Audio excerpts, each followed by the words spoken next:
Racing isn't easy, but experiencing it is. iRacing puts you in the driver's seat with the industry's leading sim racing game. Drive on laser scan replicas of the greatest racing circuits from around the world. Go head-to-head against other drivers chosen by skill-based matchmaking to ensure competitive racing at every level. Compete across all your favorite series. In officially licensed cars, engineered to deliver the most accurate driving experience possible.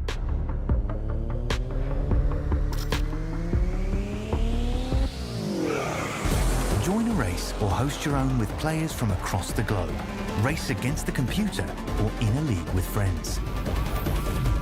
Feel the thrill behind the wheel. Visit iRacing.com.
Hey, you know that guy who just before the green flag keys up his mic and asks, "Anybody got a setup?"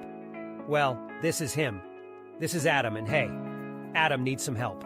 On the other hand, this guy over here, this is Steve.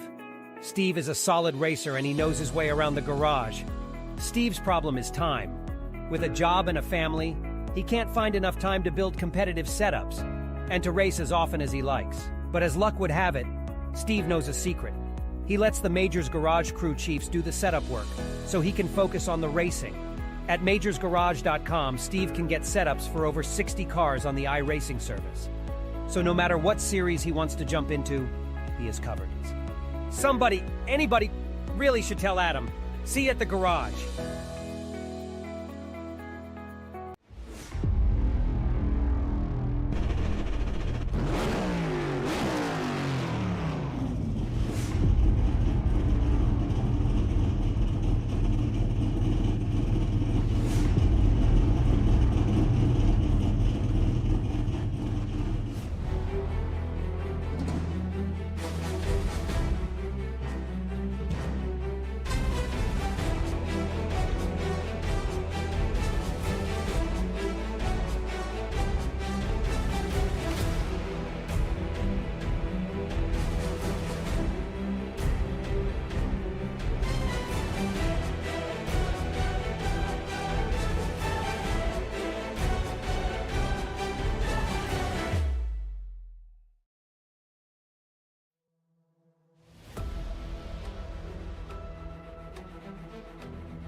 And then there were 6. 6 hours remain in the Majors 24 here in Le Mans. Been a fun race so far. It's here for the first 6 hours with you here all on VSPEED. Now we're ready for the remainder of this race, the final 6 hours, coming at you live here on VSPEED.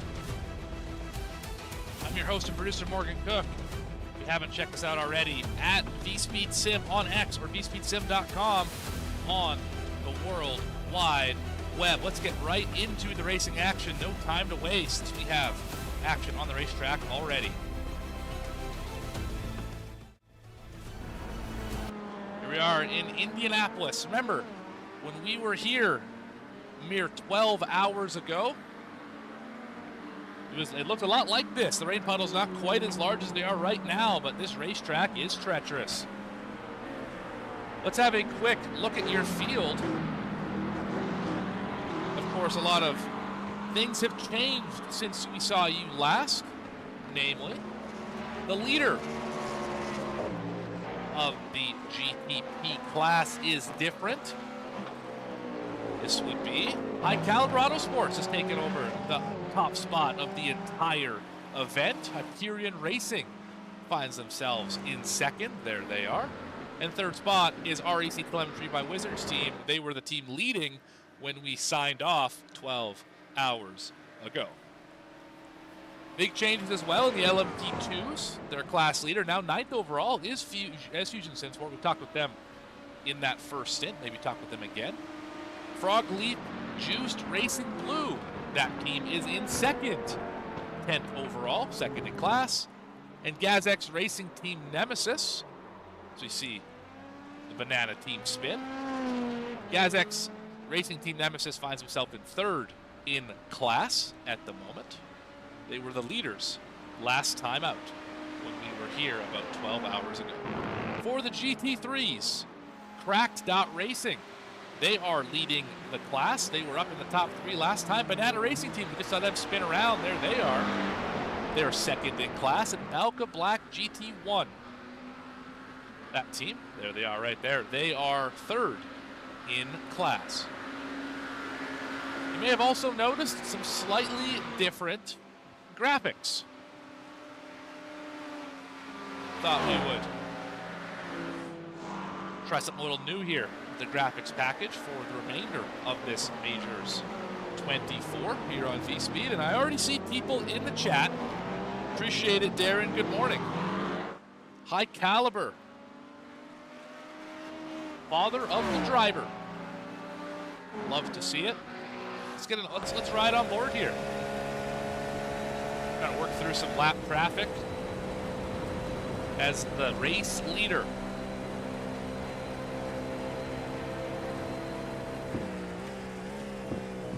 So 6 hours remain. 5 hours, 57 minutes, and 35 seconds to be exact. Remain in what is an absolutely grueling 24-hour race. One thing that we should also mention, we talked about how the leaders have changed. When we left 12 hours ago, there were 2 teams that had retired from the race. That number has increased by a substantial margin. We are now up to 17 teams that have decided to retire from the event. The conditions have gotten worse. Meatballs been handed out like candy, including one to Nemesis Racing about 3 minutes ago. Looks like the 177 has an issue. Let's go maybe back and see what happened here to this machine. Heavy damage to the front end of that one. Further back maybe. Looks like everything's fine here. Also want to apologize in advance. A little bit of choppiness. The rain conditions with this many cars wreaks havoc. That's interesting. Just looks like the wheel broke under braking. Some sort of issue there, obviously, with the 177. Anyway, as I was saying, the combination of this many cars on racetrack and rain wreaks havoc on graphics cards. So if you see some stuttering, don't blame the internet connection. Don't call the ISP. This is simply a hardware issue. So in advance, apologies for that. We'll go over some things that we saw in that first stint that you may be unfamiliar with. I, of course, am a oval broadcaster, as I talked about in that first section that we had a while ago. And because of that, our timing and scoring shows pace and relative position based on the leader, not on the class leader, on the overall race, not the class races. So if you see drivers that are 10 laps down, they very well could be top 10 in their class, for example. So just beware of that. If you have any questions, chat, make sure just to reach out, and I will absolutely show you where your favorite driver is running. Other things, I am not... I know a little bit about endurance racing, of course. but I'm going to have some terminology that's probably different from normal road racers. I'll say things like tight, loose. That, of course, means understeer, oversteer. Those sort of things, just habits. So apologies if I confuse any of you in the chat as well. I am an English speaker. I don't know any other languages, so I will not be able to do any other broadcasting outside of the English language. So with all that out of the way, leaders off in the in the dirt here. Bit of a shortcut. It's like no damage on that machine. No, that is what you need. Keep that thing rolling, pointed the right direction, so to speak. But I'll be with you, guiding you through these last 5 hours and change until we crown a winner of the Majors 24 for all 3 classes.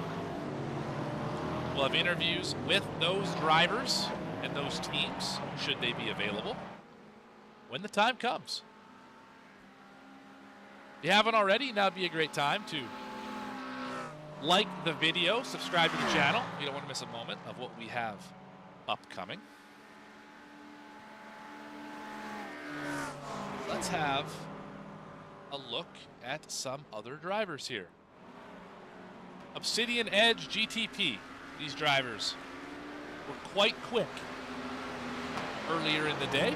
They're right now headed up into Dunlop, the chicane here. Find themselves 5th overall and in class. Only 39 drivers. Scratch that, 38 drivers left running at the moment.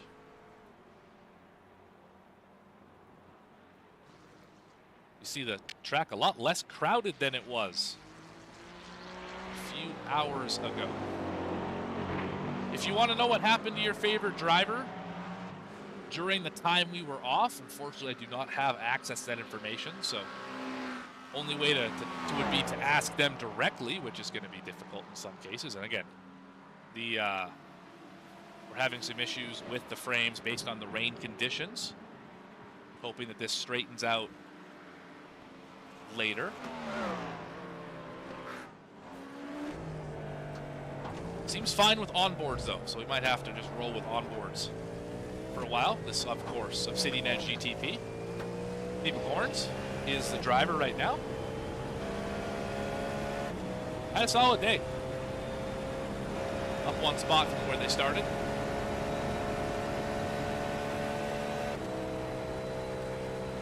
Have a look at the GTP field. GT3 field, how about? Broken Wing Endurance team had a lot of love for them earlier in the race. They find themselves 30th overall, 9th in class. And their McLaren.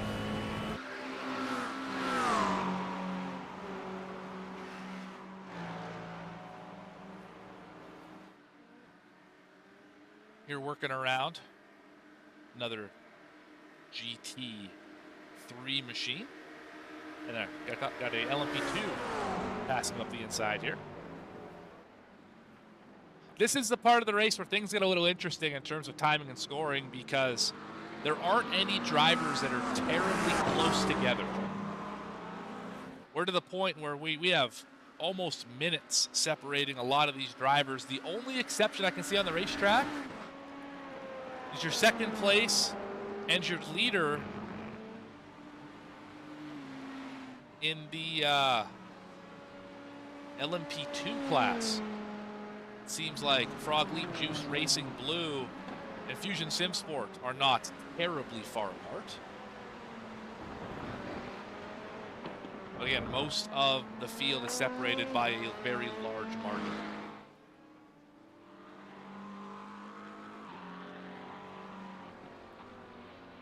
Thank you to all 10 people in the chat right now who have joined this, if you're in North America, very early session.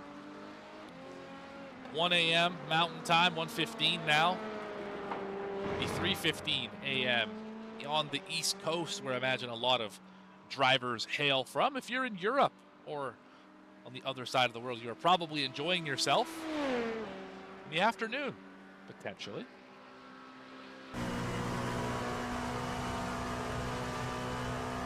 this.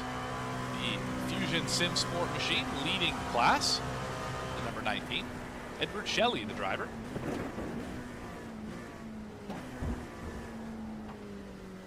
But let's go through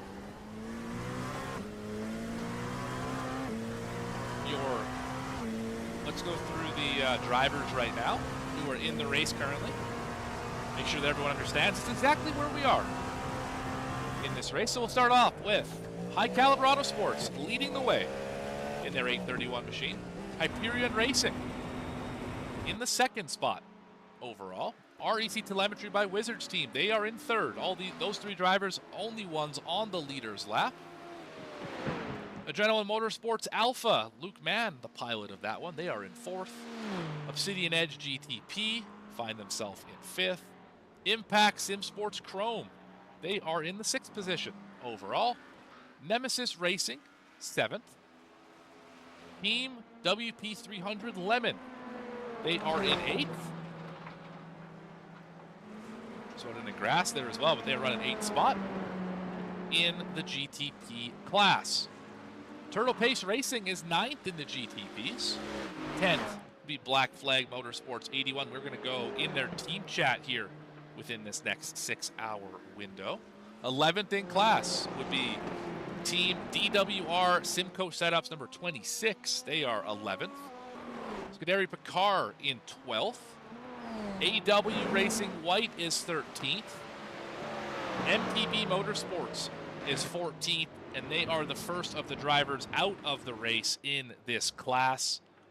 Other teams include Delta Racing GTP, Sim City Racing 971, Pole Sim Racing Blues, Paddock.gg, who were one of the fast drivers earlier in the day, 499 Racing, ProTech Motorsports led a lot of laps, and FSG Racing. Those are the GTPs that are out of the race. Now back to the LMP2s. Fusion Sim Sport leads the way. There they are, first in class. Frog Leap Juice Racing Blue, they are second. Third spot, GazX Racing Team Nemesis.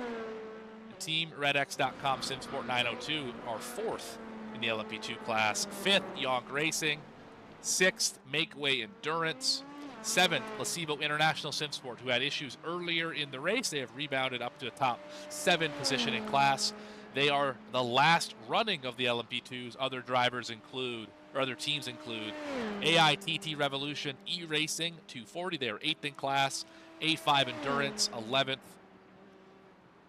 Oh, sorry, I missed a couple. Team DWR Simcoach 21, 9th. Proton Racing UA, 10th. A5 Endurance, 11th. Olympus Esports Artemis, 12th.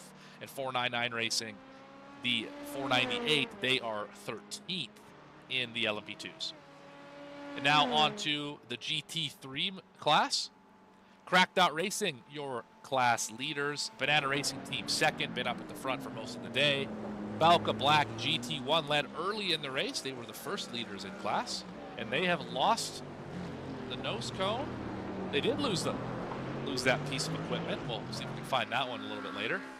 Vic Mania Racing League is in fourth in class. Valkyrie XB Green, for a bunch of first-time drivers, they are fifth in class, now 177, slowly but surely getting around this facility. Adrenaline Motorsports Charlie, they are sixth in class, and they are actually very close, about 1 second behind the next driver in front. Empire Racing in seventh. Jens Brother Competition 1996, they are eighth in class. Broken Wing Endurance Team find themselves in ninth. Pace Syndicate Rosemary, 10th in class. Vesta Sport Yellow, 11th. Absolute Motorsport Aceleth, GT3 class, or GT3 team, I should say, they are in 12th, 33rd overall. iRacers for Fun up to 13th in class. 14th for Lumen Motorsport Spark. Team Tryhard in 15th. Echelon Simsport GT3 Purple, 16th. Team Nishkin, they had a tough 12 hours while we were away. They are 17th in class after running top 3 most of that first section. And Frog Leap Juice Racing Green, they are the last car running in this race, 18th in class. Other drivers, or other teams I should say, in this class. Project 91 has retired, they will finish 19th. iSport GBR will finish 20th, Aerokinetics Blue 21st, Speed Eagles 22nd, and Sorrento Motorsports GT3 will finish 23rd in class and 57th overall. That is a quick run through your entire field. It's 8 a.m. in the UK, 9 a.m. in the European mainland, so that would be a nice way to wake up, have some breakfast, and watch some racing. Here, the Majors 24.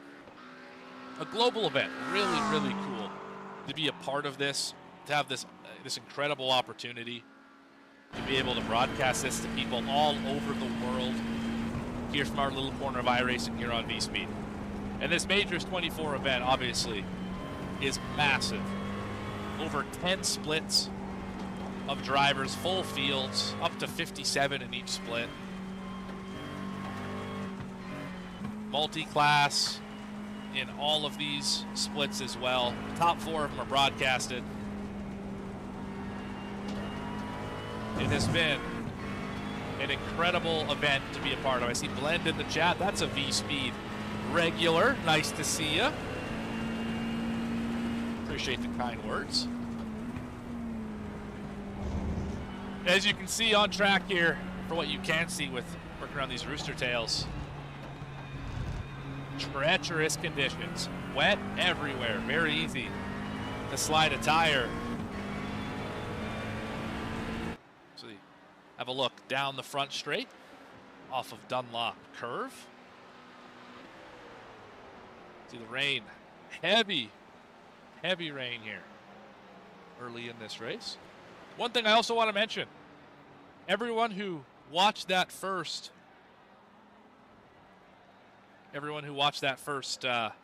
stint, the ones who subscribe to the channel, we are so close to hitting 2,000 subscribers here on VSPEED. If you haven't already, it would mean a lot to us to cross over that 2,000 threshold during this session. So if you haven't, please hit the subscribe button. Help us on our journey to 2,000 subscribers. It would mean a lot to us here at the channel.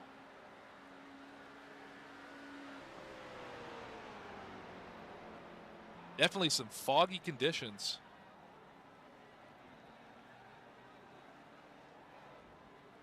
Yeah, I agree. In the chat, Blend, you got to get in one of these splits. Maybe next year, sign up for the Majors 24. There is a split for everyone. Whether you are a 8,000, 10,000 I rating alien, or whether you are a 500 I rating beginner, there is a split for you. Go check them out, put a team together, and have fun racing in the Majors 24.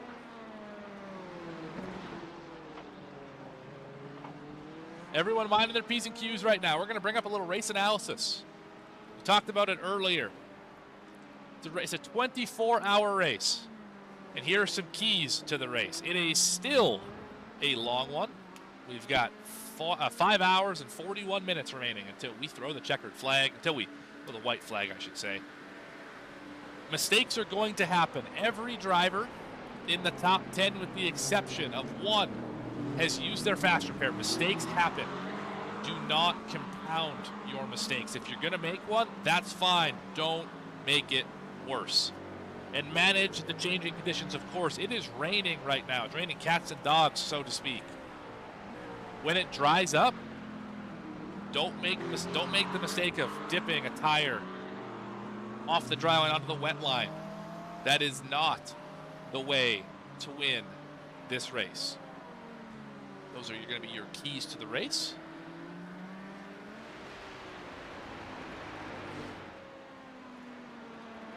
Let's see if we can find some drivers having a scrap here. Adrenaline Motorsport Charlie trying to chase down driver not too far in front of them. That would, of course, be Valkyrie XB Green. Just barely be seen. That's that. They're just entering the 4 chicanes right now. There they are. There's Valkyrie. There's Charlie. among others.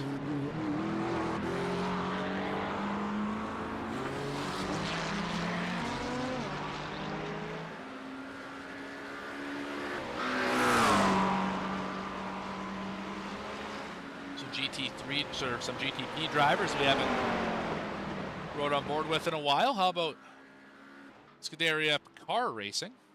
Currently 12th overall, or 12th in class, 16th overall.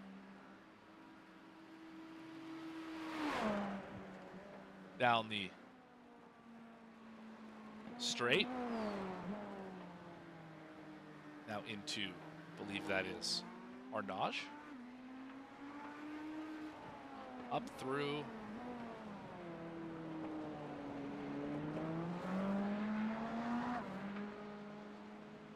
Interesting.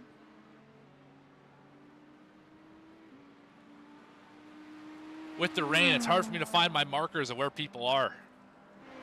I believe we are now headed into 21, 22, and then the Porsche curve. Yes, we are. So I was a corner set ahead of where I thought I was.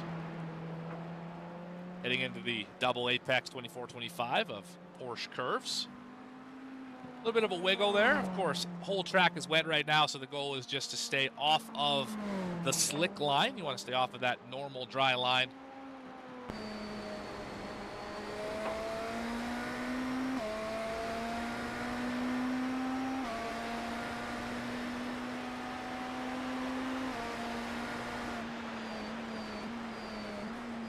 Don't break in that puddle, that's for sure. That would be less than ideal. Adrenaline seems like they've got some fans in the chat. Luke Mann, the driver right now. Adrenaline, the best team for real. This comment was paid for by AM Alpha. Noted. Thank you for the disclaimer. Appreciate that. Currently running P4. Corvette Glover back in the chat after a hiatus of what seems like about 16 hours or so. Good to have you back. Appreciate it. As well as Alex, welcome. Also cheering for Adrenaline.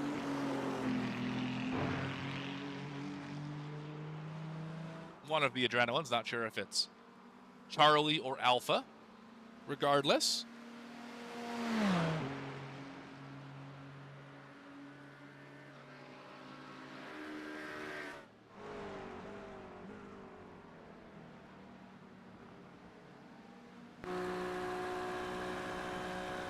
Camera embedded in the splitter of this machine.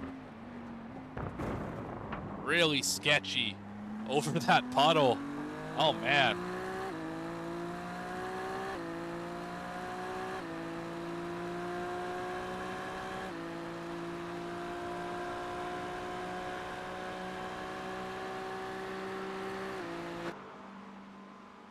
Well, we are going to hop into some team channels and see what drivers are talking about. Be a fly on the wall here, so see what we can learn. Gonna hop on here with Black Flag Motorsports number 81 machine. Listen in.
Immense focus in that Discord. Not a single word said. Can't blame them. The conditions are treacherous. See if we can maybe hop into Frog Leap Juiced Racing Green. That would be the GT3 team. currently find themselves 18th in class. See what they have to say.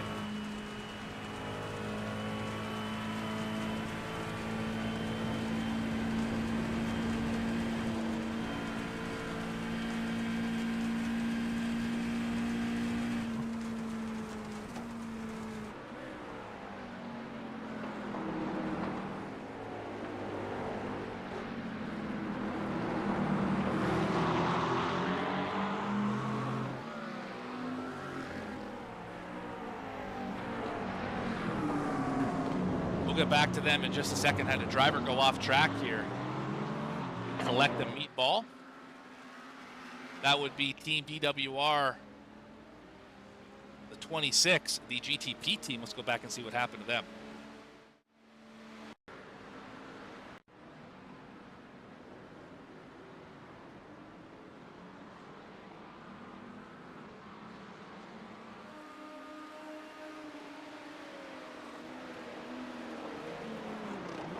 Oh, we've seen this a number of times today. Drivers braking on the paint, won't slow down. Loses the nose piece. Down in Mulsanne straight. That is a toe and a meatball for that machine. It's going to relegate them back from their 11th spot, a little further back in the field. They'll be 12th at the moment. Although they still have about 3 laps gap on AW Racing Team White, who's 13th in class in the GTPs. That will save the riding on board with, or the hanging out in team chats for a little bit better conditions. Oh, we got a driver around as well, the 07. Little half spin there. That's AW Racing Team White. Let's check out what happened to them.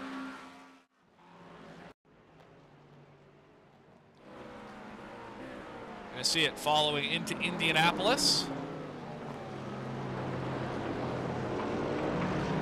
Get on the power up to Ornage. Too wide in front of him. And just simply caught a puddle. Round it went.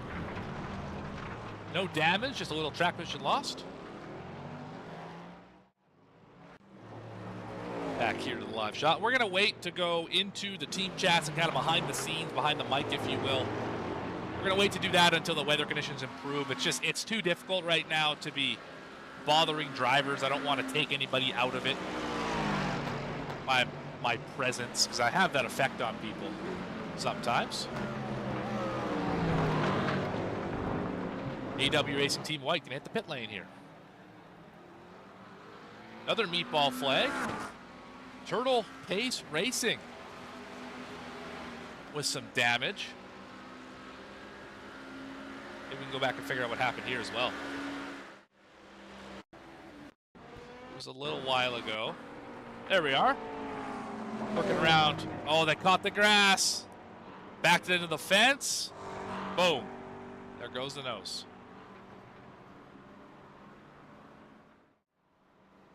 It's so easy to do. You put one tire an inch on the paint in a puddle on the grass, and you touch the brake pedal or touch the throttle pedal. It's going around every time. Excellent battle here.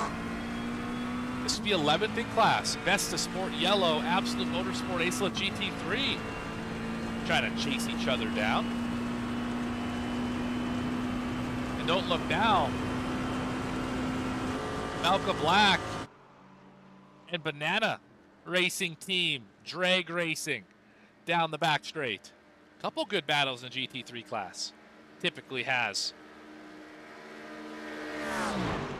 that great close racing. Of course, this Mercedes, a little bit of front end damage, if I'm not mistaken.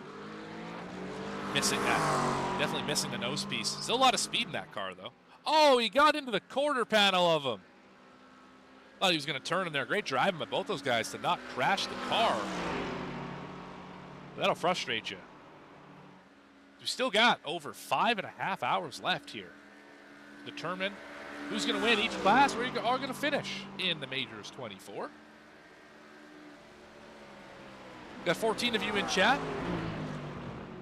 thank every one of you for being a part of this.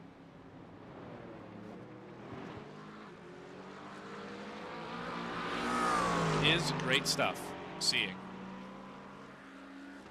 all the drivers, all the team members, fans, whoever else, spectators, watching these events. Wouldn't do it without you guys. So thank you for the opportunity to do this. One of the most fun hobbies a person could ever have. Even outside of actually driving the car, talking about it is a lot of fun as well. And we are going at it here for second overall, or second in the GT3 class, apologies, not overall. And we're about to go 3 wide. Oh, that's not going to work. Don't like this. That prototype's going to go over the curb. Oh, my goodness. Suicide pass. Wow, that's down into Indianapolis. How did they make that work? Wow, that was wild. I'm getting note that Luke Mann is, and I quote, insane in the wet from Adrenaline Motorsports Alpha. Some drivers just excel in the wet conditions. Some drivers definitely prefer it dry. But hey, if you're good in the wet, this is the condition you're looking for. Thanks, Matt, for that little nugget. Definitely a fan favorite here, Adrenaline Motorsports Alpha, showing up in chat. Where are you guys from? Curious. I'm assuming you guys are from the UK, but do let me know if I'm incorrect in that assumption. Only 4th overall. Up 16 spots from where they started. Biggest mover of the race. Across all classes.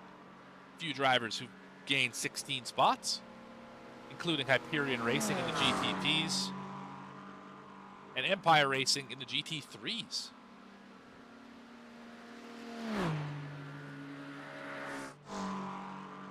Let's go back and look at this battle we started with in the GT3 class. Absolute Motorsport and Vesta Yellow.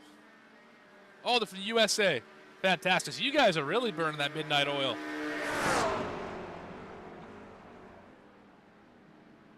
Depending which time zone you're in, you're some degree of quite tired at the moment, I would think, as it's somewhere between 12:30 and 3:30. But glad you're with us here on VSPEED. Appreciate you being along for the ride.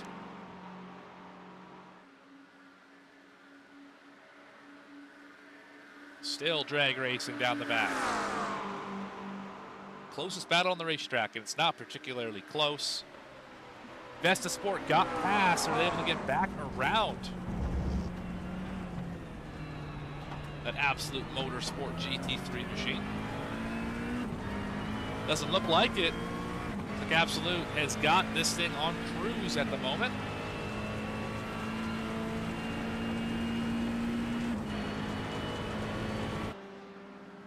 Gap now increasing to about a second, which of course is nothing in this style of racing. Oh, driver off the racetrack, Yonk Racing with a meatball flag. What happened to them?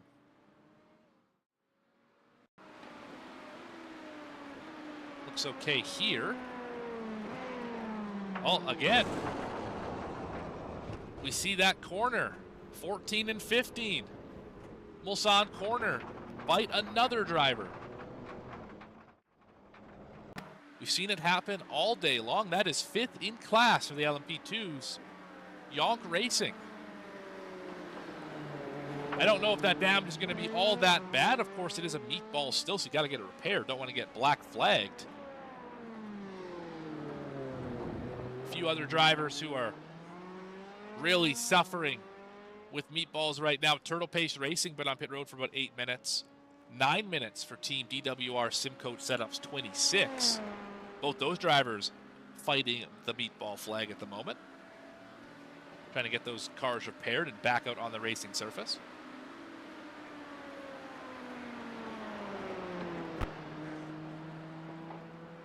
I think that is actually crazy. One driver There's only one team in the field here that has a fast repair left. I almost don't want to point it out because I don't want to jinx them. It's Fusion Simsport, leaders of the LMP2 class, only team across all classes with a fast repair remaining.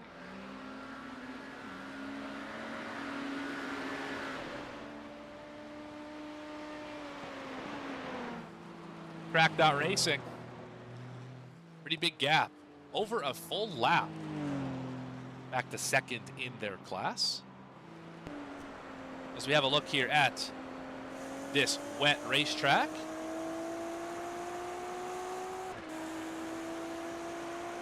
Every curve here's got a puddle on it. Definitely want to avoid all those curves at all costs. This braking zone is treacherous as well. You can't get too far to the right. Gotta go through that puddle. This is where it gets really difficult. These curbs are very high. And you don't want to accelerate on that green paint. That'll make you go around every single time.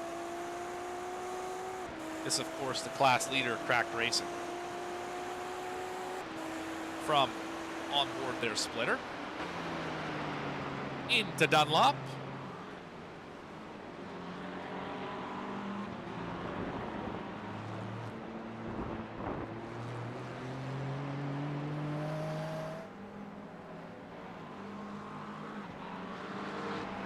No, folks, you don't have to adjust your television sets. It is foggy here in France. Weather update. Overcast, yeah, I would say foggy as well. 69 Fahrenheit, 70 on the track. Of course, it's gone down a little bit from earlier in the race. We have just exited the nighttime. Time in sim is about 10 a.m. 5 hours and 23 minutes remain here. For those of you who are trying to count how many laps that is, roughly 88 laps remain in this race. Not that that really matters. If you're counting by laps in an endurance race, I would question a little bit. Unless you're counting distance between two cars, but you don't typically count laps start to finish, as it's all about time here. Few drivers getting their cars fixed. Not sure what's happening here with the adrenaline teams. Both running right together. Something is going on with the GTP car. No meatball. Oh, they might be stretching it on fuel here a little bit. They are really going slow here. They may be on the wrong tire. Something is severely off with this machine. Stopping on the racetrack, in fact. Oh my. Adrenaline Motorsports Alpha, what is going on here? Corvette lover, talk to me. What's going on? Fifth in class having an issue. Luke Mann. I don't believe that car got damaged. There's no meatball, but something is off. Oh, they did run out of fuel. Stayed out an extra lap, couldn't make it back. They got close. They got to the curves.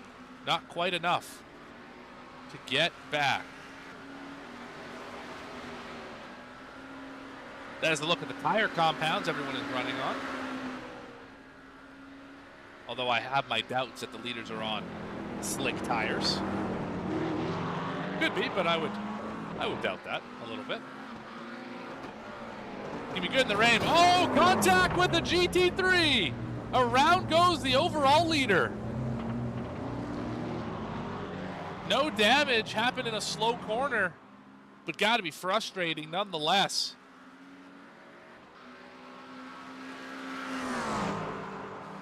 Crossed over, two cars should occupy the same amount of space, and if you know anything about elementary physics, you know that is simply not possible. Matter cannot occupy the same place at the same time. And around goes the 831, although no harm, no foul, really, in terms of the grand scheme of things.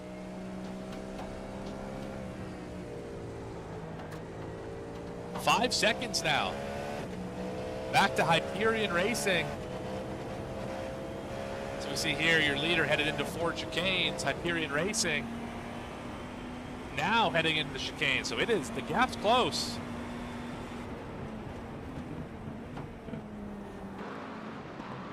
There you see second spot, Hyperion Racing. Driver on pit road as well. That is going to be your leader, High Caliber Autosports. Hyperion going to try and stretch it a lap. This would put them 12 laps on this stint, which is about as far as we've seen anybody go today. That's how many laps Luke Mann was trying to go when he ran out of fuel, so I'm curious to see. Oh, just about a moment there for the Echelon Esport or SimSports team. They're going to get alongside the GTP here. Oh, big wiggle for Hyperion.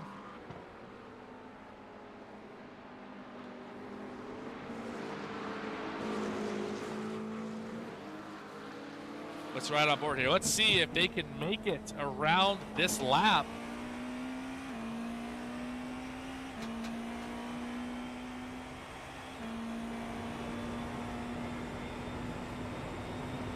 New overlays come with some new cool tools. We have telemetry available now. 190 miles an hour in the wet conditions, barreling off here into the chicane. Unbelievable the speeds these cars can get to. This, of course, Hyperion Racing. We've stayed out an extra lap over High Caliber Autosports.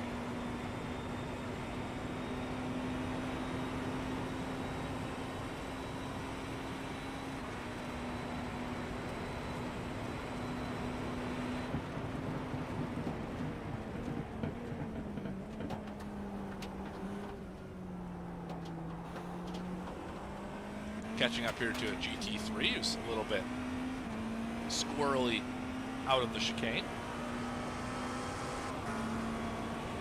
Around they go.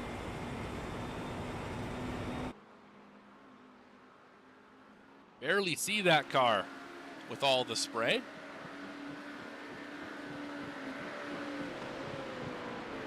Into the very treacherous Mulsanne corner. Looks like they're able to make it through without any incident whatsoever.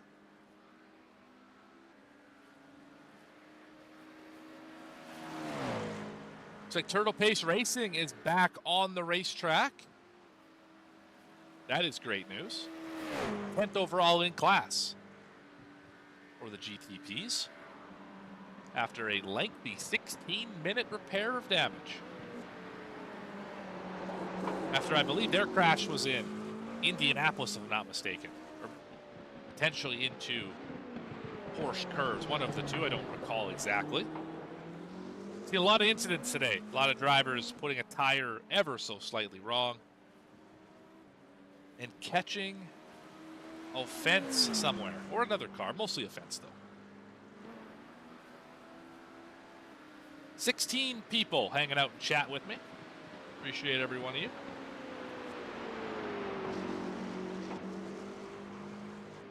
Looks like we're going through the curves here.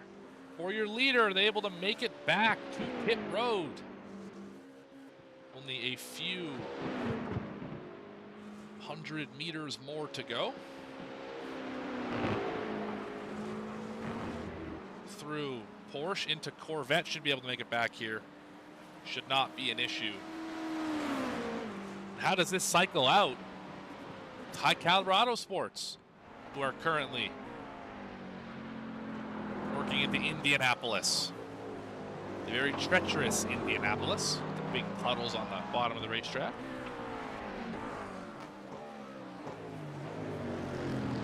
The low spot, I should say, anyway, of the racetrack.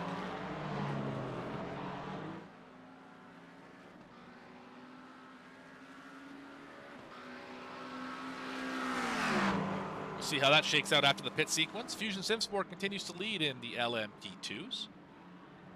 Leapfrog Juiced Racing Blue in second, about 30 seconds behind. Those two drivers have a lap on GazX Racing Team Nemesis in class.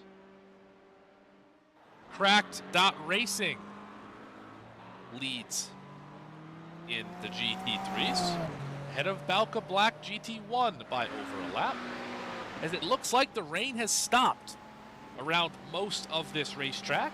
We're now just dealing with these drying conditions, which of course, if you've driven in the sim, you know are just as treacherous, if not more treacherous than the rain. Might lull you into a false sense of security, and all of a sudden you miss the corner a little bit, around you go. See class leader work through the S's. There they are. Once we get to some closer to dry conditions, we'll hop into some team chats and see what drivers have to say for themselves. Maybe not drivers, but spotters, drivers, see what that communication looks like. It's interesting to see how different teams operate differently. I know when I do endurance races, it's typical that the driver and the singles crew chief or spotter will be in a chat by themselves. Everyone else will be somewhere else or muted. Not every team operates that way.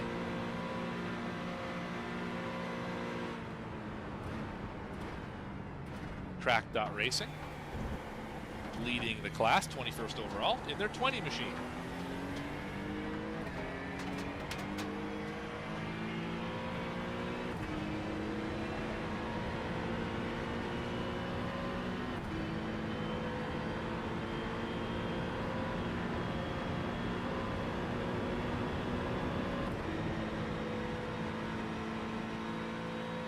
First time an Acura has led this race, at least this class. I believe an Acura did lead the GTP at one point in time.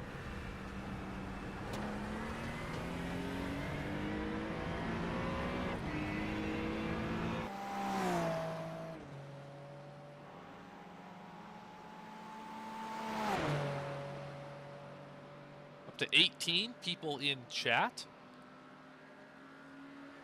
If anybody wants to see a specific team or driver, do let me know. We're right on board with them. Oh, issue for Frog Leap Juice Racing Blue. Knock the nose piece off. Oh, looks like, where was this? Looks like this is down in Mulsanne corner as well.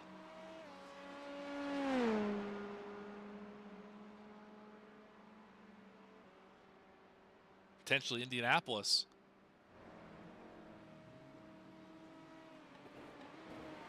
And Mulsanne. Yeah, just did not turn. 97 machine. Makes a deposit in the sand trap.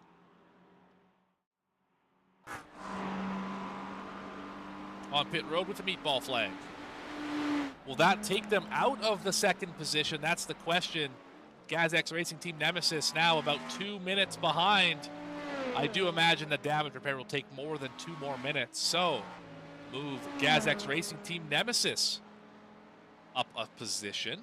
They were the leaders after 6 hours. Who will lead after 24? That's the question we're all asking ourselves. Across every class, of course. As High Caliber Autosports and Hyperion Racing within a second of each other. Let's go check out that battle. There's Hyperion, and right in front of them, that is the overall leader, High Caliber Autosports. Black flag given to Team WP300 Lemon. Likely for an incident point issue.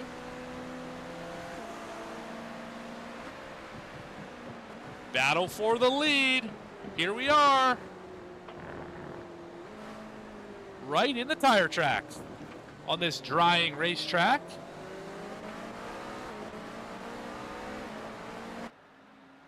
They race down the straightaway into Dunlop Curve. Up the hill towards the chicane. It's 0.2 of a second.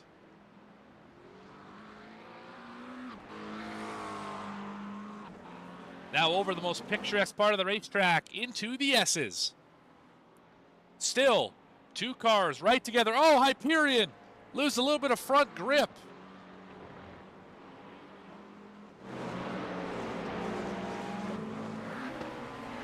Tertre Rouge, their next stop. There they both go, able to get around that corner flawlessly. And down this incredibly long straightaway.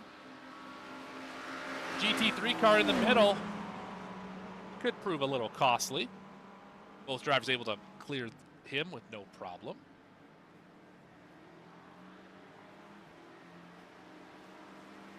Into first chicane. The gap back to 0.3 of a second. Only a few car lengths.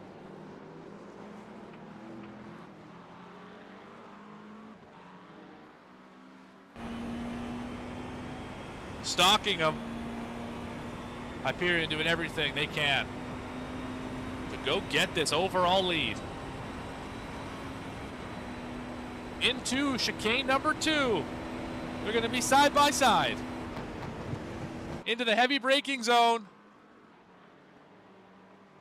Both drivers not giving an inch. Hyperion's going to go take it away.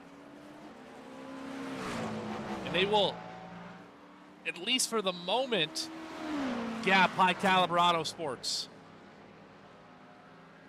by 0.8 of a second. Going to grow up to a second here in just a moment. To head down into Indianapolis, the very fast complex. Should be seeing them here shortly.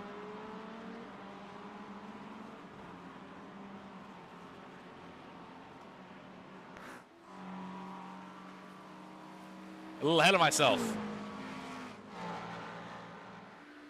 Let's do Mulsanne first. Now we're headed to Indianapolis.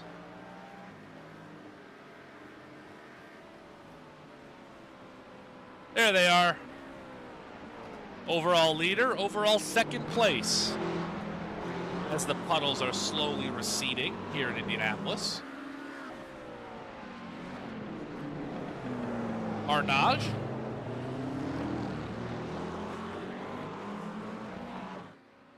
High Caliber Auto Sports not quite able to keep pace with the 44 of Hyperion.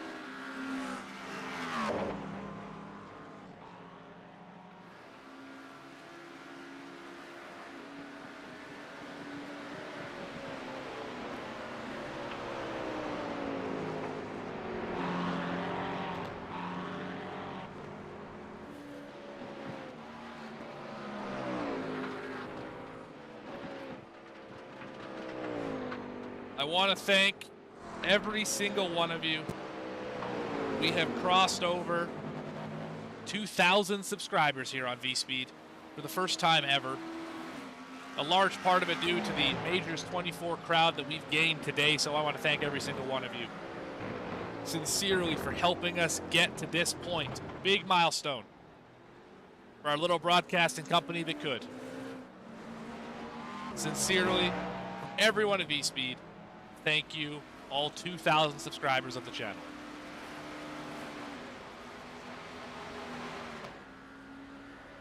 TeamRedX.com, SimSport902 having some issues. Let's go see what happened.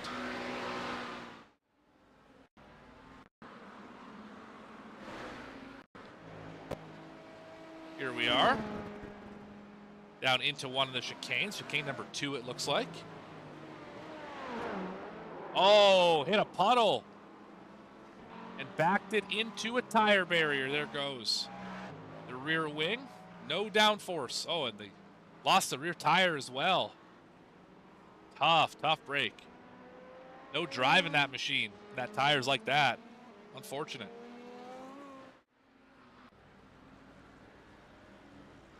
They were 4th in class. They will likely fall back to around 5th where Makeaway Endurance is.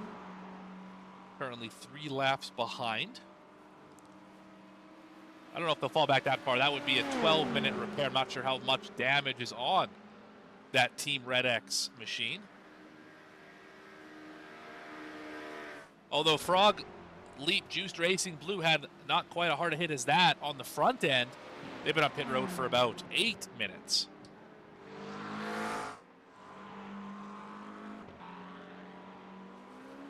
Belka Black GT1 serving a penalty.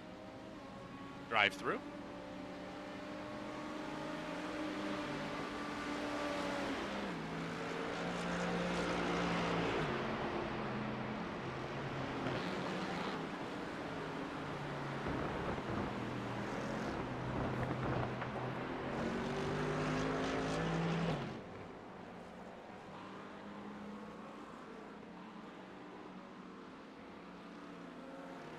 We are going to spend some time here. Oh, actually, they spun around. Let's see. Let's get them righted first. Let's see what happened to make them spin. Then we're going to ride on with the team of Jens Brothers competition 1996. You see on your screen here. What happened to spin them around? Into Porsche curves. The double apex. Just loose into the apex. I've seen this a number of times. They didn't hit anything, I don't believe. Right in front of the banana team. Just stuck in a spot where they can't get turned around. Now they're back righted. We're going to go fly on a wall style with the number 96, 9th in class.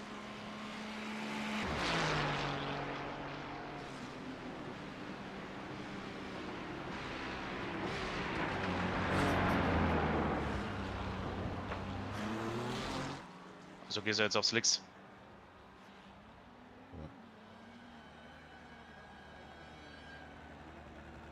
Das würde so richtig wollen, glaube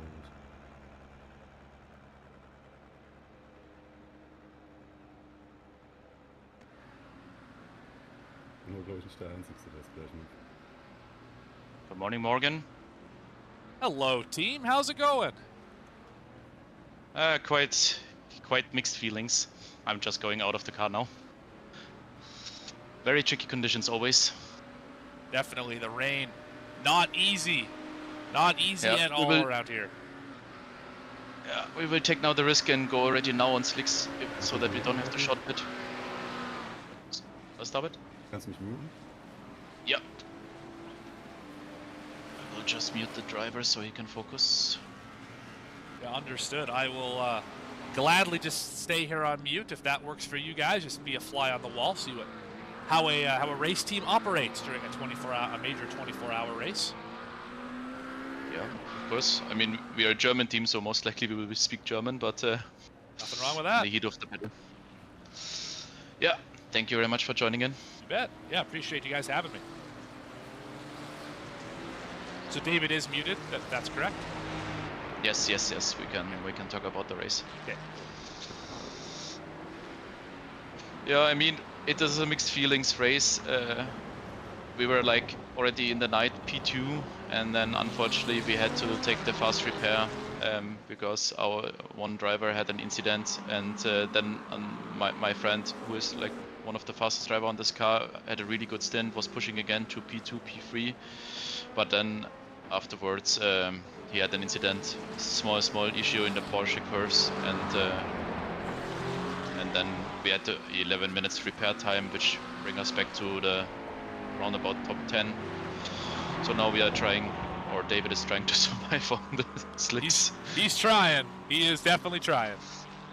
Yeah, I mean, it's changed already to lightly wet, so the crossover point is not that far away, but of course with cold tires on the slicks with the new model, it is quite tricky, but I think in at least one lap or so, I don't think that he will lose 1 minute 15, which is the pit time, so I think that we should be okay. If not, we would have needed to short pit again.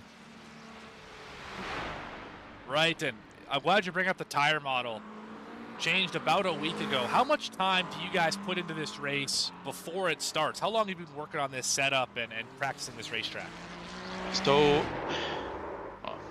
he's trying really hard. He is. That's okay. It's a tough racetrack. Yeah. I mean, first we tried different cars. I mean, we tested almost every car. Maximilian Meyer, who was like the lead of this car, tried really all the cars and make a table, like drivability, top speed, what is the average lap time. So we make a really analysis on which car to take. And then some cars that were not great for us were dropping out. So in the end, it was only Ferrari, Porsche, McLaren, and what was the last one? I'm not sure anymore. Ferrari, McLaren, Porsche. And then the decision was Ferrari, because we didn't want to have to join the McLaren club, I would say. Yeah. We knew already that it would be like the OP car. I mean, the Ferrari is not that far off. It's quite stable. It's a little bit understeer in some parts. But we said we want to take not the McLaren because everybody will take it. So we are the brave Ferrari in the single, like in Split 4, we are the only Ferrari. So yeah, definitely have noticed that. It is a McLaren party out there. Absolutely. So, and then every driver, I mean, we tried, like we tested for dry testing, then we know that it will be already raining, so everybody put wet sessions in. We used the servers, but we also created hosted servers to simulate. We even simulated safety car restart, so it was a pain in the ass to drive like with 2 cars only, like 60 km/h. We even simulated that. So I mean, from preparation wise, I would say that we have done a lot. But of course, the race with the mixed conditions, even with very experienced drivers, and especially when the concentration is dropping because you're driving like you're like third double stint already, small mistakes can happen here very easily. So let's see what is happening. I mean, we are still top 10 from 23 cars, and we started P15, so still a progress in front. And I think with the dries, and our fastest driver was not even there. He's actually driving real car in the Nürburgring, in the slower class in the Nürburgring, not the NLS, but the slower class. Next year he's trying to attempt that. So we hope that with his pace and his consistency that we can get a little bit in front. Fantastic. How much of a loop did it throw you guys with that new tire model change in the last couple weeks here? Like all your preparation you've done, I can't imagine all of that was on this new tire model. So how much of a learning curve was that? I mean, to be honest, we waited for the new model and then we start training, because we said it doesn't make any sense to train with the old model. So actually when week 13 started, when the new model was already out, then we put the offer in. I mean, it's a quite change, but I'm one of the guys here that are driving mainly GT3 cars. Like some of you are driving mainly hypercars, but I said, I'm the slowest driver, I'm the inexperienced driver, so let's take please the GT3 because it's just more comfortable and I can steer the car 24 hours more easily instead of like a GTP or LMP2, which I never drive in an official race. So overall, I think the new tire model is a good addition. It makes a little bit of working with the tires more easily. I think when you have grip, it's easier. You can push the car more also over the curbs and so on. But yeah. Awesome. Maybe we should have put it wet still, so it was at quite camp. Yeah, we've been watching the whole time here. We're still working on it, trying to get those tires heated up here. I think you just moved the class leader off the racetrack and got right back up to you. A little crossover action here. But yeah, I mean, yeah, it's been a lot of fun to watch you guys. Yeah, thanks for having. I mean, it's a really amazing event, and I know, I mean, a lot of people want to have dry sessions, but I think this is really a unique event with so many wet sessions. It makes just a really carousel with the teams jumping in front, jumping back. I mean, P4 had also a meatball lately, and there was a black flag, I think, and the Mercedes had a black flag, if I'm not mistaken. Yes, so, I think, look, in the straights, the dry tire is insane. So. Let's see what is still going on for us, and I hope that we are going back at least to the top 5. This is the aim, I would say, now. Awesome. Well, with just under 5 hours remaining, this has been Jens Brothers Competition 1996. Thank you very much for your time, gentlemen. Good luck the rest of the way. We'll see you at the end of this race. Thank you very much, Morgan, for having us.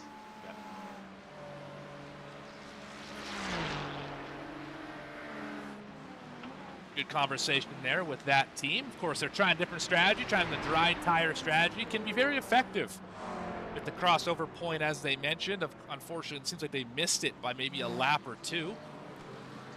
Still struggling with the grip here. Much faster on the straightaway, but they are getting beat pretty bad in the braking zones and throughout the corners.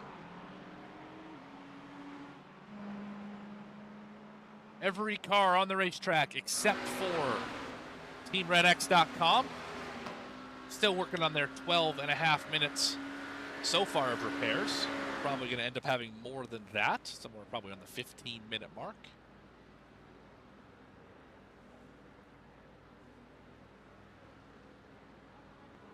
We'll check in later in the race.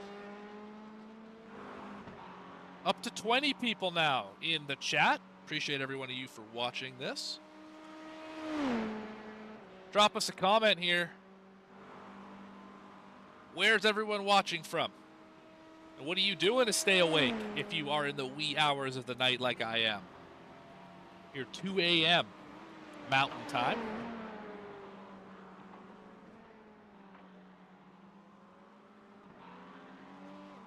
In Saskatchewan, Canada, the land of no mountains.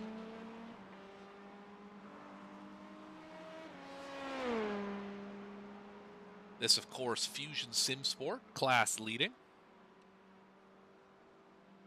by a full lap over Gazek's Racing Team Nemesis, who did take that spot away from Frog Leap Juice Racing Blue with their meatball just a few laps ago.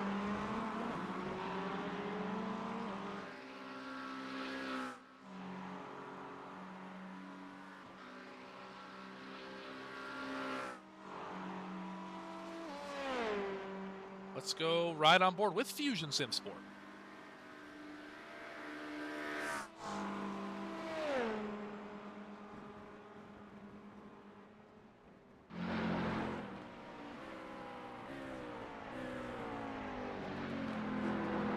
Morgan Cook. Hello. Hello. Hello. I don't want to catch you guys in a bad spot again, so I'm just going to hang out here, fly on the wall style, keep doing as you wish, and try to keep it PG, of course. But All good, all good.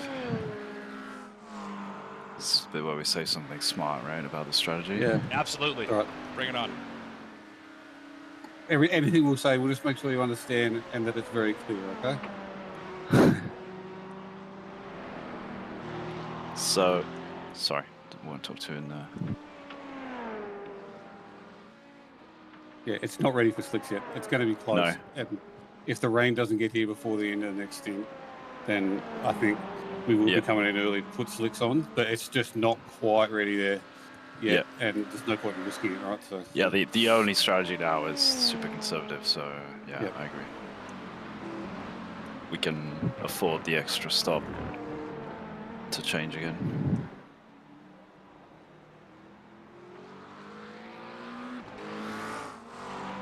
yeah, because otherwise, yeah, if we put slicks on and then throw it at the fence, we'd be like, oh, yeah. Exactly, yeah. Oh, dude, don't do that. Oh, it's okay to lift and let it easier for both of us, you numbnuts. It's probably out of the way.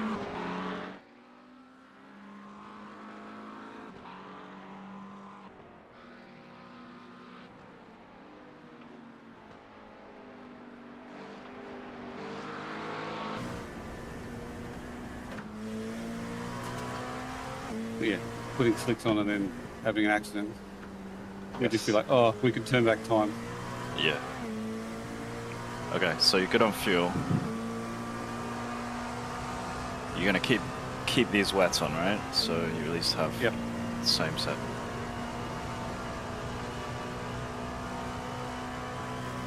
Coffee's all set. Yeah, looks good.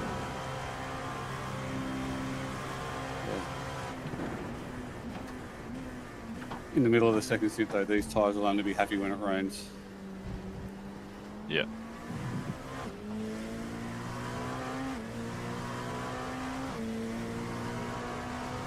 So we got 30-ish minutes till rain.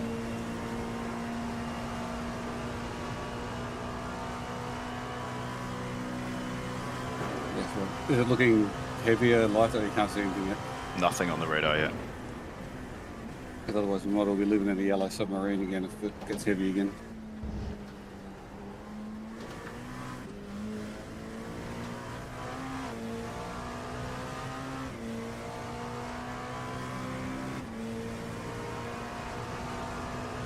P2 has to make the same decision now because I think Yep. they'll be stopping right now.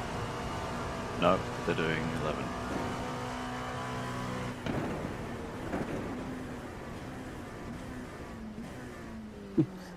Gary, did you see the picture of the other car in the other split? The one that they were Yes. rating? Pointing down. Yeah, Yeah. yeah. They really were learning to fly. Yeah, it looked like one of those museum ornaments that they have on the wall. Yeah.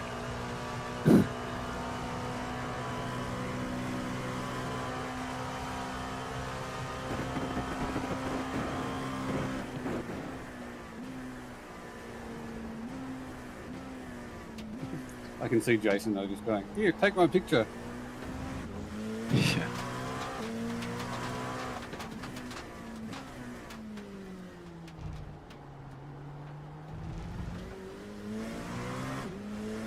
Awesome, guys. Well, thanks for letting me ride on board for a little while. I'll probably be back later in the show.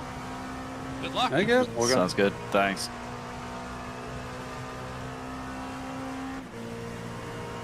That was a ride on board with your class leaders for the LMP2. Even SimSport. Appreciate those guys talking strategy. Few people commented in chat here while we were on that break. Turtle Pace Racing getting a shout out in the chat. Their BMW. Thank you, Pierre. Watching from Sweden. Somehow I gathered that from the side of the wing on this machine. Swedish flag.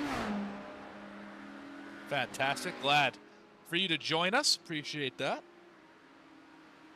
Matt saying thanks for putting on this broadcast. And of course, glad to be here.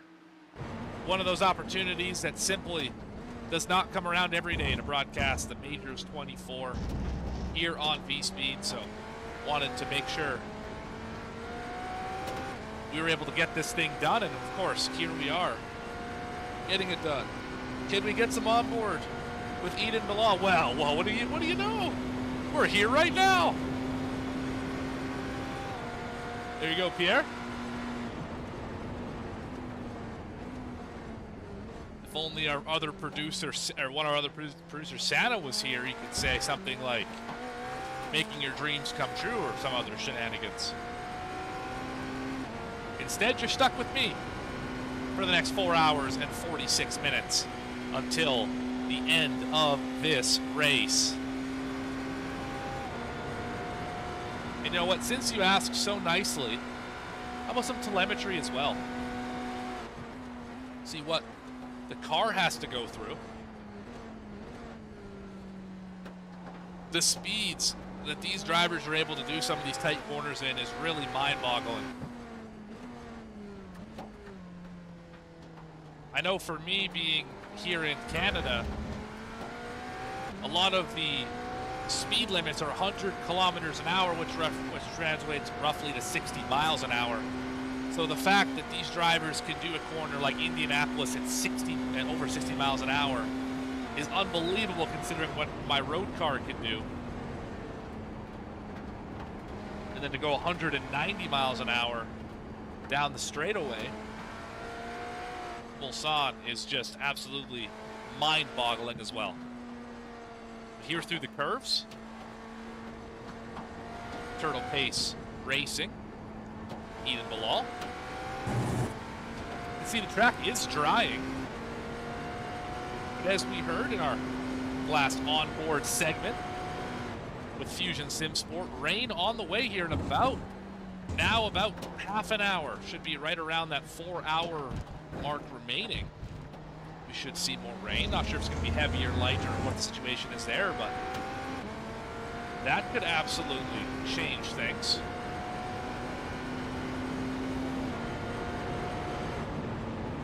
It's a ride on board with Turtle Pace Racing.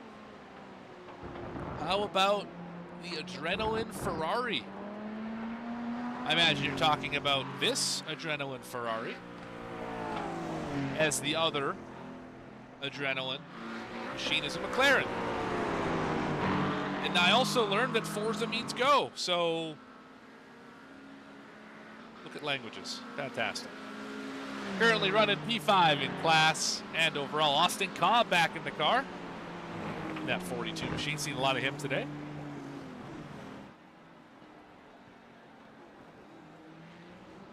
Again, if you are wondering why sometimes this place is a bit of a slideshow, rain conditions as well as just the high load from all the cars makes it so that sometimes the GPU can't quite keep up. Apologies in advance if that is causing any inconvenience.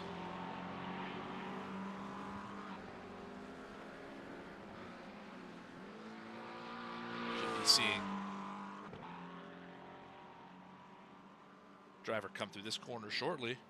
Howdy from the 831, everyone nice and dry? Well, the answer would be a negative. Although we can see something quite interesting, and that would be what tires everyone's on. A lot of drivers still on that wet tire, few on the dries. Now, the unknown, that's for drivers who have left the session. We don't know what tires they're on because they're not here anymore. But you can see most of the field sitting on those wet tires all throughout the classes. A few drivers taking the dry tires and trying to make something happen with them. You could probably get away with the dry tire now based on the dry line on the racetrack, which we'll get a good look at here from the nose.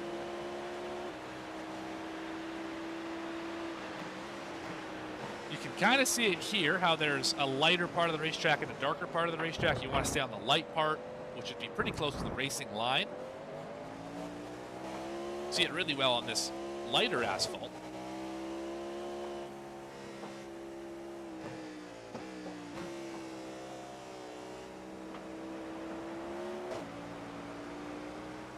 See it really well right here. This light part that they're on, that's the dry line. See it really well right there. And then the dark stuff farther to the right, that is the wet line. You do not want to drive on that if you're on slick tires. This is the 831 High Caliber Auto Sports. Finds himself trying to pass this GT3. Now you're wondering probably, well, Morgan, you just told us you can't drive on the wet stuff. What are you doing? The reason for that is if you are on the wet tires have a softer compound. They heat up faster, they dispel water faster. The driver spins in front of him. Oh, that car's hit the fence. I didn't see who that was. The 43 machine. We'll come back to that in just a second. The General Motorsports Charlie machine. So let's go to them right now.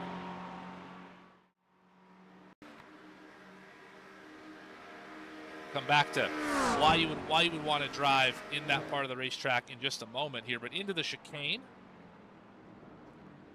on the exit here. Bought a part of that the wet track, and around it goes.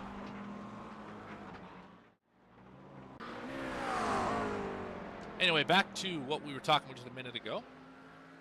If you're on the wet tires, they have a much softer compound, which allows the tire to really deal with water better.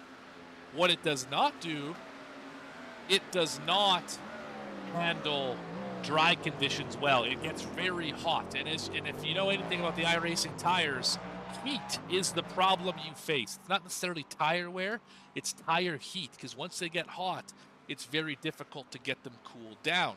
One of the ways to try and cool them and to keep them cool if you're on those rain tires is to drive through all the puddles on the straightaways. Don't do it in the corners because that'll cause you to potentially spin. But on the straightaways where there's less risk of that, drive through the puddles. The water on the tires will effectively cool them down, and that should help with the heating and keeping those tires cool. If you're on the dry tires though, run the dry line. They're made to run in the dry. And as long as you don't overdrive them, they should be just fine in that drying line. Felix saying 176 laps led. Oh dear. Yep, that is right. It's been an absolutely stellar day for High Caliber Autosports. Considering we've only completed 287 laps, to lead 176 of them is outright preposterous. Been a really great run so far for these guys. Now the question is, how do you close it out? With 4.5 hours remaining.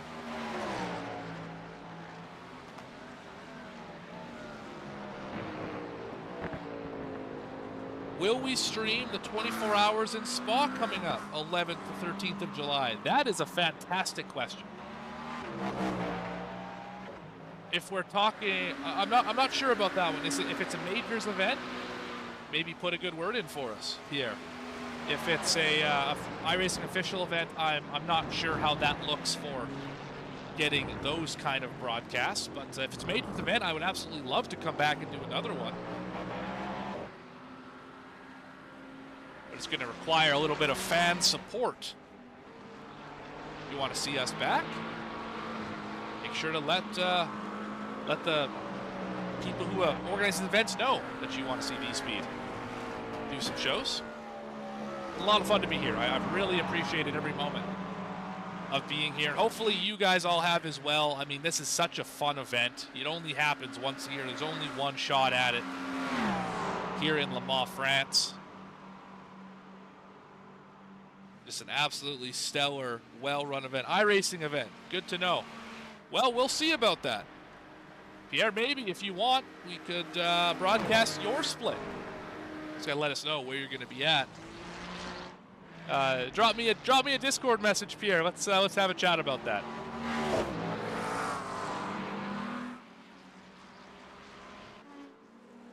Hyperion Racing leading the way overall. 12 laps led for this driver.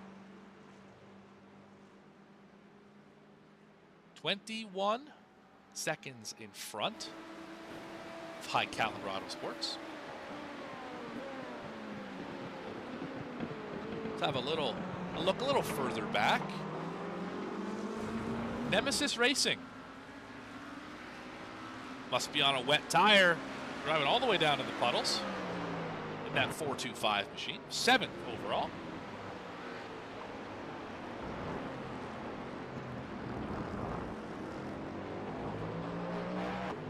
Now might be another good time to see if we can hop into somebody's chat and just see what's going on. How about Frog Leap Juiced Racing Green? See what's going on with them.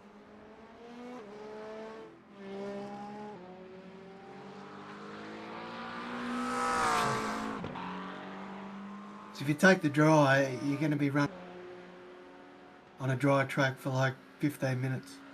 Yeah. So 2 laps, 3 laps. Then you have to pit for wets. So damned if you do, damned if you don't. Yeah.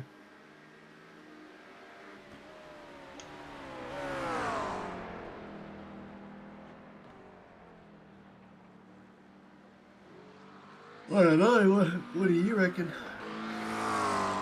Oh, it's fucking dry. Like, it's really dry. The track's dry enough to go into dries, but it's just not gonna. We're gonna have to come in for wets again in 15 minutes. So. Apologies for the expletive language there, and of course not what we want to see here at VSPEED, but sometimes in the heat of the moment, these things happen when you're on the wrong side of a strategy. That was Frog Leap Juice Racing Green.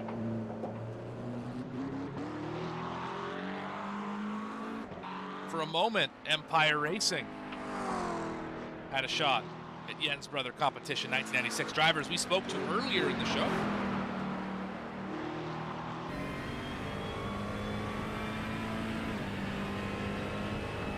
Working through the Corvette curves into Ford chicane. And into the pit road here.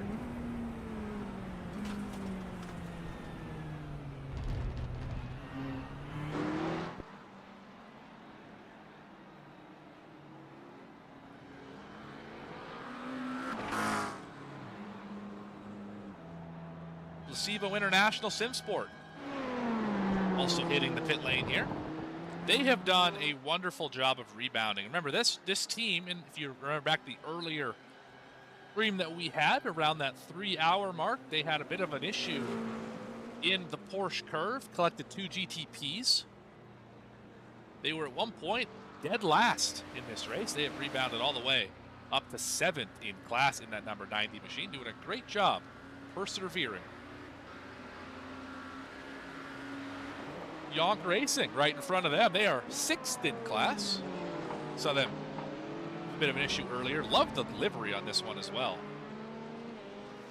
Green and black.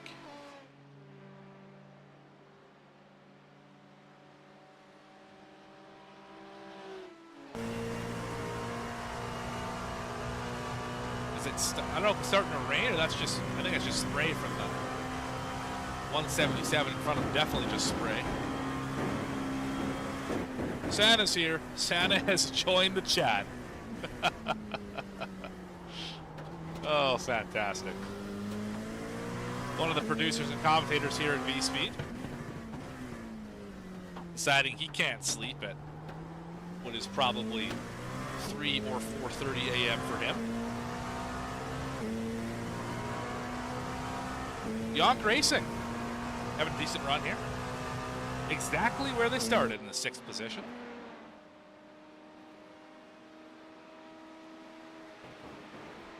Biggest mover of the race so far. Be your leader, Hyperion Racing, up 17 positions. Goodness gracious. The REC telemetry by Wizards team, remember, they were leading at the end of 6 hours. They are up 13 spots, still running in P3. Adrenaline Motorsports Alpha in the GTP class up 15 positions. Turtle Pace Racing has gained 11.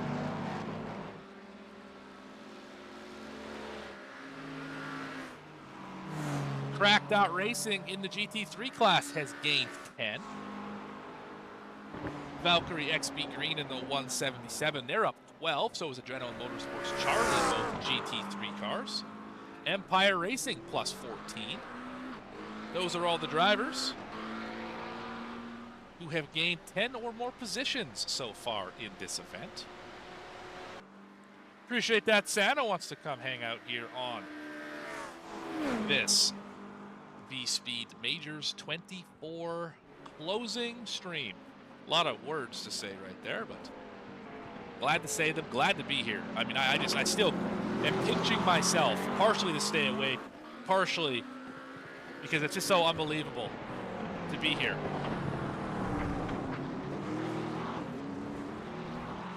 Right on board. Let's check out the dry and wet line. Looks like most of the track is dry now for REC telemetry by Wizards team. What kind of tires are we on here? Looks like we are on the wets still, as far as my telemetry understands. Speaking of telemetry, maybe pitting for tires here this time. I think we're actually at the end of our fuel stint.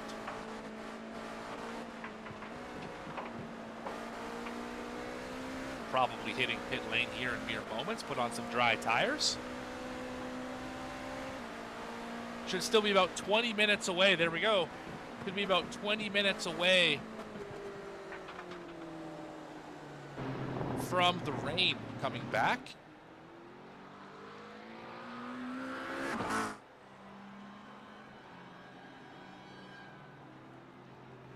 That horn you hear, that is whenever a driver enters the pit lane, a horn sounds. Kind of an interesting thing. I'm sure that's a safety. I'm sure that's for safety for crew members. Note there's somebody coming down the pit lane. Obsidian Edge GTP could stand to gain a spot here from REC telemetry by Wizards team. Finn Norgard Peterson, currently the driver. Jokes about him in the first stage, what we'll call it, the first stream. if I recall correctly, I'm going to try and quote this verbatim, was teachers raised their hand to speak to him in school. Commanding. And at that time, he was commanding the race. Fell back to 4th. 1 lap off of the leader's pace. Having a solid run, nonetheless. Led a good amount of laps early. About half of what the 831 has not led.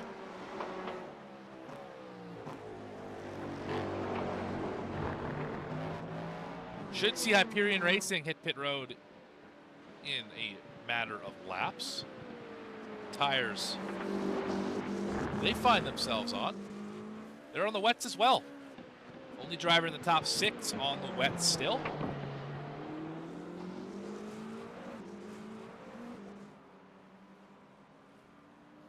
Probably bringing it down this time. Put 4 fresh ones on there, 4 dry fresh ones, I should say.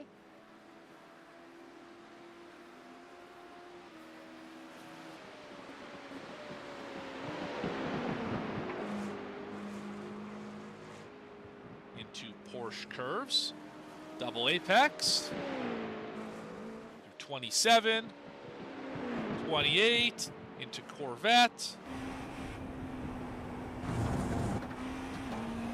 Does not like the assets in that part of the racetrack. Onto pit road, I would presume. Yes, leader on pit lane.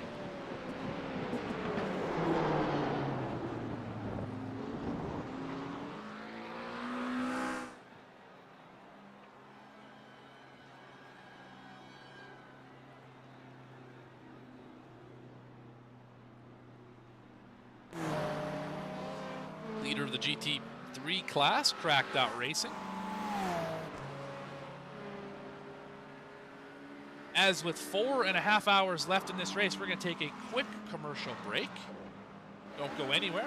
You're not going to want to miss the rest of this event by any stretch. You've been watching the Majors 24 here on VSPEED. Be back after a quick word from our sponsors. Racing isn't easy, but experiencing it is. iRacing puts you in the driver's seat with the industry's leading sim racing game. Drive on laser scan replicas of the greatest racing circuits from around the world. Go head-to-head against other drivers chosen by skill-based matchmaking to ensure competitive racing at every level. Compete across all your favorite series. In officially licensed cars, engineered to deliver the most accurate driving experience possible.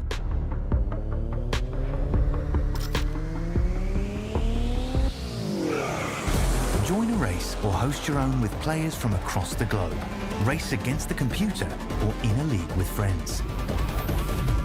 Feel the thrill behind the wheel. Visit iRacing.com.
Hey, you know that guy who just before the green flag keys up his mic and asks, "Anybody got a setup?" Well, this is him. This is Adam, and hey, Adam needs some help. On the other hand, this guy over here, this is Steve. Steve is a solid racer and he knows his way around the garage. Steve's problem is time. With a job and a family, he can't find enough time to build competitive setups and to race as often as he likes. But as luck would have it, Steve knows a secret. He lets the Majors Garage crew chiefs do the setup work so he can focus on the racing. At majorsgarage.com, Steve can get setups for over 60 cars on the iRacing service. So no matter what series he wants to jump into, he is covered. Somebody, anybody, really should tell Adam. See you at the garage.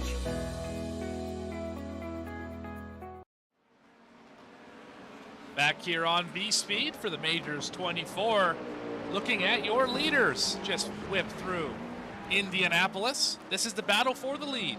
0.8 of a second separate High Caliber Auto Sports and the car in frame right now, Hyperion Racing.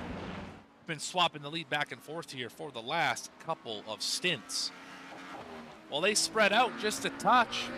Empire Racing and Pace Syndicate Rosemary have not gotten away from each other. They, of course, battling for 9th in class. About 1 second separates them.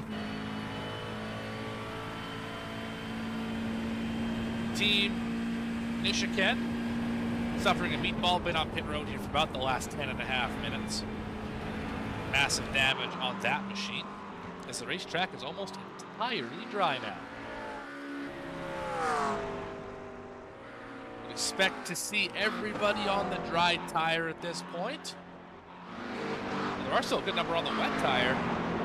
Nemesis Racing, the first of those on that wet tire. Surprising. Oh, actually, apologies. Hyperion's on the wet tire. Must be expecting rain here. I know it was going to come around this time. This is still on the early side of it. Haven't seen a raindrop yet. Probably why High Caliber has been able to drive away by 4 seconds in that last lap, just due to this tire compound they're on right now. It's excellent in the rain. It's not quite as good in the dry. You'll heat up that tire quite a bit. We can't see that temperature live, unfortunately. It'd be interesting to compare those, but iRacing does not allow us to have tire temperature data for a litany of reasons.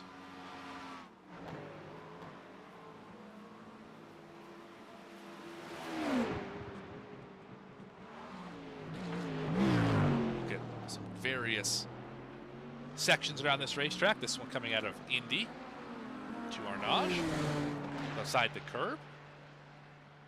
Here, I believe this is just before chicane 1.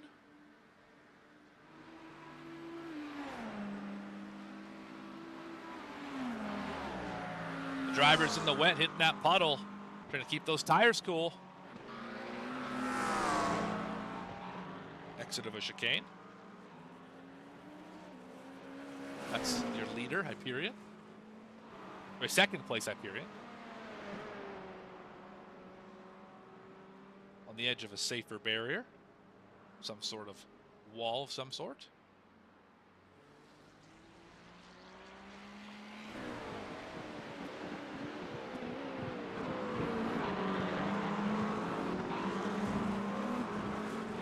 "24 hours, such an unbelievable feat. To be able to race around a facility for that long is truly remarkable. If you've ever had the opportunity to do a 24-hour race and you've completed it, that alone feels like a win. If you've never completed a 24-hour race and you have iRacing, even if you don't have iRacing, I would highly suggest you give it a try. I believe we have an iRacing discount code in the description, if I'm not mistaken. You got to try it at least once. It is absolutely an unbelievable feeling to cross that finish line after hour 24 and say, I just conquered whatever racetrack I was on. I've run at Daytona, I've run at Spa in their 24-hour races. Exhilarating. And lot of fun to hang out with your team, with your crew, which is exactly what we're going to do. We're going to go find someone to ride along with. We've only got 4 options to choose from. We're going to go see what Black Flag Motorsports has going on.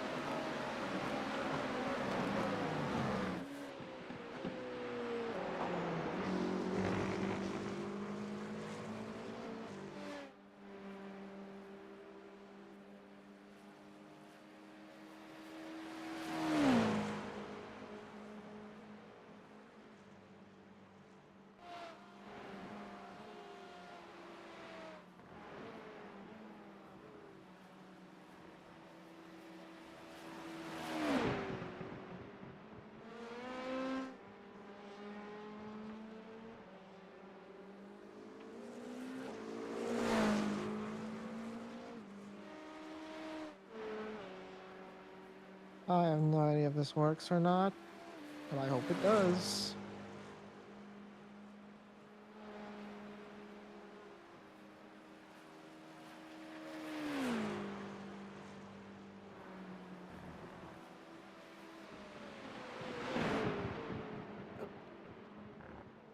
A little too deep there.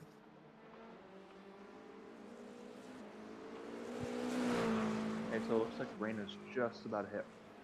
Okay. So, higher tire temps. A little hot, but should start cooling down once we start getting some water over them. Yeah, like one more lap. Definitely think it'll be worth it if we manage to cut out a stop, basically. Yeah. My head is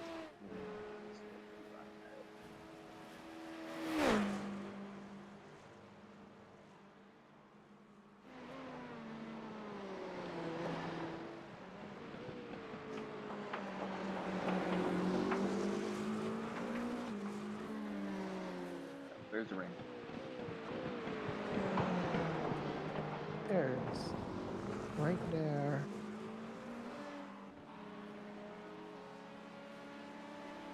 How does the rain look? Is it like a bunch of green stuff? Blue for now. The way it's shaped might be blue for a little bit. It's all surrounded by green, so gonna have to wait to see it out. There's just like a small little gap. It looks like we're gonna let light through. So it's gonna be blue for a little bit. It's gonna be like this for 45 minutes. And then it's blue for the rest of the race. Yippee, finally.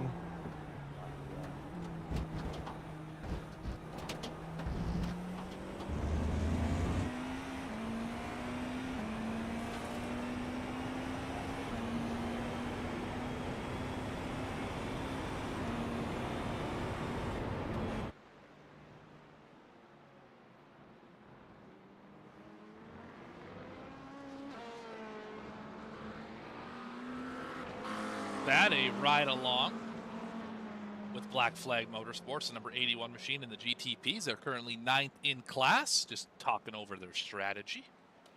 See, the rain came exactly when they expected it would, so they were able to stay out on those wet tires. Now the question's going to be, how hard is the rain? Of course, you can run a little bit in these damp conditions on the dry tires, but drivers like the 831, 27, 53, 42, 136 that you see up on your timing pylon, when do they come down for wets?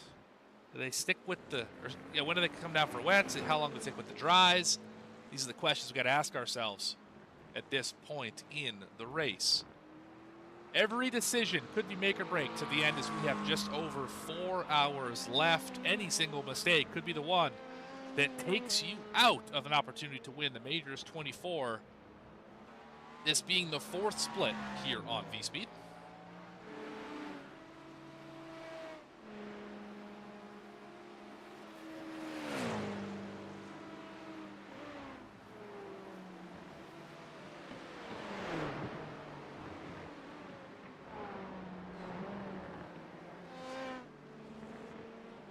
We're at the point of the race where if you are one of the lead cars, for example, High Caliber or Hyperion, different strategies right now, but they're both in the same boat. Be conservative. Don't do anything that could potentially wreck the race car.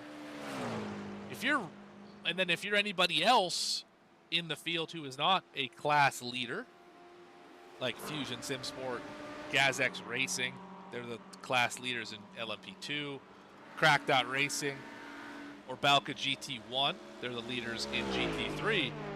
You're pushing as hard as you can, trying to find any way you can make up time and potentially get that spot back, get back closer to the leader.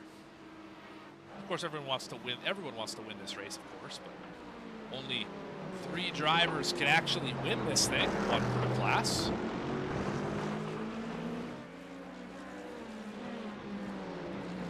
Still do not have a nose cone on that Balkan machine, interestingly. I swear it was blue and red at one point, and it wasn't always black. It looks like they're definitely missing a little fascia on the front of that machine. It's still fast, though. They've been hanging out in P2 for a good while. 1 lap back of the class leader.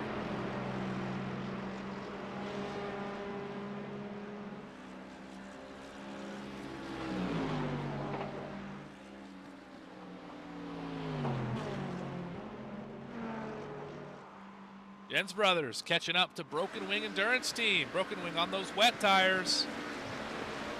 Jens Brothers on the dries. You can see just how much faster dry tires are in this condition at this moment.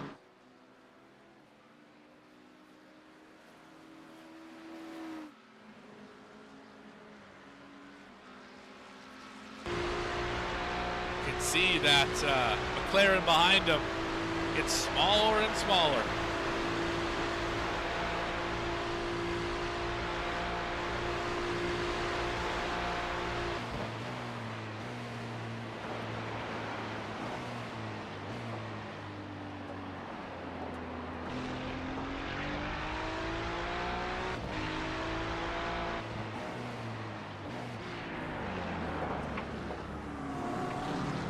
Closing in on 4 hours remaining.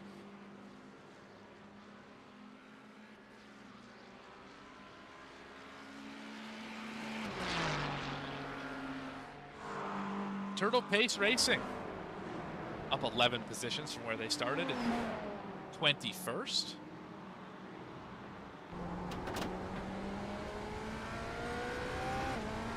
Up to 10th in class, 12th overall.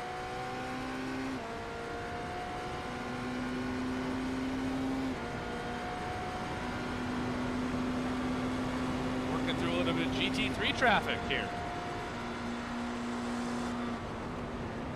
Ever treacherous Mulsanne corner. Oh, around he goes into the dirt. Caught a puddle, locked up the tire. Lucky for him, didn't get any worse than just going off track. Fortunately, debris going to be spewed across the racetrack for drivers behind them, but that's okay. It might be gone by the next lap. It's hard to say. We're now raining as we get closer to Indianapolis.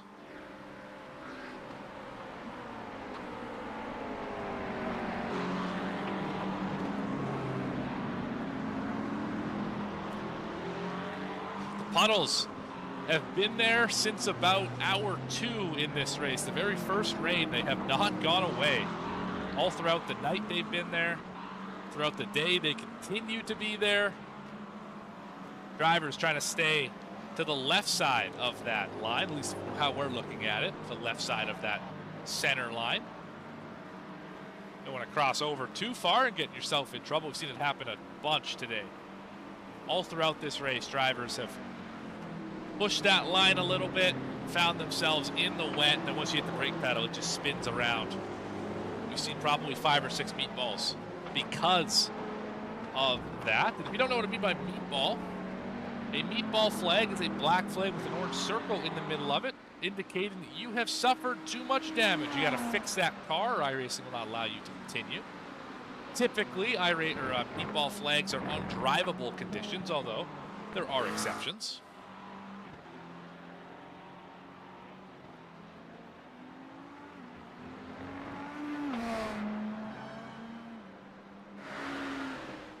Basically, you don't want, if you get a few crack, you're likely going to get a meatball flag around this facility, unless you don't hit anything.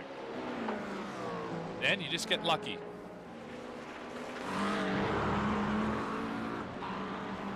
Drivers hitting the pit lane. Hear the horn. Look across Ford chicanes, where we see a number of drivers hit pit lane, probably getting those wet tires on.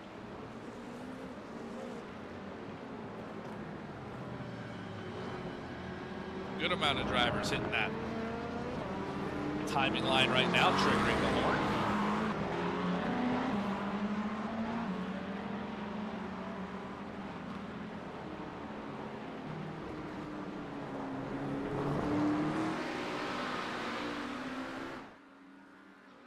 Here is Team WP300 Lemon in the 23.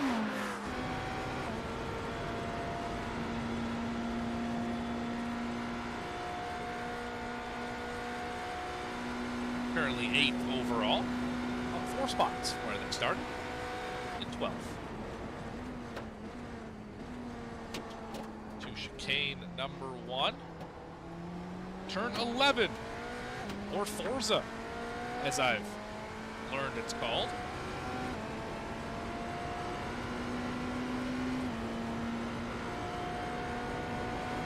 High Caliber Auto Sports just now leaving the pit lane.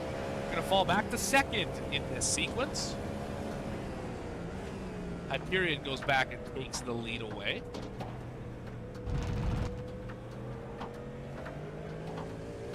Remember, Hyperion on the wet tires. They've been on the wet tires for quite a while here. So, well, that's how much will that strategy help them? They're now 10 seconds ahead of the driver we're on board with right now, High Caliber Auto Sports.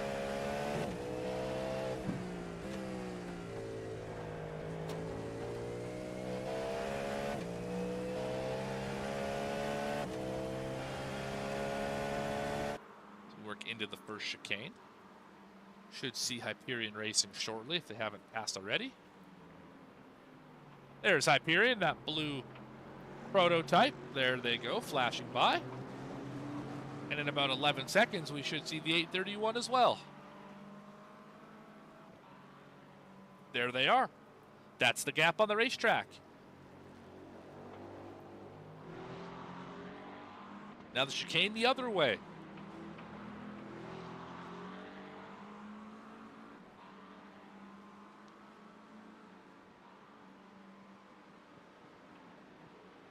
Hyperion. Valka. I believe that is Cracked Racing. It is.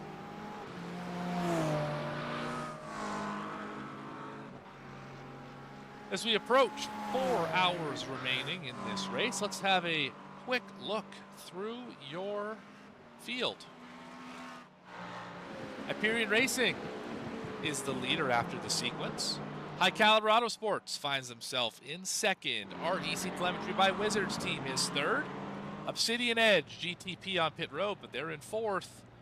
Adrenaline Auto Sport Alpha with Austin Cobb as the driver, they're 5th.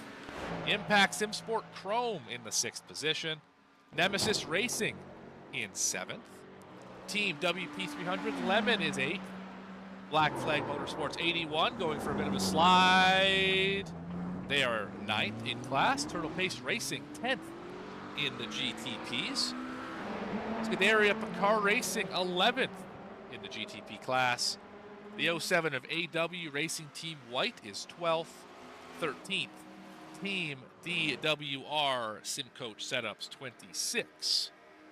Those are the GTP cars currently running in the race. Now let's go through your LMP2 drivers. Fusion Sim Sport with the black flag, they are leading. GazX Racing Team Nemesis here on pit road.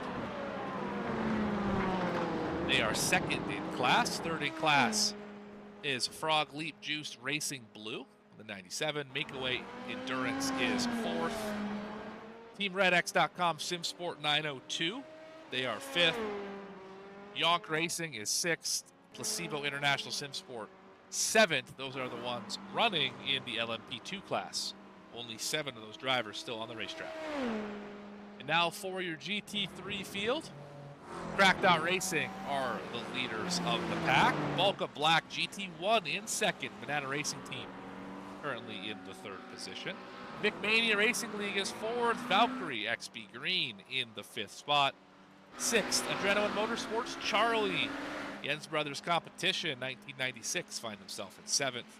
Broken Wing Endurance Team eighth, just behind them. Empire Racing. They are in ninth in class. Pace Syndicate Rosemary. They're 10th. Vesta Sport Yellow in 11th. Absolute Motorsports Aceleth GT3 in the 12th position. iRacers for Fun still hanging on there in 13th in their 22 machine. Neil rocks. I'm sure he does. Lumen Motorsports Spark in 14th. Team Tryhard is 15th in class. Echelon SimSport Purple 16th. Frog Leap Juiced Racing Green. They are in 17th. And Team Nishiken, they are 18th in class. A fall from grace for sure from this team. That's a quick run through your entire field. All the drivers running currently.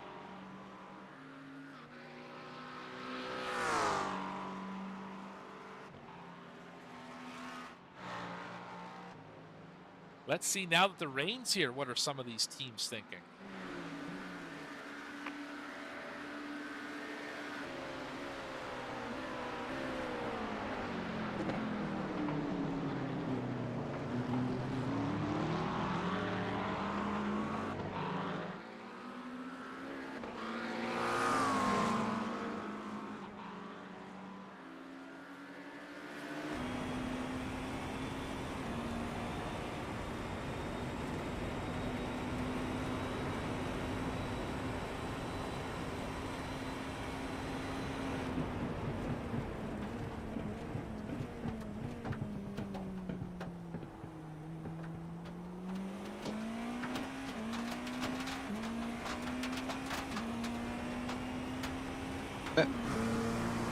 Just do it based on traffic, if you can figure out.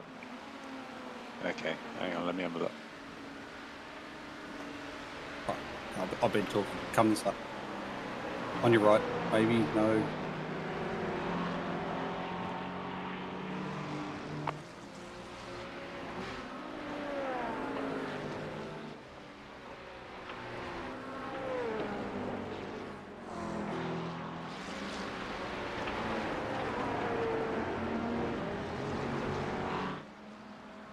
I'm in this lap, yeah? Yeah. Yeah, it's 6.5 does the other, so I can see speed. Okay. It's gonna do.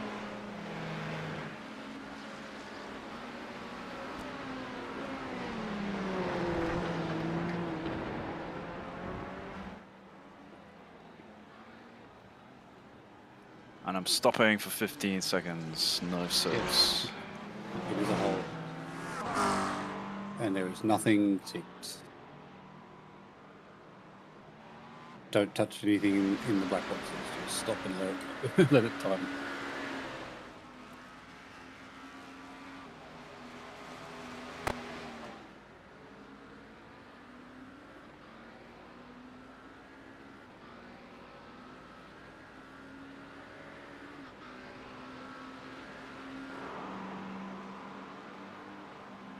Sorry, mate.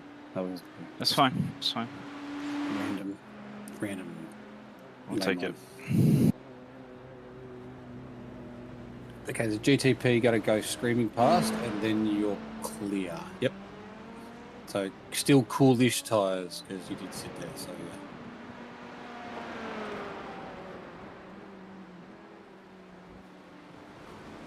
Lots and lots of green. Okay.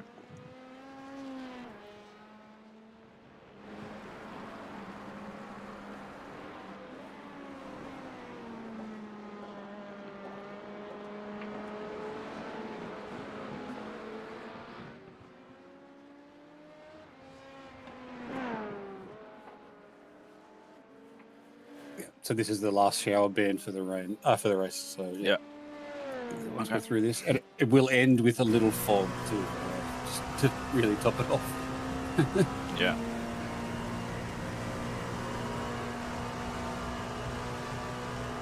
GTP leader 3.5 seconds back.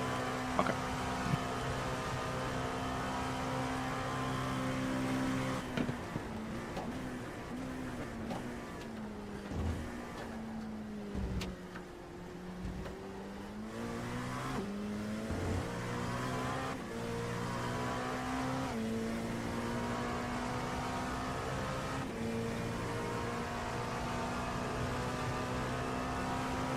If there was to be a safety car now,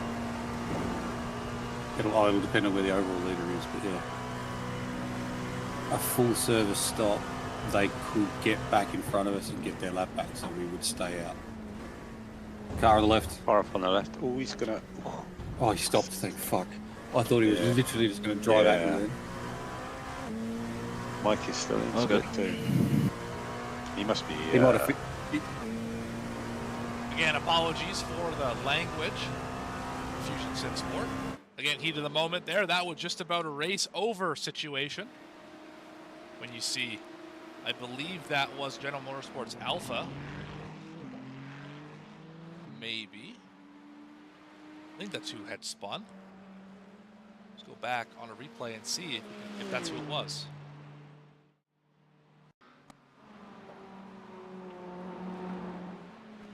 Don't think it was that team.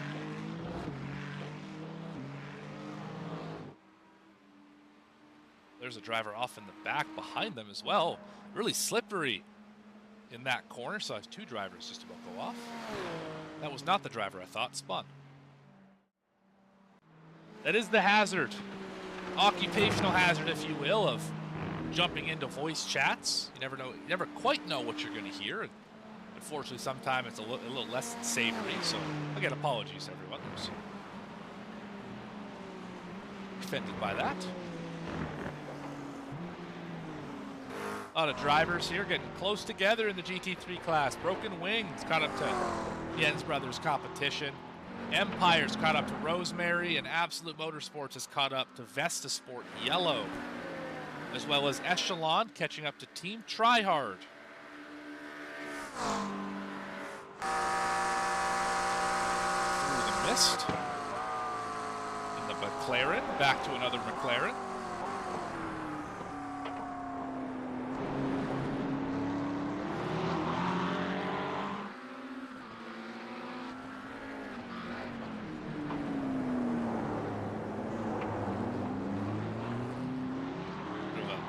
Slippery condition there for Team Tryhard. We're going to get out of Arnage. Slick. Whole track is wet now. Let's check out the weather conditions. Mostly cloudy, I would also say raining. Track temp 75 degrees. As we heard on one of the onboards, this is going to be the last time we see rain in this race. The last rain band. Then it will be clear and dry for the rest of the show. A little fog at the end just to make sure that you earn it. Let's go see what Jens Brothers competition has got going on.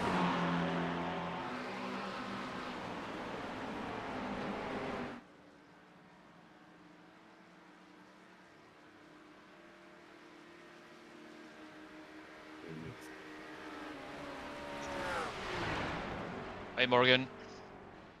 Hello again. I will just mute. David, soll ich die muten? I can just listen in as well. That's fine. Fine by me.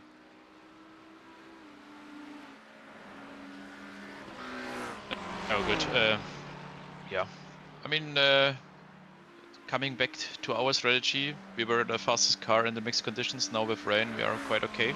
So this is the last rain, if I see this correctly. So after that, it's all push. All right, so this rain came in a decent time for you. You called the strategy correctly, it seems like. Currently running P8 in class. Feeling good to the end? I would say it was 2 laps too early. I mean, we saw also in the broadcast that David was struggling really well, but for this next stint, we were perfect on strategy. We had only 1 lap extra in, but we could not drive the 1 extra lap. It would be terrifying outside. So this time we were really good on the call, and I think with this 1 hour stint, afterwards we can just switch directly to dry tires and until the end. So let's see how it is going on. I mean, we are quite good on the rain and tricky conditions, so we hope that we can exploit this until the end. And then our last 2 drivers are going in the car, and then it's 3 hours and 50 minutes left on the clock. Yeah, absolutely. We are getting down to the end of this race. It's been a grueling, just over 20 hours. Now in the final 4. How you guys feel? Anyone tired? Y'all energized, ready to go, ready to get this thing over with? I mean, frankly speaking, David and me had the night's sleep, so I think from him and we are quite relaxed, and also the other 2 that are driving now are also completely fresh. The night shift is already in bed, so I think we are good to go. Nobody really exhausted. David is his last stint now, and then afterwards it's only 2 drivers left that are completely fresh, and that's why we hope at least the top 5 is in it. Fantastic. Sounds like it's well planned out. You guys knew exactly what you were trying to do. A little bit of an off track there, but no harm, no foul for David.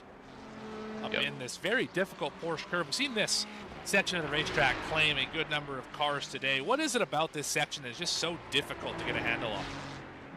I think the water system in Le Mans is not that good, especially when we compare it to the 24 hours of Nordschleife, when we were driving the official 24 hours race.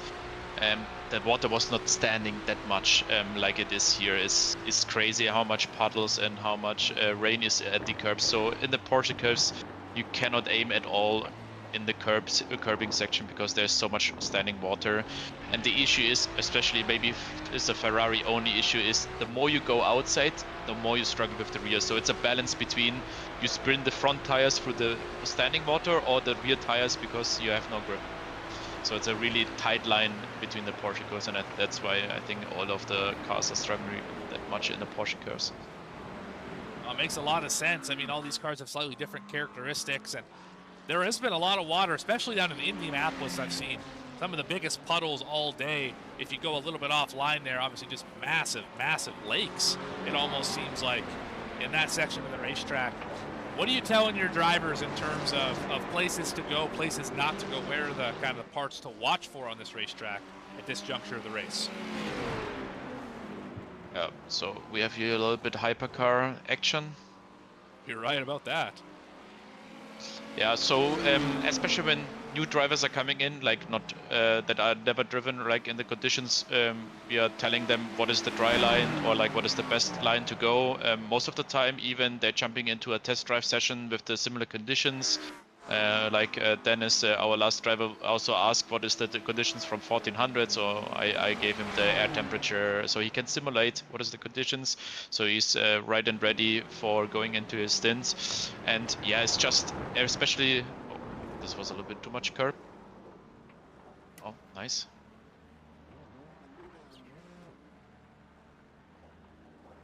I mean, it's super tricky out there, and he's trying to take the time because we lose so much time over the race. He's pushing now. So, as already mentioned, we always give coaching, especially the ones that were in the car, where's the puddles, what line to prefer, what is tricky when there's hyper LMP2s or GTPs coming through. And these are the small details that I think in the end makes the difference.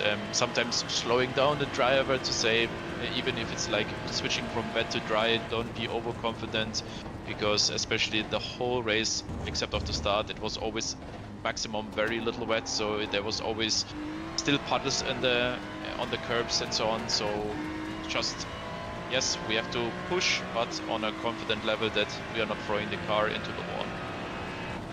And definitely a fine line to walk at this stage of the race when you can see the finish line not too terribly far away.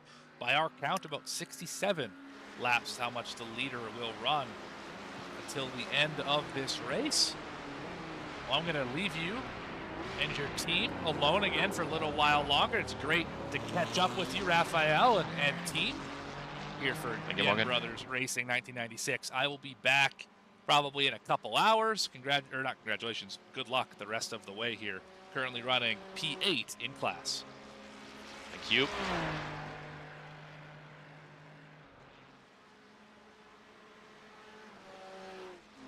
One of the more receptive race teams that are in the Discord here to having somebody jump in and say, how do you do? Appreciate them.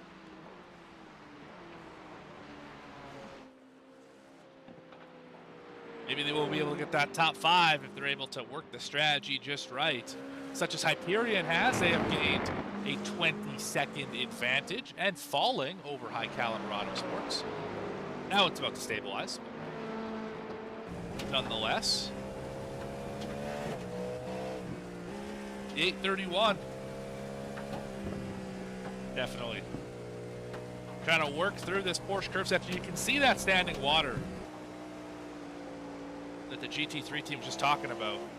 It's so difficult to get through some of these sections. Let's have a look at the weather, or at the racetrack, I should say, while we watch telemetry.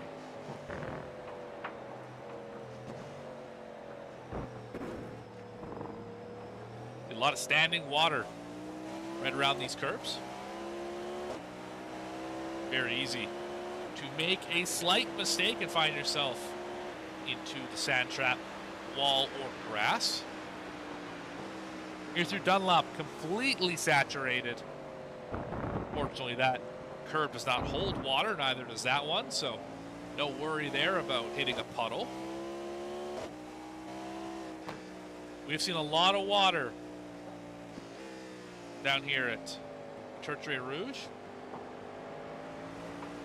It's a little bit right there as well on the inside on that curve, but here we go. Here's where the big water puddle's been all day. Splat. See the loose condition. Car wants to spin out. Now in the mist. That vapor trail.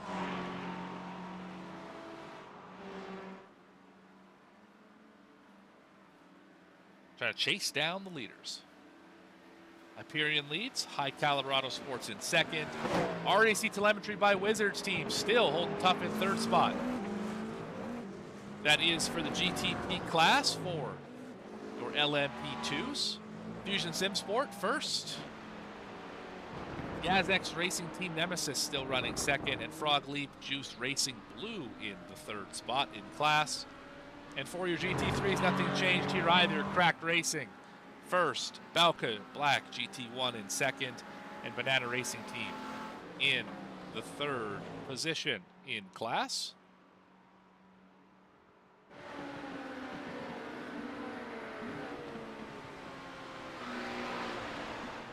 iRacers for fun on pit road must have damage of some sort. They've been on pit road for about 3 minutes. Not a meatball, just damage.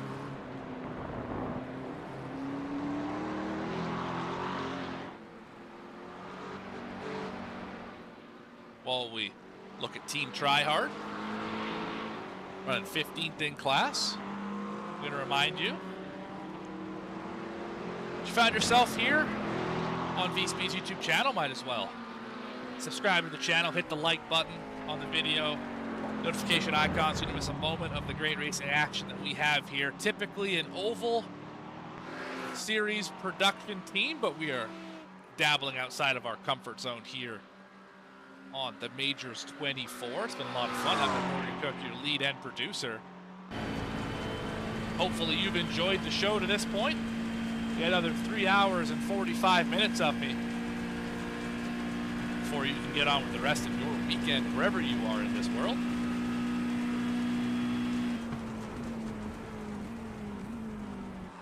Once again, thank everyone who has joined the channel here in the last 24 hours. Helped us to reach 2,000 subscribers on the channel. massive milestone for us. So big thank you to every one of those fans who have subscribed. If you want to check out some merch from us, at VSPEEDSim.com. Check us out on X at VSPEEDSim. I want to thank all 18 people in the chat as well. Anything you think I need to know? Let me know right now. Type it in the chat.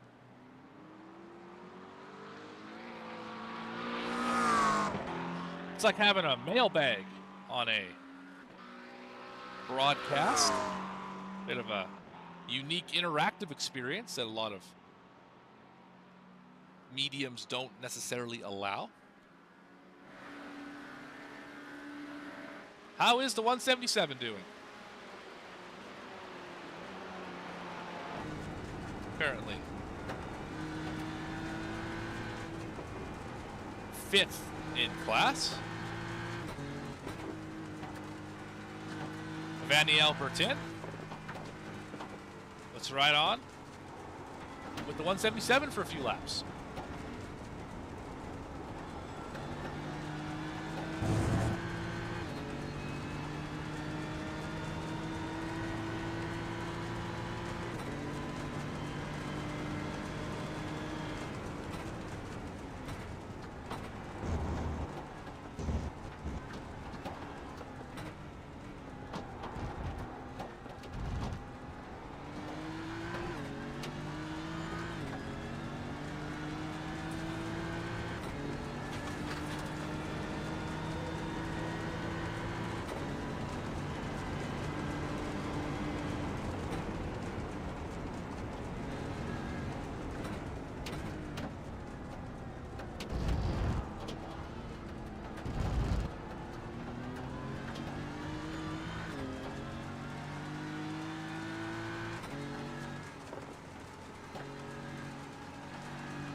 This racetrack's so treacherous right now. Drivers really struggling to get the car wound up, get the power down, make it rotate through an apex without missing the apex. Been very difficult for drivers to work through this field.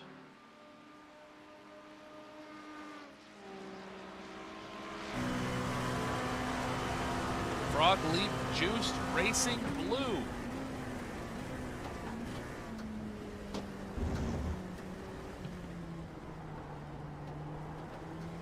The LMP2 entry, Frog Leap Juiced Racing. Of course, their green entry, currently 17th in class in the GT3. They are currently this team currently 3rd in class in the LMP2. Showing a lot of speed so far.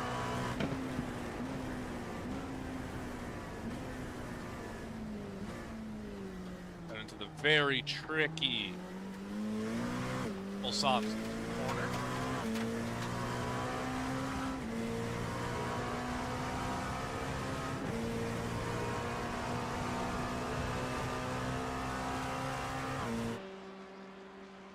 down into Indy as we had a battle for the lead. Hyperion hits pit road. High Colorado Sports is going to take the lead back. This has been the battle, and they're the only two drivers, only two teams on that same lap as the leader. Ooh, trying to work around Turtle Pace Racing entry. Able to do so successfully.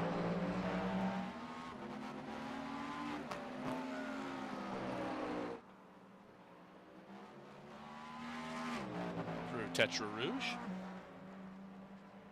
See just the difference in pace. Leader back to 10th in class. Look down through Indianapolis. Been a fun corner to watch. Seen a lot of action here in this part of the racetrack.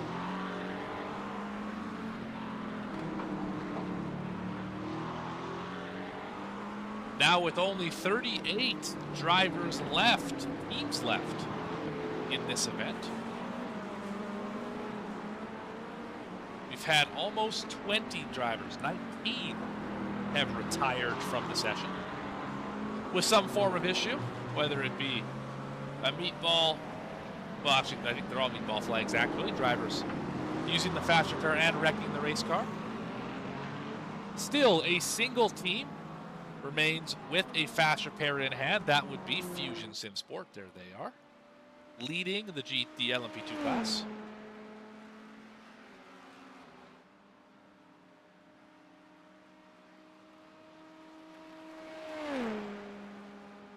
Wonderful drive so far for those guys.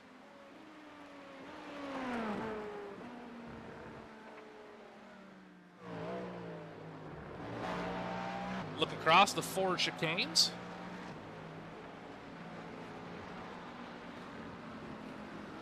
Another one of those picturesque parts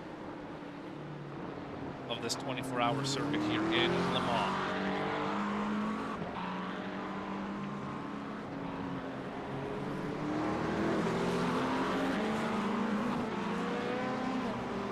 There's a good look too at that sausage curve, kind of dead center of your screen, that dark red part on the inside of the last curve. You hit that, definitely change the angle of the corner. See if anyone hits it here. No, everyone's going to avoid that as expected. But that could definitely cause you a little bit of headache if you catch that turtle in the wrong spot. All these drivers now headed into the Dunlop chicane a few corners later.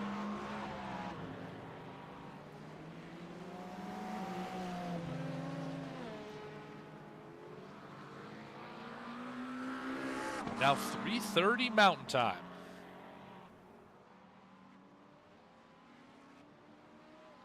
Running that midnight oil here on VSPEED.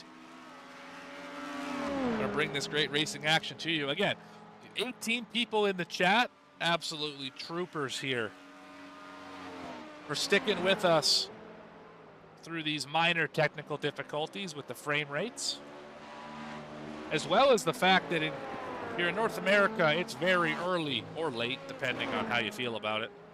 If you're in Europe, it's probably early. It'd be early in the morning. We heard earlier that they are about 8 hours in front of us. If you're in the rest of the world, I'm not sure if we have any drivers from Asia here. We're still running. Actually, I believe Team Dashikin is from Asia. I believe they are in Japan. I'm not mistaken. Not exactly sure what time it would be in that part of the world. Regardless, your former leader of the race relegated back to 18th last car running. It has really fallen apart for this team. Unfortunate break for a group that was so fast early.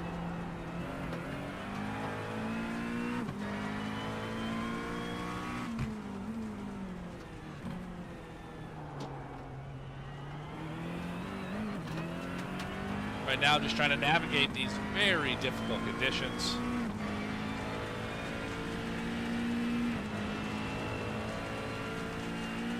a testament to the perseverance. They could have easily quit when they had their last 20-minute need for repairs after starting first in class. But they said, no, this is the Majors 24. It only happens one time a year. We made it to Split 4. We will finish this race, or at the very least, we will try to finish this race, and they're doing just that. Really great to see that kind of perseverance here in this event. Now the very difficult Porsche curves. Can't touch the apexes. A lot of drivers have found themselves in the gravel. You can see it all strewn about all over the grass. We've seen a good number of incidents in this part of the racetrack right here. Between here, Indianapolis, and Mulsanne Corner, we have seen pretty much all of the accidents today. A couple happen in chicanes, but I would say about 90% of our accidents today have happened in those 3 segments of the racetrack.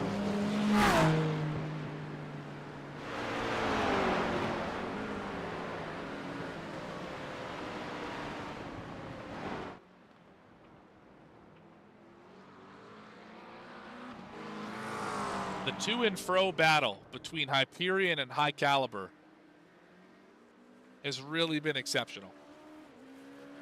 They're 7 laps different on their pit sequence. Hyperion just pit.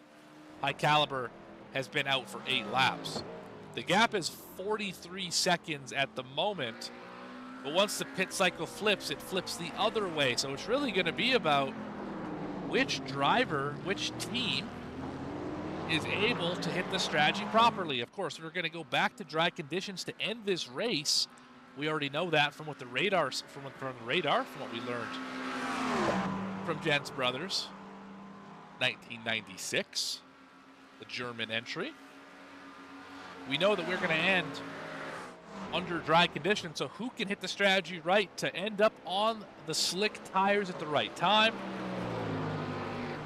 And will we see an epic race to the finish? I'm sure we will. Here at the Majors 24 on VSPEED.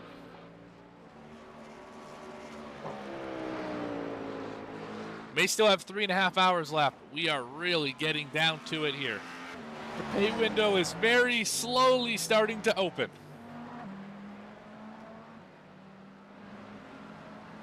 It's open just a sliver now. Just a sliver. If you're one of the drivers who's put yourself in a good position for your team, you have to be very, very careful with these wet conditions to not do anything crazy. Saw a bit of a moment there. Turtle Pace Racing going upside. The Balka Black entry.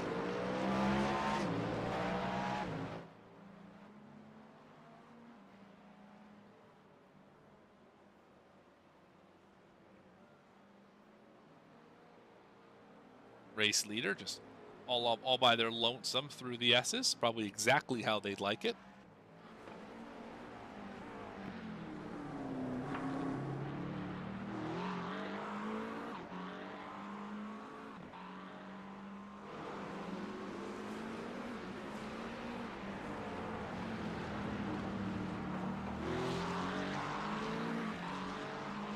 Up to 20 drivers hanging out with us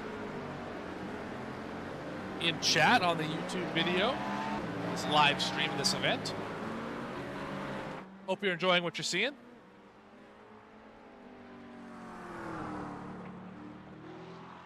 For the next 3 hours and 30 minutes.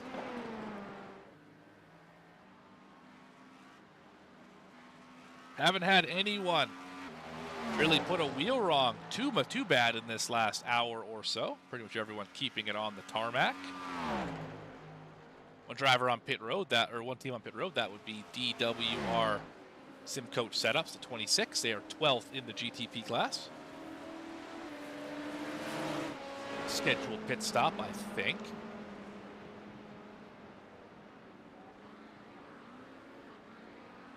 Should be seeing this Barrier Picard Racing entry, the 861, hit the pit lane in the next handful of laps as well.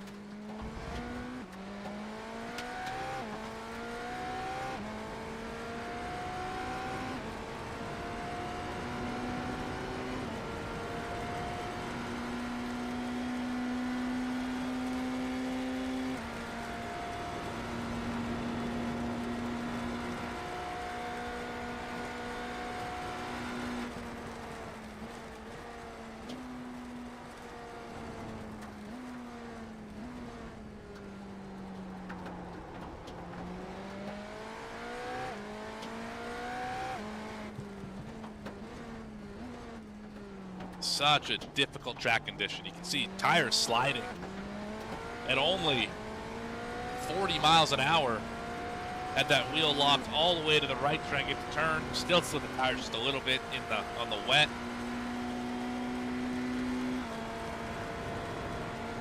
Not really a dry line or a good wet line to run on.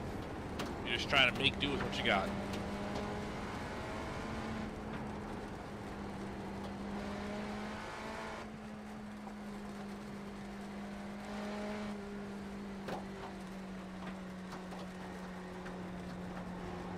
And this team, 2 laps behind the next driver, the driver in front of them, 3 laps ahead of the driver behind them. So really, all you got to do is just bring it home for the 861 Scuderia Car Racing. Turtle Pace Racing is 2 laps ahead. AW Racing Team White 2 laps behind in class, with Frog Leap Juiced Racing Blue in front of them. More position overall, but not for position in class, of course, because the 97 machine is an LMP2.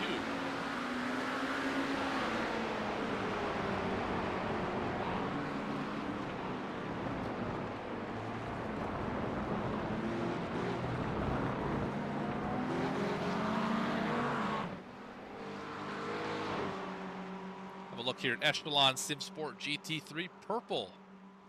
Haven't spent a lot of time with this team today. That seems like a great time to do so. Ryan Bravo behind the wheel.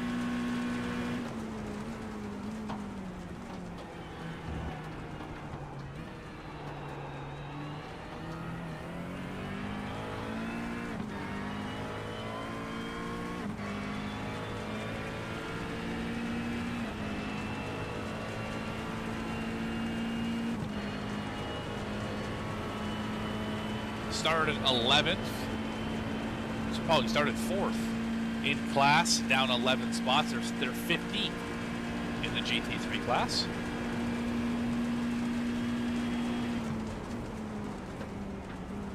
Getting into that chicane. Oh, big slip there. The fast hands of these drivers is something really to marvel at.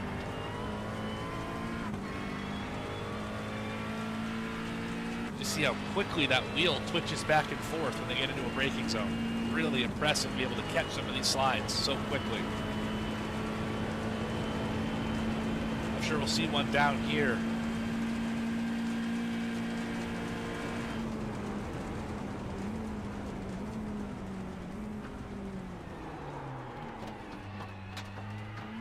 A little bit overshoot on that corner, but made it nonetheless. No harm, no foul there for the 36 machine. Echelon Sim Sport GT3 Purple, 15th in class in the GT3s. Team DWR Simcoach Setups 26 have found themselves with a black flag, 13th, and last driver, or last team running, I should say, in the GTP class. Has not been the kind of day they wanted after starting in 3rd. I believe this was actually the team that spun.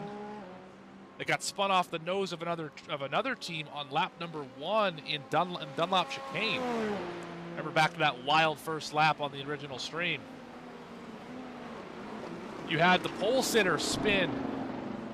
That was, remember who that was, in fact.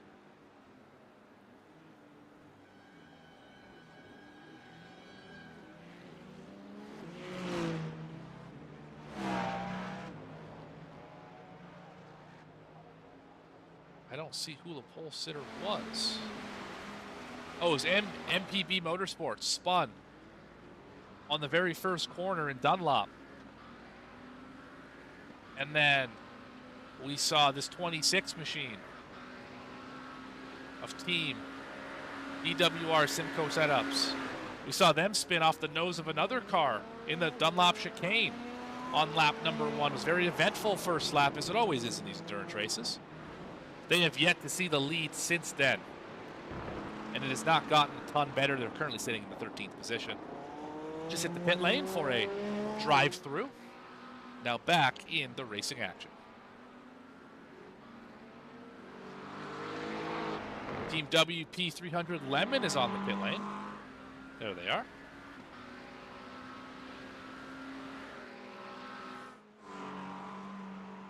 Still raining out in some parts of the racetrack. Drier conditions. The closer you get. Oh, now it's wet again. Never mind. I say the closer you get to Mulsanne, the drier it gets. I was wrong. It's raining again down here. This part of the racetrack. Impact Sim Sports. Possibly with an issue. The 6th place car, the 136. Potentially a connection issue as they have dropped out of the session. See if they come back.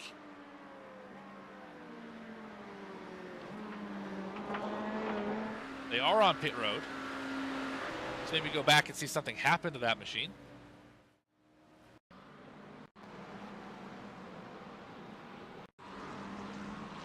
Does not seem like it. Not able to establish a good connection with that team, so.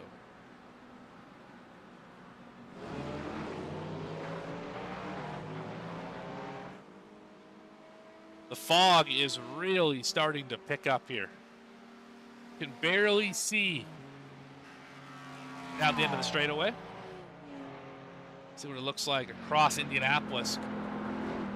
Visibility not great. What's it look like on board? Decent if you're alone. A little more difficult, of course, if you're working with other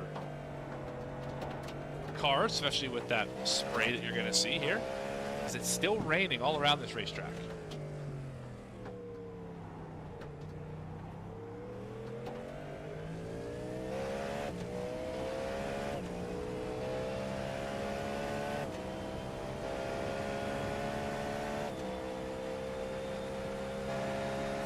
Viewers left in chat.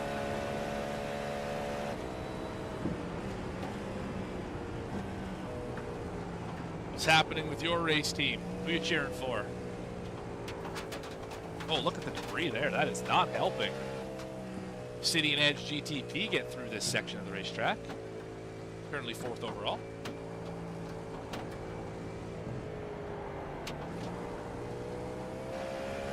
Very difficult to drive this Cadillac.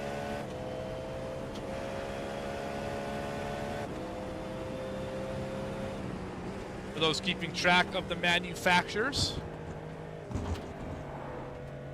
a Cadillac leads the race. High Caliber Auto Sports in a Cadillac. Hyperion Racing running the Porsche. So is REC Telemetry by Wizards. They are running the Porsche as well. City in the Cadillac. Adrenaline Motorsports Alpha in the Ferrari. Impact Sim Sports Chrome in a Cadillac. So is Nemesis Racing. And Team WP300 Lemon in a BMW, the first BMW in the field. All of the LMP2s running the same Dallara P217 LMP2 machine, so nothing too exciting there. Where is High Point Racing? Great question. High Point Racing.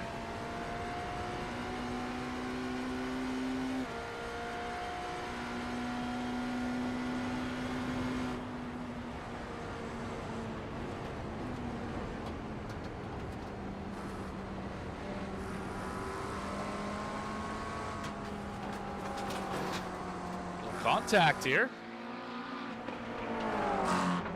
I do not see a High Point Racing. Interesting.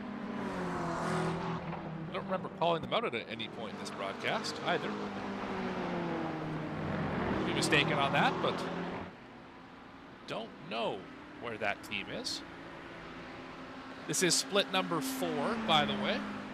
Oh, driver without a, oh, really heavy damage there. Who is that? Is that the 50 by chance? Not the 55. Lumen Spark? No. Nick Mania? No. Is it Rosemary? I'm trying to remember who the orange cars are.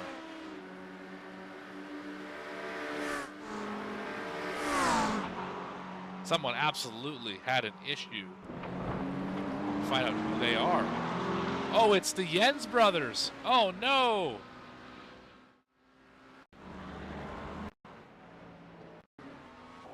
Oh, that car is mangled. It's all good here into the Porsche curves. We talked about it with this team, how difficult this section is. From inside the cockpit. Oh, they caught the debris and around it went. Knocked the bonnet off, knocked the rear toe out of it. Car won't drive straight anymore. Massive damage. And that might be what kisses their top 5 chances goodbye. That machine is crab walking.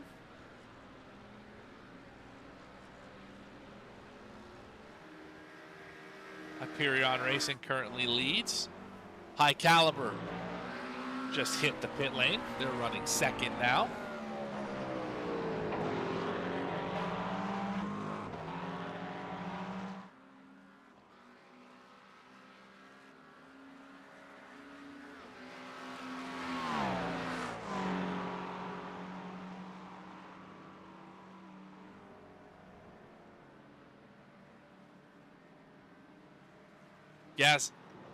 GazX Racing Team Nemesis on the pit lane for a scheduled stop.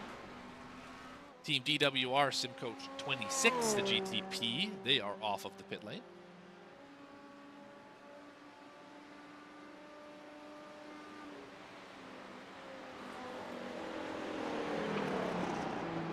Let's check out the tire compound. Should see everybody in the wet except for Impact Sim Sports Chrome, as well as REC Telemetry by Wizards team. I don't see raindrops anymore. Does that mean we're going to get down to the dry part of this race for the final 3 hours? We have 3 hours and 16 minutes left of a 24-hour event here in Le Mans, France, for the Majors 24.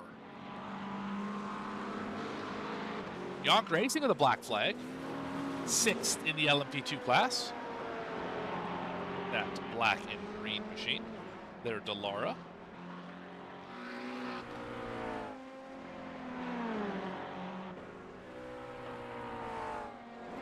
Oh, meatball for AW Racing Team White. They're missing the front end. It's not going to turn. What happened to them? Fortunate incident right there on that part of the racetrack where we don't get the best frames. We can see the gyro, what happened. I believe they caught a puddle here down Mulsanne Straight. Wasn't that car? Maybe they did just... They might have got help, in fact.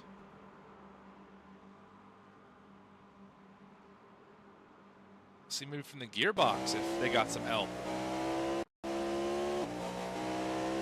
going to see them try and pass somebody here in just a moment. Just off the tail, or off the rear bumper. Yeah, just caught a bit of a seam and around it went. For the 07, the AW Racing Team White entry. They're still trying to get that thing back to pit road. Still having issues.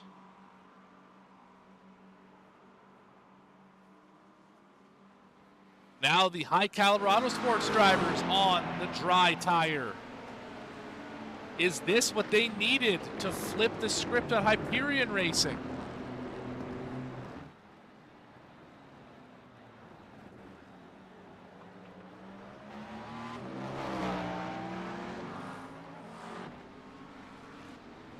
We should see that Hyperion Racing, number 44, take tires here very shortly. So we look across the Dunlop chicane down to the Dunlop curve. GT3 is going to miss the corner there just a little bit.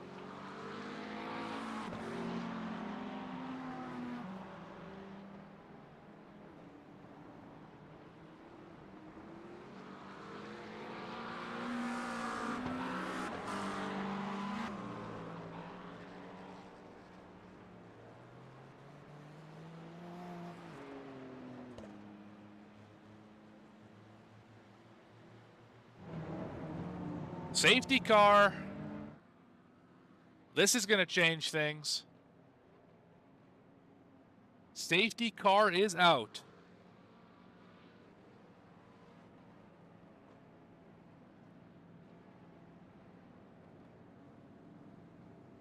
So going to give everyone a chance to catch their breath. Of course, this is the end of the wet period. We know there's not going to be more rain in this race. So now you get a free chance to put on the slicks. This is not going to help High Caliber Autosports, who had, I believe, the strategy to at least flip and get ahead of Hyperion based on having those slick tires on the car already. This changes things quite a bit.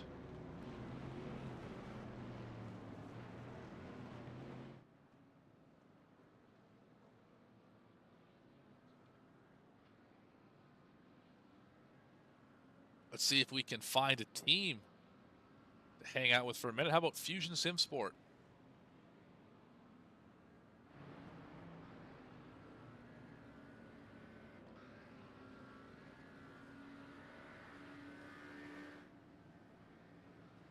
Hello, Fusion Sim Sport. Good day there. So, safety car. Opportune time, inopportune time. What's your take? To be honest, given the position we're in, we'd rather not have it, because it's just risk for us in cars laps down, being able to try and get those laps back. But it's fine. I think it's like management mode, and we've got a plan here. So yeah, just trying to not make any risky calls and not do anything that could put the position in jeopardy. Absolutely makes a lot of sense. How have you found, you've driven quite a bit in this race, how have you felt this car to be handling here with about 3 hours left? It's good, but like with completely kind of constantly changing conditions, you just need to know lap to lap that it can be different every time you arrive at a corner. So I think those that have put the practice hours in and have experienced all the places where you can make mistakes, they're the ones that are kind of dealing with it well. But yeah, it's been all right. Like, it's probably better than the GTPs in terms of handling. Yeah, definitely had the GTPs, had a lot of them struggle here so far. Yeah. In this race. The cold tires are just, I mean, it's rough in this car with cold wets, but I know in the GTPs those guys have an even bigger problem than us, so yeah. Yeah, absolutely here. So currently leading the class here. I'm not sure if Gaz is going to be able to get that lap back on you or not. I'm not exactly sure how these safety cars work from that regard, but the rest of the way, plan just, you mentioned, just to keep it conservative, keep it on the tarmac. Anything else that we should be aware of up here in the booth for this final 3 hours?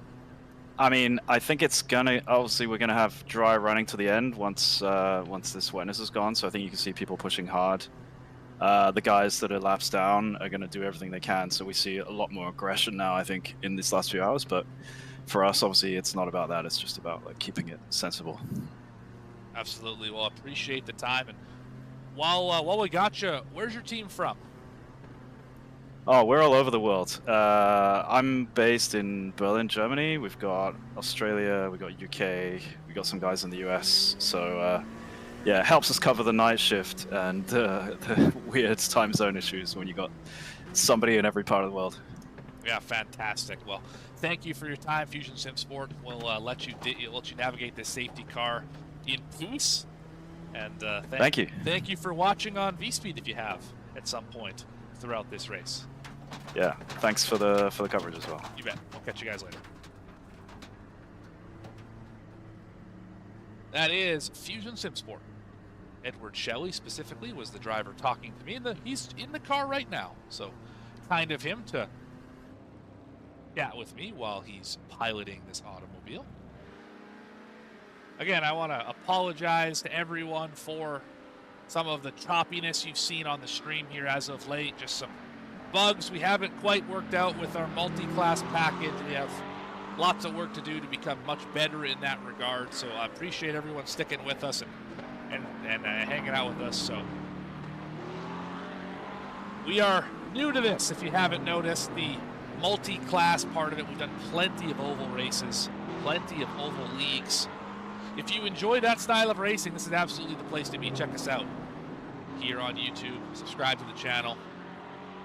Like the video and all the other fun stuff you do. Check out VSPEEDSim.com, at VSPEEDSim on X. You can learn more about what we do here. If you like what we're doing, maybe we can get into some more multi-class racing. Definitely not opposed to it. I do enjoy this style. The endurance part of it, it has been quite a bit of fun. Now let's get back in here with your lead pack as they still pacing.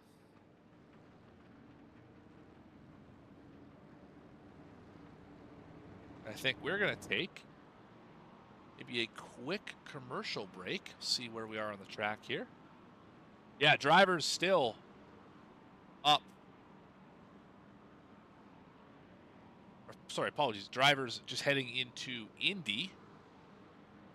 So potentially we'll see all the drivers get back green this time, or we'll see another pace lap.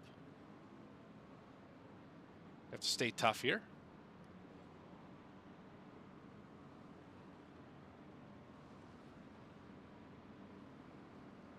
We'll go to a quick commercial, and then we will be back if we happen to go green. So might be a quick break.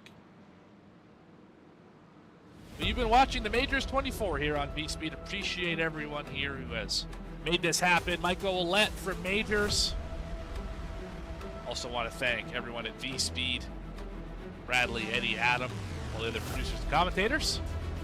I've been Morgan Cook. We'll be back in just a minute. Hey, you know that guy who just before the green flag keys up his mic and asks, "Anybody got a setup?" Well, this is him. This is Adam, and hey, Adam needs some help. On the other hand, this guy over here, this is Steve. Steve is a solid racer and he knows his way around the garage. Steve's problem is time. With a job and a family, he can't find enough time to build competitive setups and to race as often as he likes. But as luck would have it, Steve knows a secret. He lets the Majors Garage crew chiefs do the setup work so he can focus on the racing. At majorsgarage.com, Steve can get setups for over 60 cars on the iRacing service. So no matter what series he wants to jump into, he is covered. Somebody, anybody, really should tell Adam. See you at the garage. Racing isn't easy, but experiencing it is. iRacing puts you in the driver's seat with the industry's leading sim racing game. Drive on laser scan replicas of the greatest racing circuits from around the world. Go head-to-head against other drivers chosen by skill-based matchmaking to ensure competitive racing at every level. Compete across all your favorite series. In officially licensed cars, engineered to deliver the most accurate driving experience possible.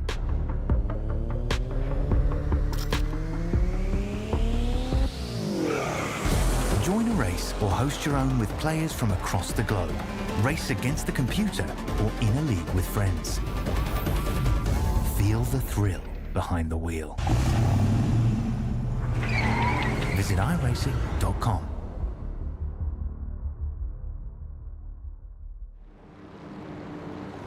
Back here on VSPEED for the Majors 24 coverage. Drivers just about to make their way back to the starter stand. Let's get back to racing action here.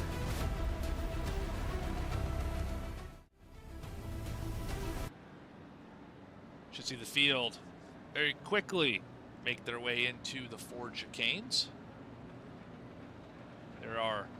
There is your scoring pylon. A few drivers electing to pit. That is the Balca Black GT1, currently in second position. Definitely came at a good time for them. A few other cars hitting that pit stop, a free pit stop essentially. As the rest of the field snakes through the S's here, snakes through the chicane.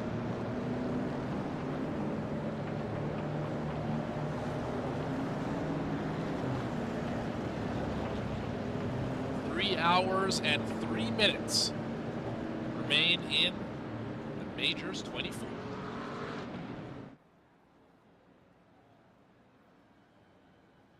Field creeps up the hill to the Dunlop chicane. Definitely still some time here to look around this racetrack. See, mostly dry on the track, not much for wet conditions, which is good news for probably a lot of these drivers. Kind of probably sick of the wet conditions. Here we got exit of pit road onto Dunlop curve.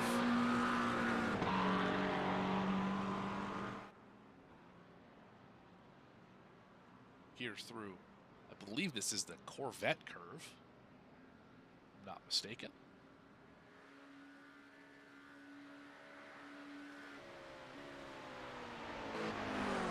Again, want to just make note of the choppy frame rate in some spots.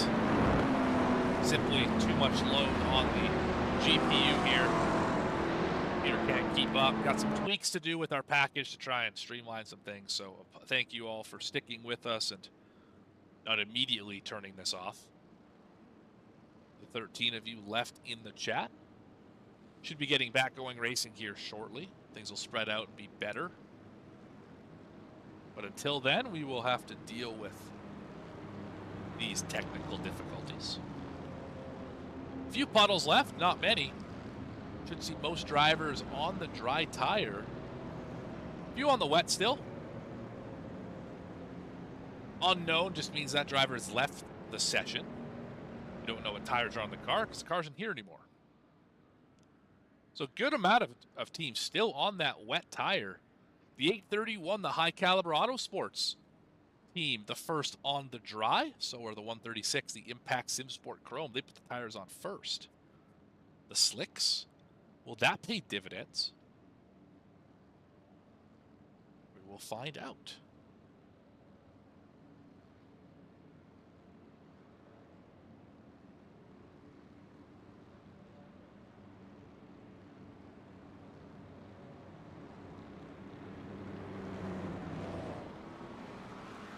They look way high above this racetrack. I'm a little bit closer. Work through chicane number 1.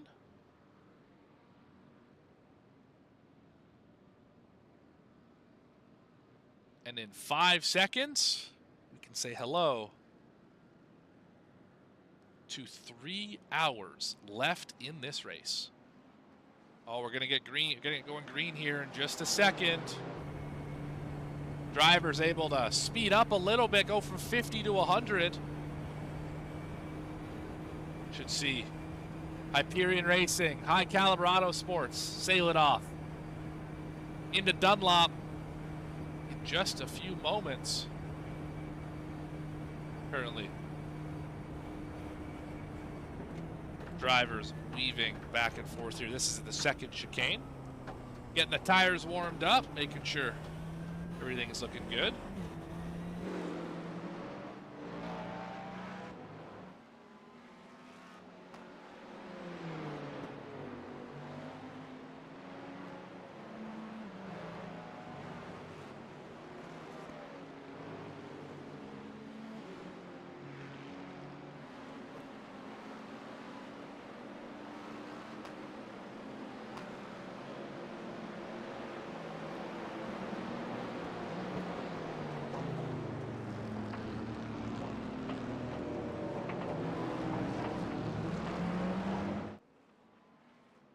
Should see here very shortly. Everybody get back racing. Put the green flag back in the air. When will drivers come off the wet tires and put the slicks on? Will drivers on slicks be able to keep up? Will the strategy pay off? They're all together now on the racetrack. How will this shake out?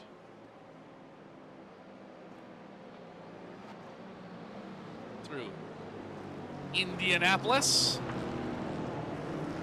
You see the GTP field. Here come the LMP2s. Not too far behind them, the GT3 class.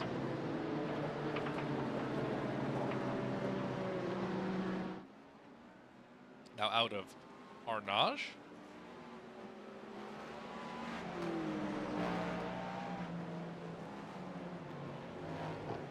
Into the curves.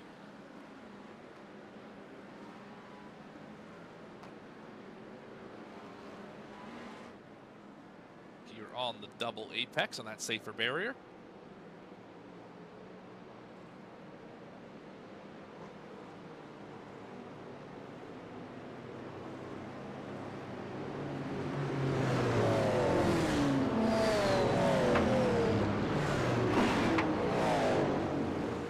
Good grouping of makes and models in this GTP field. Porsche, Cadillac, Porsche, Ferrari, Cadillac, BMW make up your top 8.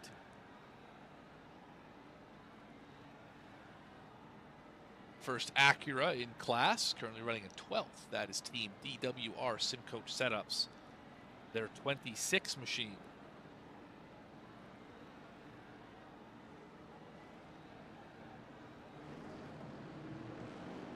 Feels a little slower than I anticipated. Just now going to be entering the chicanes.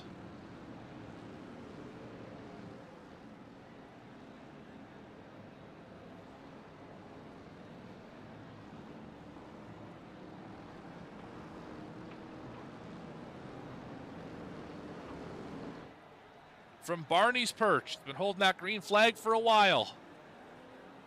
Now he's going to wave it. Telepathically, all the drivers know it's go time. Here in the Dunlop, Hyperion's going to get away clean. Can High Caliber Auto Sports keep them in sight on the different tires? Remember, fairly large tire compound separation here.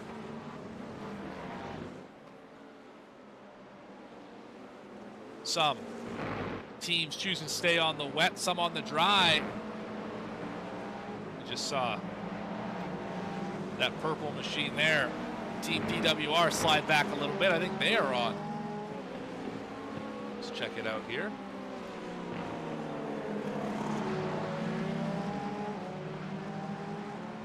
They're on the wet tires. High Caliber on the dry tires, not making much ground up, able to hang on to second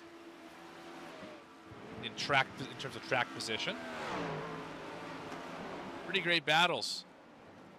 Back here with TeamRedX.com. This is for 4th in class. If they're able to catch up. Oh, they got a black flag. This might not be for 4th after all.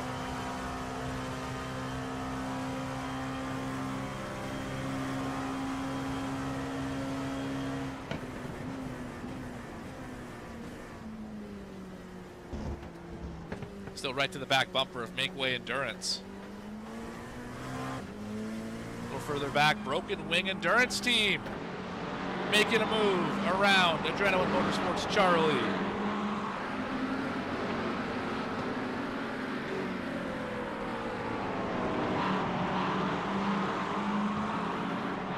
Looks like they're going to go ahead and get that spot as they have a big gaggle of cars in front of them. Banana Racing team is part of it. In second, They are a lap behind class leader, Crack.Racing, to head into the chicane. Banana Racing team, currently 4th in line, 2nd in the class.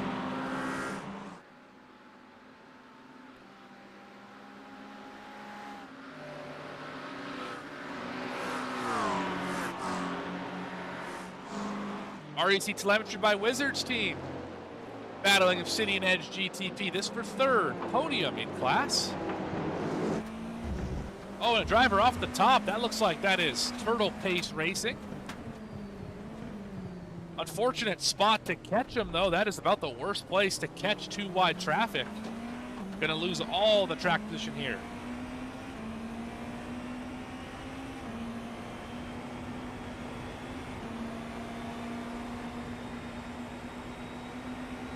Still 4th in class, 4th in the race for REC Telemetry by Wizards team.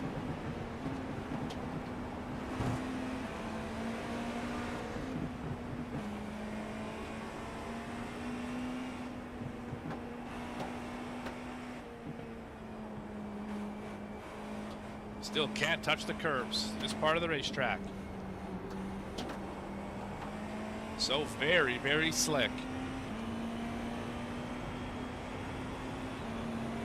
Track definitely drying up. Dive bomb in front of him. Oh, he missed the curb. They both missed the curb. Oh, another driver missed the chicane. We got drivers all over the racetrack here. Some even not on the racetrack.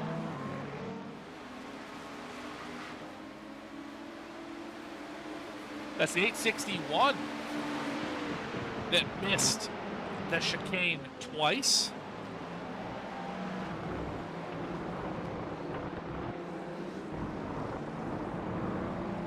Drivers scrapping and clawing back here.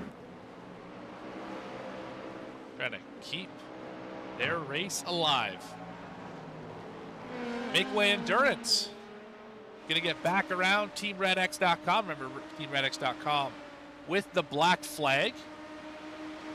Make Way Endurance currently 4th in class. Should be a little more secure in that position now that there's a penalty given. It's like a holding penalty. Or a hold penalty for TeamRedX.com SimSport 902. Still on the box. McMania Racing League.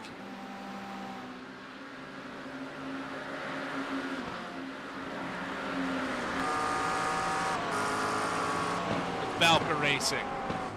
Valka now getting around him here into the first of the 4 chicanes.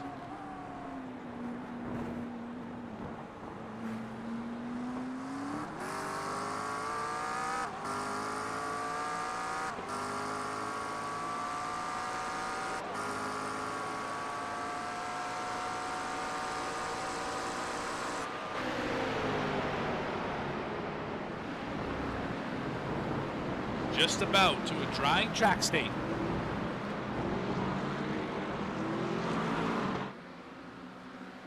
This Balca Black GT1 trying to make their way from back at the top 5 up to the top 30. Oh, big slide there, able to save it. What a moment that was for that machine.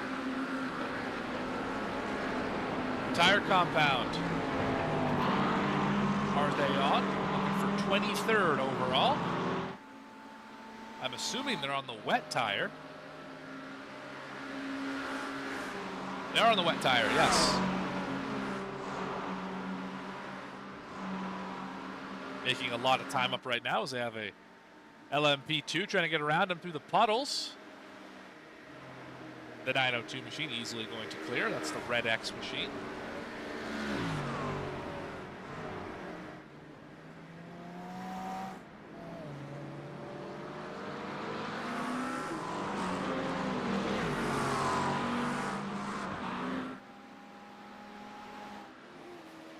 Hyperion Racing has driven away from High Caliber Auto Sports by about 12 seconds. Remember, these drivers still on the wets. They will have to pit for dries. You just wonder If they're going to be able to finish the stint, then put the dries on, they are only about 2 laps away, 2 to 3 laps away from doing that.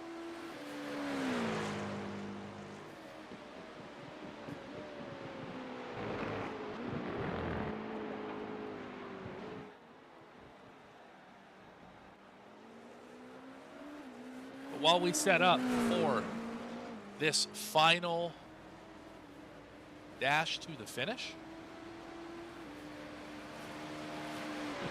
we'll take another commercial break, see if I can fix some of this slideshow issue. You've been watching the Majors 24 here on VSPEED. The run to the checker. Don't go anywhere. Be back right after this. Racing isn't easy, but experiencing it is. iRacing puts you in the driver's seat with the industry's leading sim racing game. Drive on laser scan replicas of the greatest racing circuits from around the world. Go head-to-head against other drivers chosen by skill-based matchmaking to ensure competitive racing at every level. Compete across all your favorite series. In officially licensed cars, engineered to deliver the most accurate driving experience possible.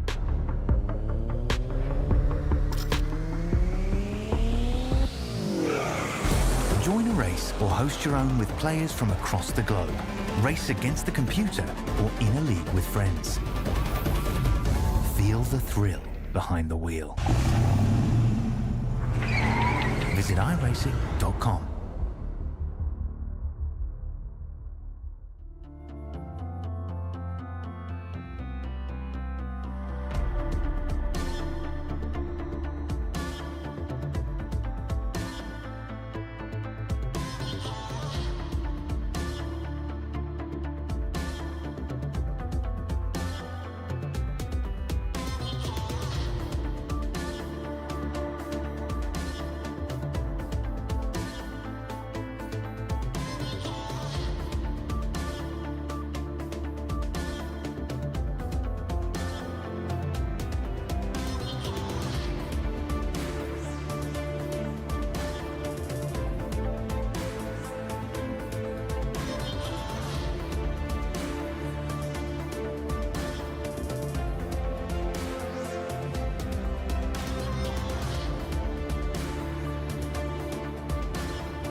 Hey, you know that guy who just before the green flag keys up his mic and asks, "Anybody got a setup?" Well, this is him. This is Adam, and hey, Adam needs some help. On the other hand, this guy over here, this is Steve. Steve is a solid racer and he knows his way around the garage. Steve's problem is time. With a job and a family, he can't find enough time to build competitive setups and to race as often as he likes. But as luck would have it, Steve knows a secret. He lets the Majors Garage crew chiefs do the setup work, so he can focus on the racing. At majorsgarage.com, Steve can get setups for over 60 cars on the iRacing service. So no matter what series he wants to jump into, he is covered. Somebody, anybody, really should tell Adam. See you at the garage.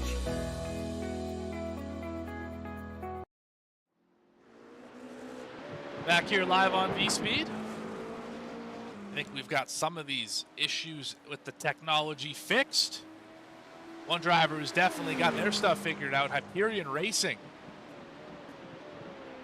Leading the race, Shane Larson, the driver.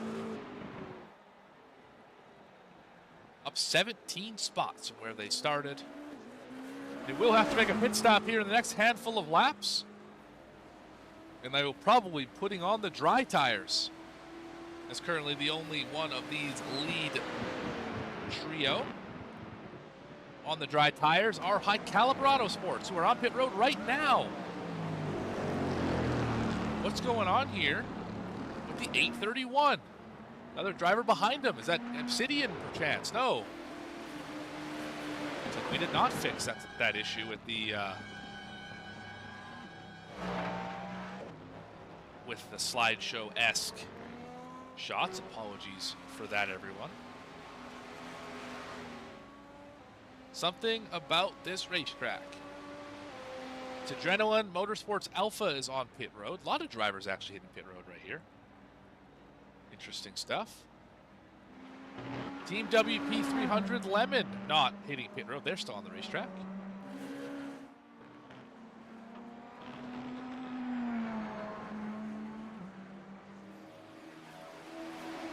See the dry line starting to form. Light gray on the racetrack versus the dark part.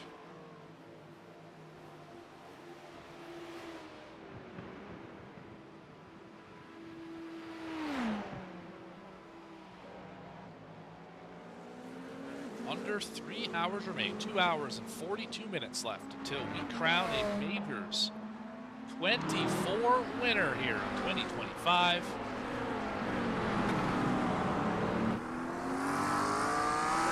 Right in the rear geometry of that iRacers for Fun 22 machine. This is Lumen Motorsports Spark. We're going to go take away position 14 in class. Looks like they're going to do so right here.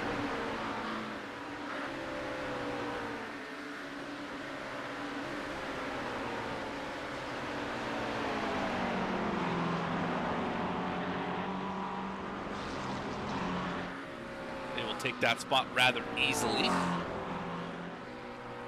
Track's drying out. Lap time's picking up.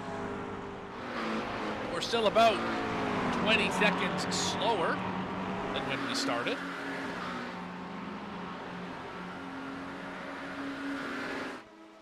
Fusion Sim Sport continues to lead.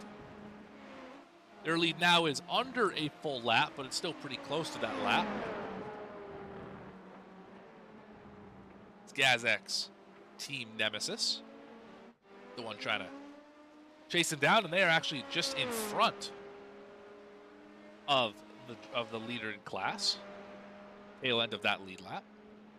Banana Racing Team having an issue potentially. Oh, there they are on pit road, right behind Balka Black GT1. This, of course, the battle for second.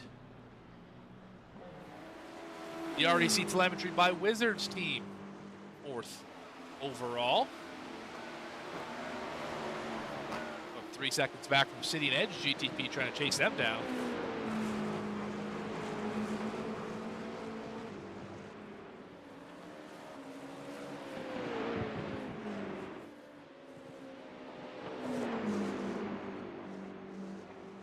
Split number 4 here of the Majors 24 on VSPEED.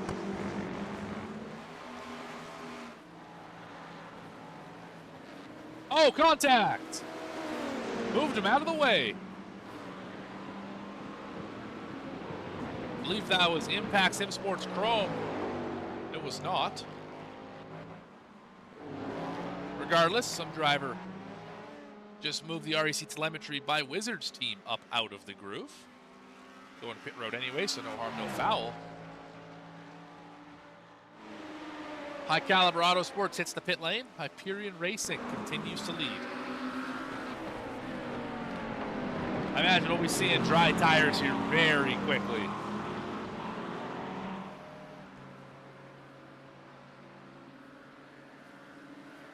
This might put you as well in a better fuel window to make it to the end.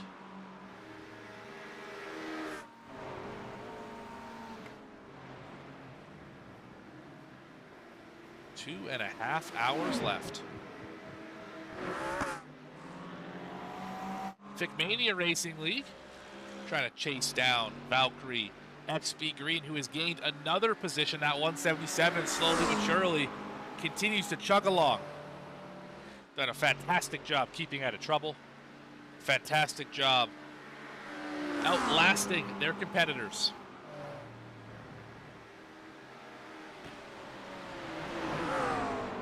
Out into chicane number 2.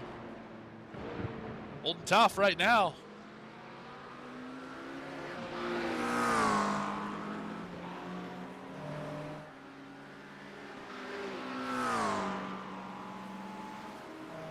Running down into Ulsan corner. There we see Valka team. There's a 177 right behind him.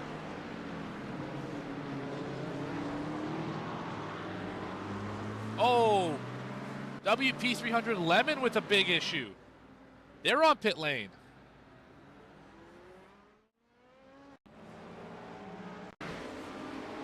Off of the pit road, Obsidian Edge is going to get right alongside of them, phase through them a little bit. Maybe they took exception to that move. Remember, cold tires here on a slightly damp racetrack up through. Dunlop trying to get around him. Oh, gets into the side of him, spins both cars around. Looks like that car got the worst of it. The 53 get any damage. Doesn't look like it. That's got to be a frustrating situation, as now you have cold tires and debris and it's wet. Obsidian Edge losing a little bit of time there, but really it was the team WP300 Lemon that had the worst of it. Turtle Pace Racing also with an issue. What happened to them? We'll see it here on this replay. They're on pit road right now. Maybe in the chicane something went wrong.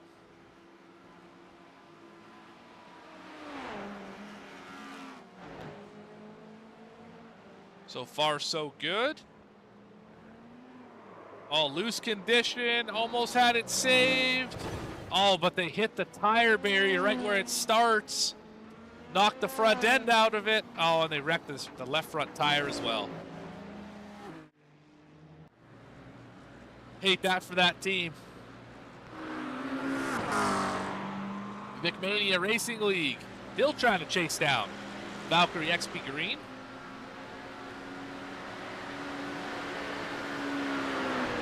We're starting to see drivers push a little bit harder, try and gain those extra tenths to be able to catch up to the drivers in front of them.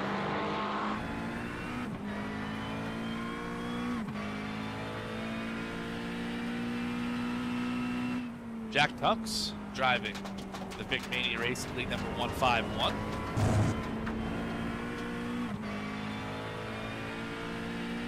Fifth in class, 25th overall.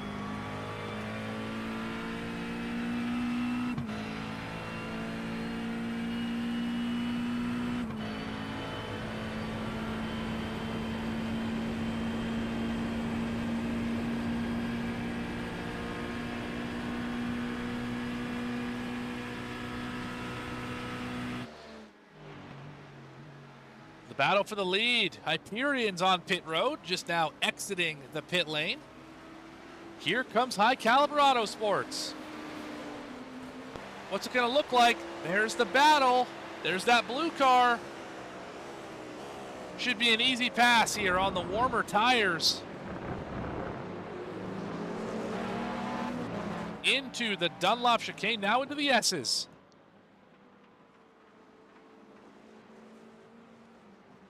Much better in the braking zone. Look out for the debris. Battle for the lead. Safety car really set this up. Drag race. Down Mulsanne Straight.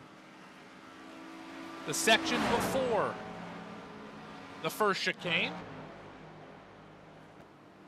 The 831 has the preferred line. High Caliber Auto Sports. They're going to be able to make it. I don't think they will get alongside into the corner. No, they won't. Going to duck back in line in their Cadillac. Hyperion Porsche. Hold and serve. Cadillac. It's good. Good run out of the corner here.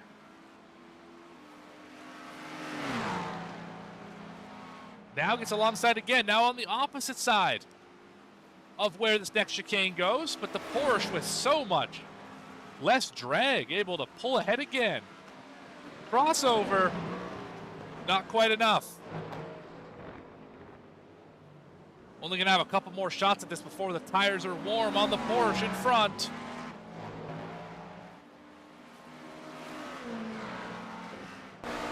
Hyperion starting to pull away.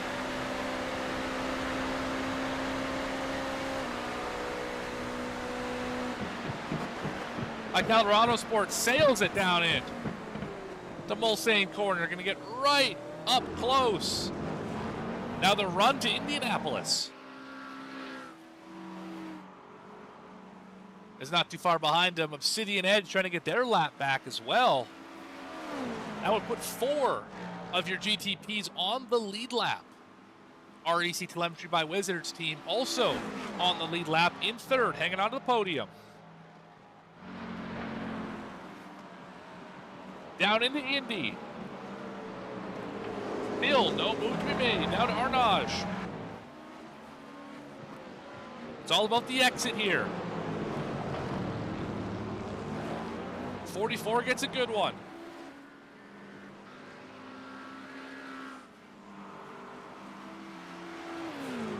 Gap increases ever so slightly down into the curves. Porsche curves first. Look at all the debris.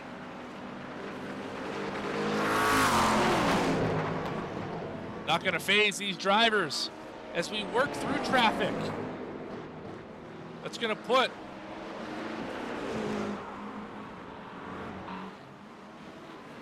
the GT3 out of line. No harm, no foul there. The gap grows to 1 second into the chicanes.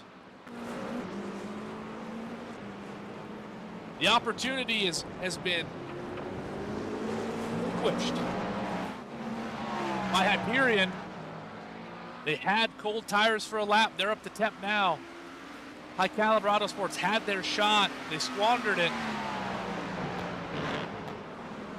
Now, how will we play out for the final 2.5 hours? We're back to dry-ish conditions.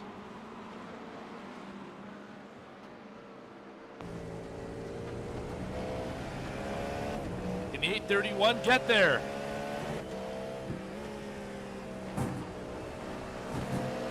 Phenomenal run. Gonna get to the inside. We've seen this happen already. The Porsche seems to have that higher top-end speed, but the Cadillac has not gotten this close yet. And they're catching a ton of lap traffic. Once again, the Porsche pulls ahead on the straightaway, all the way trimmed out. 3 under a blanket. That's 1st, 2nd, and 4th.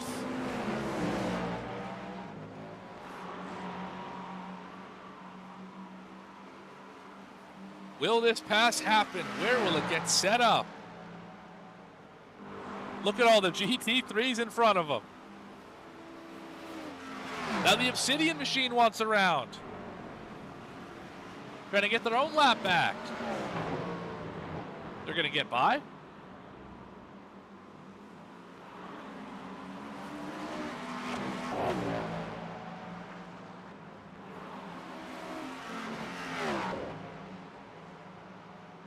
This is about to get wild with all this GT3 traffic.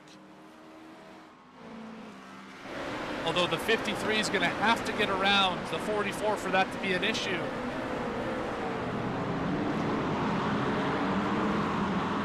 Long line of cars.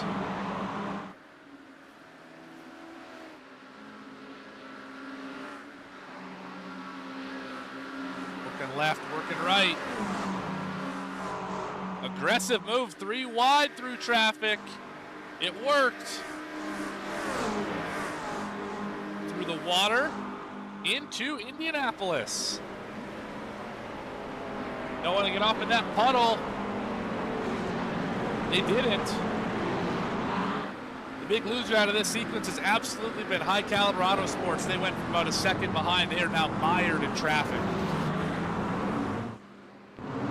See, them still cannot get out of this.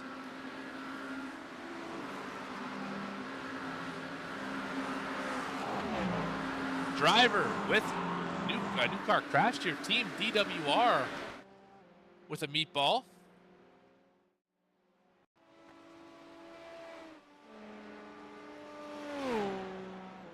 Not sure if this is where they got it or if they had it already. Looks like a little bit of damage on the front end.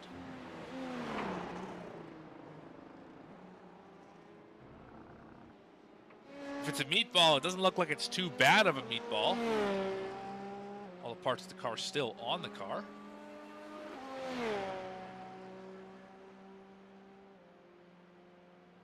If something happens down here in Mulsanne, although that car is dog tracking quite a bit. Definitely some damage from somewhere, but not sure what caused it.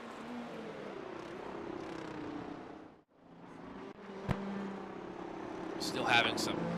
It definitely is dog tracking. All the parts are on it, but that rear suspension is towed out quite a bit. Black Flag Motorsports gaining a overall position, up to 10th overall, 9th in class. And Team WP300 Lemons on the pit lane. Been there for about the last 11 minutes, so maybe Black Flag Motorsports can get there. High Caliber finally got through all the traffic. Now, can they catch Hyperion Racing, who is a ways up the road?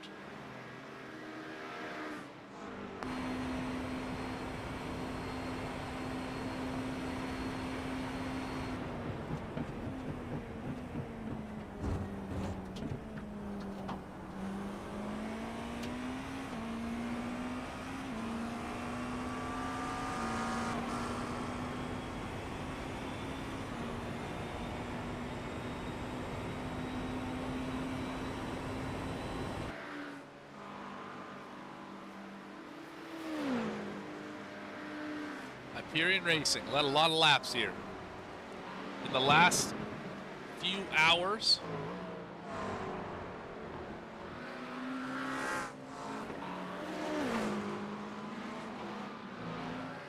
So we're going to take you here on VSPEED to the end of the race. Another 2 hours and 26 minutes to go.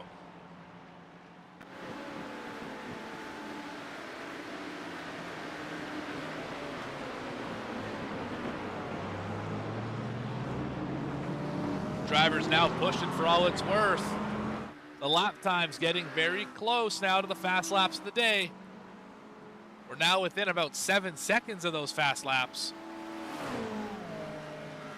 Drivers slowly but surely building confidence in the track conditions. Still puddles here and there, especially down here in Indianapolis. Still the worst puddles on the racetrack if you go too far off the track. You can see drivers willing to use even more of this section than they were before.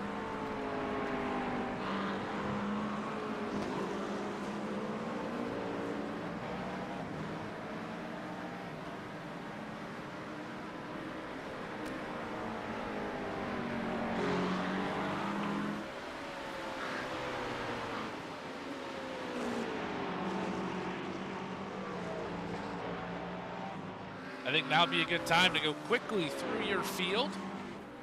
See who's racing where. Hyperion Racing currently leading the way. Overall, High Caliber Autosports in second. REC Telemetry by Wizards team in the third spot. Obsidian Edge. GTP is in fourth. Adrenaline Motorsports Alpha. Wyatt Roberts now behind the wheel. They are in the fifth position. Impact Sim Sports Chrome is sixth. Nemesis Racing in seventh. Team WP300 Lemon, 8th in the GTP class. 9th is the 81 machine of Black Flag Motorsports 81. Turtle Pace Racing is 10th in class for the GTPs. Skinnery Car Racing, they are 11th in class for the GTPs. AW Racing Team White are 12th. And Team DWR Simcoat Setups 26. They are 13th and last driver running in the GTP class. Now on to the LMP2s. Fusion Sim Sport finds himself as the leader once again. GazX Racing Network Nemesis, Racing Team Nemesis, apologies. They are second in that GTP class. So we had a driver here. Oh, they are missing their front end. Meatball for them. Let's see what happened here.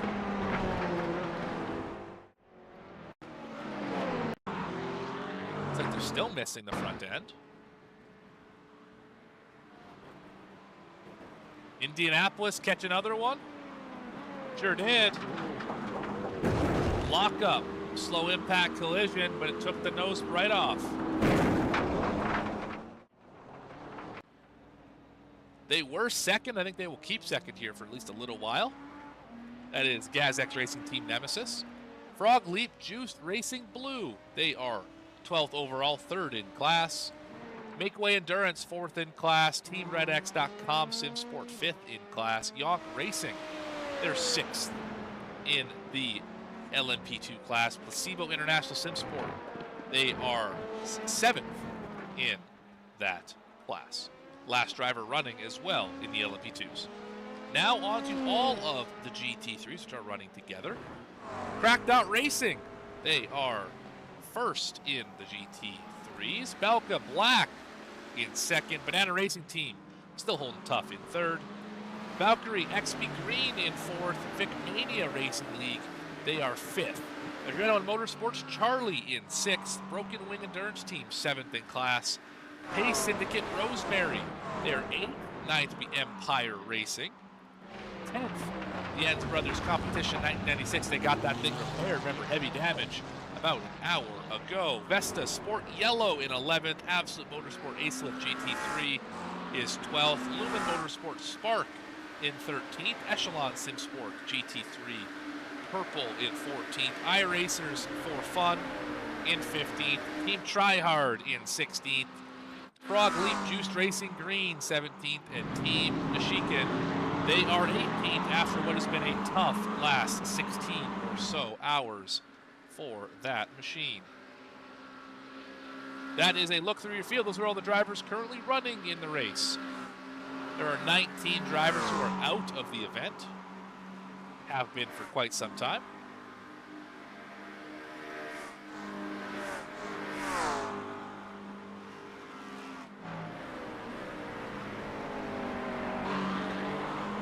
Now that the conditions are dry, maybe let's see if we can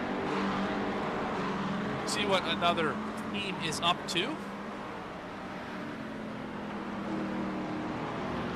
We've only got a couple to choose from.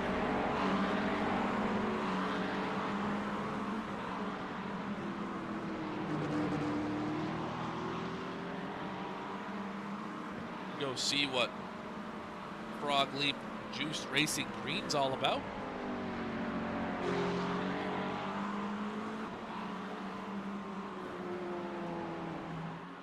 Oh man. Oh well. At least the car still feels okay. So I reckon I'll just continue on like that. It's just going to be fucking weird.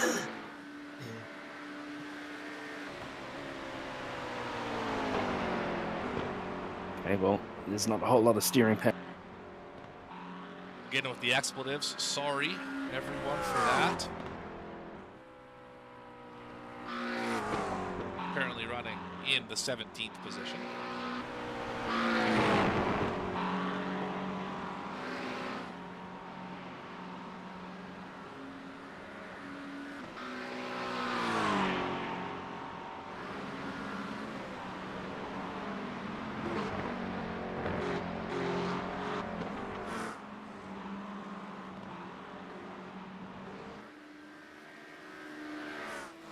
Good amount of drivers still left in this race, 38 of them, all with varying degrees of drivable race cars, we just heard.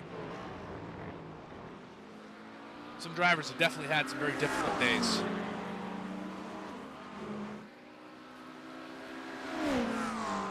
GazX Racing Team Nemesis just lost the 2nd position to Frog Leap Juiced Racing Blue, the LMP2 entry for that team, up to the 2nd position in class. Fusion SimSport still a ways up the road, about 3 laps ahead.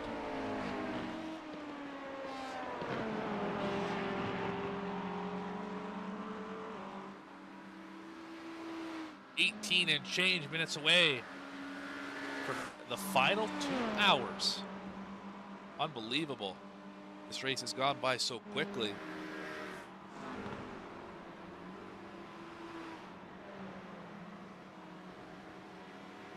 Majors 24 here on VSPEED, split number 4.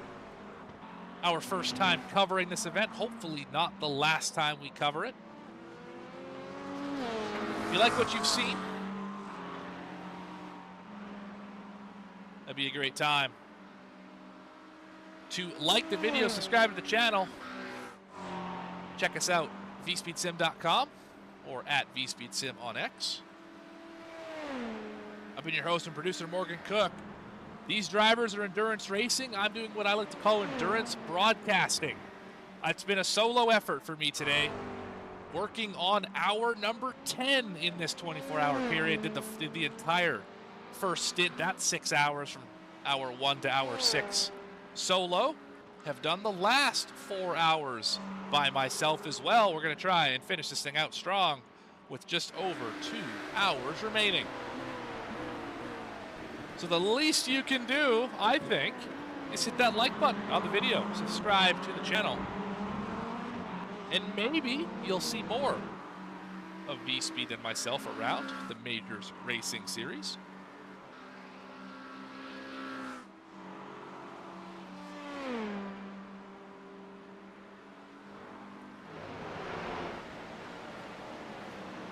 How is it going to shape out up front?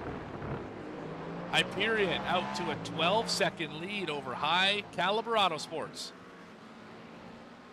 Here's a look at that 831 right now.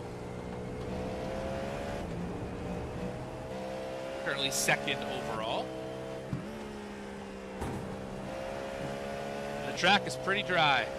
We're running lap times within 3 seconds of the fast times of the day. I think drivers are now starting to feel that they can really push this thing as far as they have to.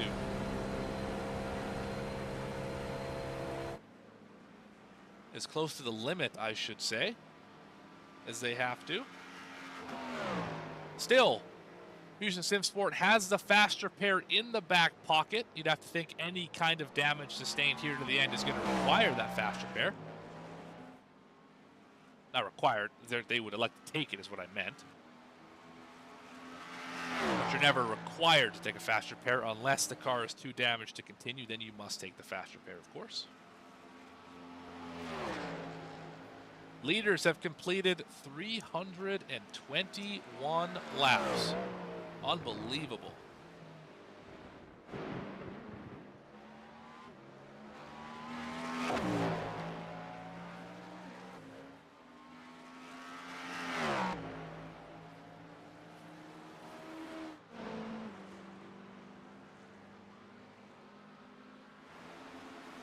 Let's check in again with Jens Brothers Competition 1996.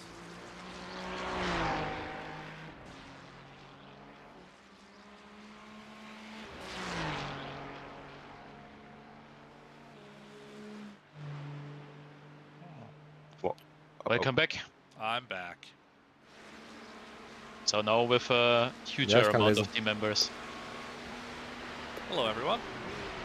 Hello. Hello. So Nino is already muted, so I'm just riding him on driving, so we can talk. Sounds good. All right. Well, I saw a lot of David driving. How was it out there? That code with slicks it was fine, but in the rain with the Wests I died. Did see that car sideways, unfortunately. It's hard to it's really hard to miss when it goes sideways, being that it's half orange. You know, very easy to see that thing. It's pretty quick to tell when that car gets in trouble specifically. But I mean, you guys are on a T10 in class with just over 2 hours remaining in the race. I know you were shooting for a top 5. A recent incident's probably going to make that one a difficult ask. What's the goal now? A minimum top 10, of course, to stay here and try to take as much possibilities at the front. But let's see, maybe a lucky safety car for us to get the lap back, and then we can go ahead. But let's see if there's another safety car. We have one more safety car slot available, but I'm not sure if it's coming. Right. How many have you had so far in this race? Has it been 3? Yeah, 3. Gotcha. The recent one was the third one. And actually it was quite lucky. David had this incident and then the safety car came out, so we could have just stayed 7 minutes on the pit lane without really losing that much time. Yeah, because these pace laps take forever under safety car. Like something like what, a 5-minute lap? Gotta be a little bit longer than that around this facility. It's almost 30 minutes if you have a full lap. Behind the leader. That's unreal. Yeah, it's crazy. It really is. That's what 8.5 miles of racetrack's gonna do for you, for sure. But it's been absolutely a great time to be here for me on VSPEED. How have you rated your Majors 24, even though maybe you're not getting quite the result that you expected with all of the effort you put in?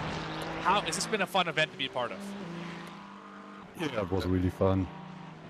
Definitely, yeah. Especially with the safety car, it's such a difference to the normal iRacing officials, which spices things up, makes the strategy more complex. A lot of fun. Awesome. Where are we going to see this team race next? You guys doing the next endurance event on iRacing? Definitely, we will be at the 6 hours at the Glen. This time in the GTP class, at least with one car. What is your? Do you know what your team's average I rating is, by chance? Should be around 4K, I guess, to 4.5. We have a spread to between 2.5K and I think our biggest one has 6.4K. I was going to say, potentially see you at the Glen, as I will be behind the wheel next weekend in the GT3 class. That would be rather interesting to see my... maybe some sense. Yeah, wouldn't that be something? I have to gain some I rating in that case. I don't think we're going to line up quite well enough to be part of that group, but that's quite okay. You guys... I'm going to practice some of it. Yeah, I'm going to have to really get after it here. But yeah, I mean, P10, you guys have persevered through quite a bit today. 28 times on the pit lane, and the last one for a little over 7 minutes. Anything else you guys want to share with me here on VSPEED on this broadcast? It's my first time doing a Majors event. I'm not sure about you guys. Is this your first time doing one of these? Yep, it's the first time the Majors 24. Yep. Awesome. As well. I mean, I would want to shout out to our technical partners, iRacing. I think it's a new coming open source app that everybody can use. It's free and it's a super easy stint planner. I want to say you can plan around and it's getting more and more additions. I'm not sure if you know about it, Morgan, but iRacing is really good. You have so many features right now. You can plan your custom races like we did for the Majors, but if there's an official iRacing endurance race, you can plan ahead. There's weather forecast available. You can Gary 61 sync the laps in, so it's super easy to get the lap data in to calculate the stints. And then it was super easy now with the strategy, because now I'm calculating the minimum drive time for Neno, who's driving right now, so that we can put Dennis into, which should be the fastest driver, so that he get his full 2 stints. Double stints, so that Nino will short pit and then Dennis will go with a double stint to the end. Awesome. Well, great plug there as well. And yes, I do have an account, in fact, so great shout out for them. Yeah, been a lot of fun to be a part of this. And again, I thank you guys, your entire team, for allowing me to talk to you in the heat of competition. You're one of the very few teams that hasn't sworn at me, so thank you for that. I'm trying to keep a PG show here, and it's becoming harder and harder as this race gets to the end. Last question for you. What time is it in Germany right now? 1 p.m. Almost. That must be nice. I'm encroaching on 5 a.m. here Mountain Time in North America. We've been. Oh, you got the graveyard shift then. We've been burning the midnight oil here, for sure, trying to get this thing to its conclusion. But this, once again, Jens Brother Competition 1996. Charles, David, Max, I'm not sure how to say your driver's name right now, and Raphael. Thank you for having us. You bet. You bet. Thank you, everyone, for the time, and we'll see you next time.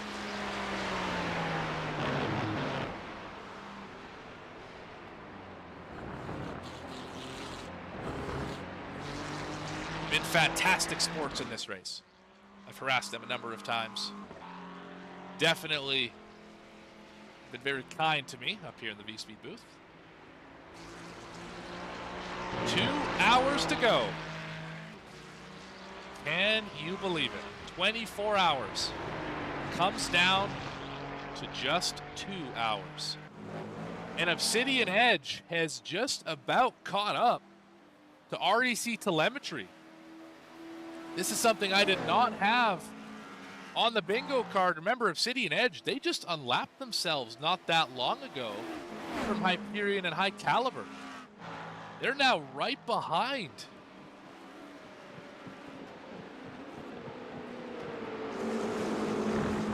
Obsidian Edge team. In fact, that's Hyperion right in front of them. So Hyperion getting around both these cars, but third place on the podium could change hands here. Let's keep an eye on this battle.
Hanging right there.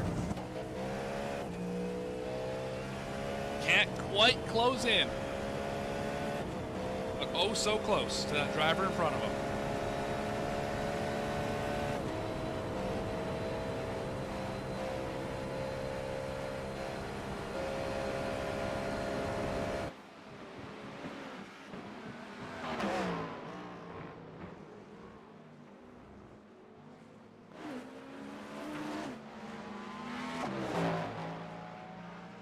Let's now go back to the guys at Fusion Sim Sport, have a chat with them.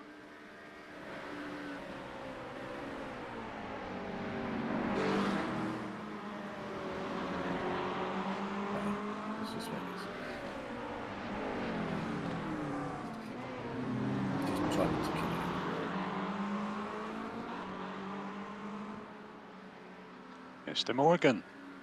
Ah. How you feeling? We're in safety I've mode. had 3 hours. I've had 3 hours sleep in the last 36. That's how I'm feeling. I've only just jumped in. I think you put 33 for me. We're feeling good. We're feeling real good. Good. Glad to hear it. We were last. I'm driving as slow as I can. I really am. Well, if that's the case, you're still doing an excellent job putting down some pretty solid laps here. Still one of the fastest cars in your class, even if you're pacing yourself as much as possible. Oh, it's a Sunday drive, just looking out for death from behind. That's all we got. 2 hours remain here in just a couple of minutes. How much fun we're have pretty you guys had amazed. today? Go ahead.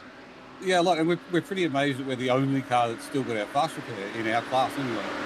In the entire race. Oh, really? Yeah. Wow. Jesus. And we have only had what, 15 seconds in optionals at the most, and that was the floor from going off a couple of times. It's amazing. Yeah, I think the longest pit stop we had was when the mechanics accidentally set the rear wing to the wrong amount, and so then had to come back out and change the rear wing again. So it added an extra 15 seconds to our stop. Other than that, it's been fuel, tyres, driver change, go back out, go round and round and round and round and round, and try not to hit shit. Well, that's the goal, right? Is just try and get around this track as fast as you can without making any mistakes. To clean up that point, there is one driver besides, or one team besides yours, who has not used their fast repair, though they, I think, were disqualified from the session early, so they are no longer running. You're the only driver running that has not used their fast repair. Wow. Okay. Well, if anybody's watching this and wondering how did those guys win, well, there you go.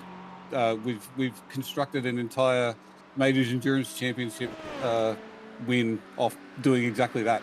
Go around and don't hit things. Sometimes the tortoise approach is the way to do it. Absolutely. Yeah, I love having Ed Shelley on my back. Seen it in other classes as well. We've seen a couple drivers just be able to not damage the car and run in the top 5. So you guys are really showing how it's done. But how much fun are you guys having out here? I mean, this has got to be a blast. Yeah, it is good fun. And I mean, Ed's currently not on the chat. He's off getting something to eat. But I mean, the stint that he did in the super heavy wet, just in the morning hours, as the sun was coming up, to take the lead on track was an amazing stint. And also, we lost a lap early. We got trapped behind the safety car, the first one, and so we had to get ourselves not just in front of the leader, but basically a pit stop in front of the leader as well, so that it didn't matter when the next safety car fell, we would be able to get our lap back. And the stints that Ed and Tommy did to get us in that position was just, it was an amazing effort, and it worked out. And so we got a lap back, and then we just kept ourselves in the conversation and out of trouble. We kept rolling, and we tried to make sure that we didn't take any unnecessary risks. Like in the night time in the rain, I was backing off through the Porsche curves. I was letting the GT3s do what they needed to do.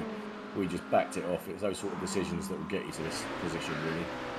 And we kept reminding ourselves that, like we'd say to each other, those are the decisions that's going to win us this race. Decisions just like that to wait. Even though it feels bad and it feels like it's costing you time and momentum and sometimes even positions, but proof's in the pudding now, isn't it? Yeah, and also running on wets in the dry, preempting that rain. So we knew sometimes we were 3-4 laps away from the rain, and we stuck the wets on anyway, and we just cruised them in slowly, so that when the rain did come, we had tyres that were up to temp. Sometimes it cost us a little bit, but it kept us safe. That's the thing. It kept us safe. Well, a lot of correct decisions going into this one so far, and I want to go back to what you're talking about making sure you remind everyone to keep it, dialed in, keep it reined in.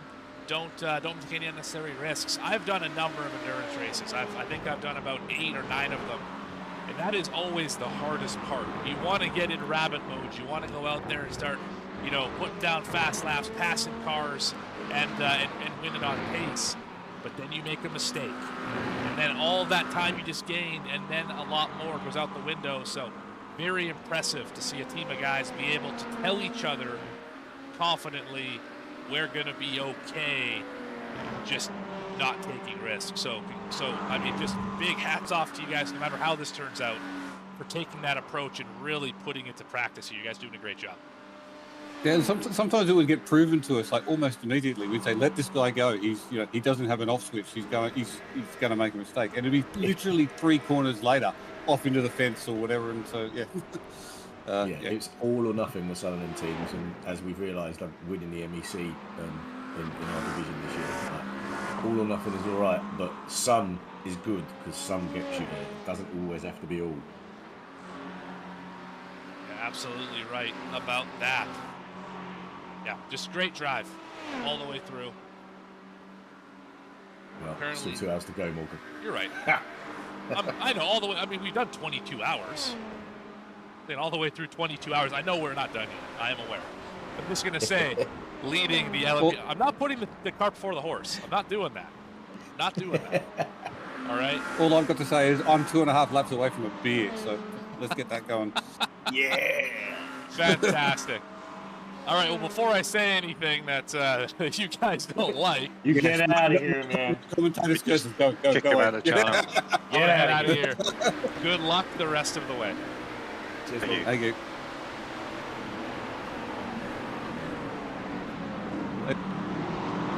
That is, of course, Fusion Sim Sports leading the LMP2 class. Not crowning them winners just yet. But if they continue on at this pace, it's looking pretty good. While we had that interview, we are all sorts of like 3-4 wide here. What is going on? Oh my goodness. We had the leader of the race is that blue machine.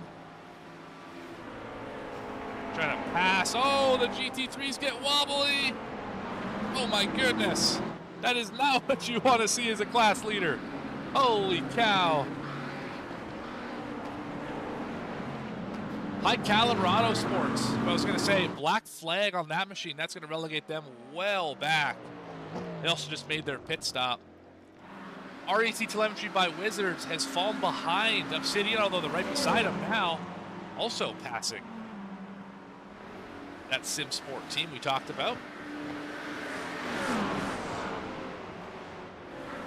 We're down inside of 2 hours. 1 hour and 57 minutes remain here. A long race, an enjoyable race. I've been entertained. How about you, chat? Entertained? All 14 of you that have hung out here the entire time. Appreciate you. Oh, big send up the inside right there. REC hitting pit road. Oh, car off the racetrack. Lumen around. What happened there?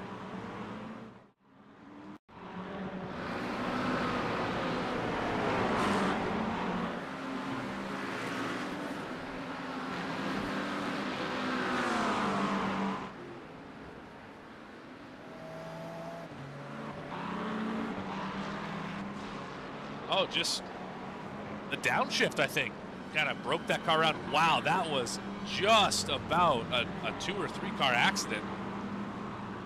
Very lucky did not catch the back end of that car in front of him.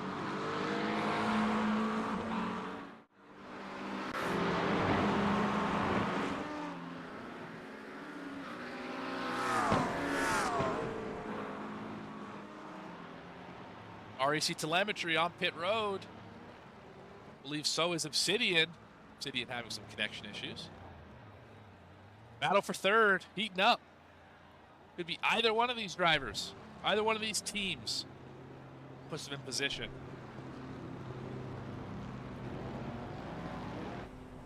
Both drivers are going to be on the cold tires here. Up through Dunlop.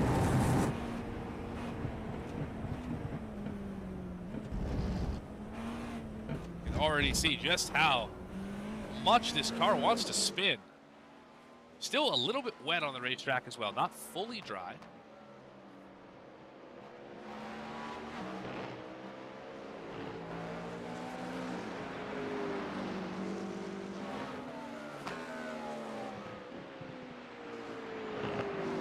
Through Tetre Rouge. Obsidian Edge got out of pit road much better. About 4 seconds ahead now. They left pit road at 0.4 of a second. So a great run through the Dunlop section as well as the S's and Tetre Rouge. Now into the chicane, the first one. They are pushing hard right now.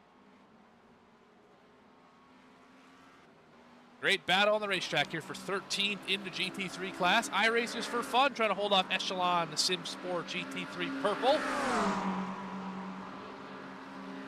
22 and the 36 trying to do battle right behind.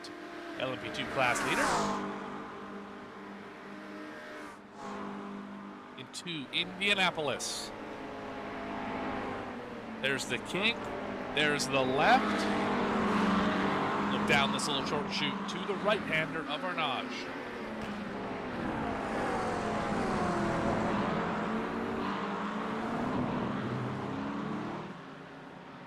Then 21, 22, and into the Porsche curves. 23 through 26.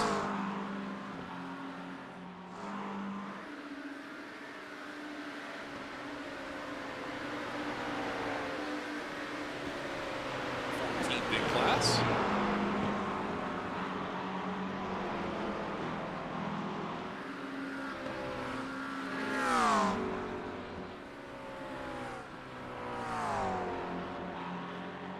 Gap slowly growing to just over a second now.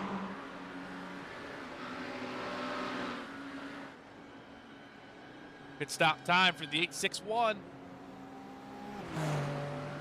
Pit lane.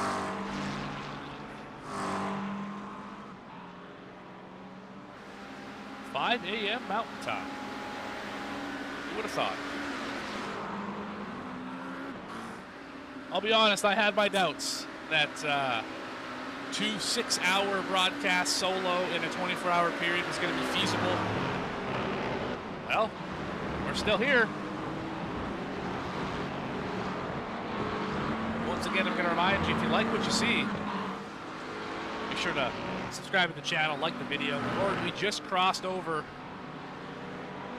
2,000 subscribers. So I appreciate it. I really do.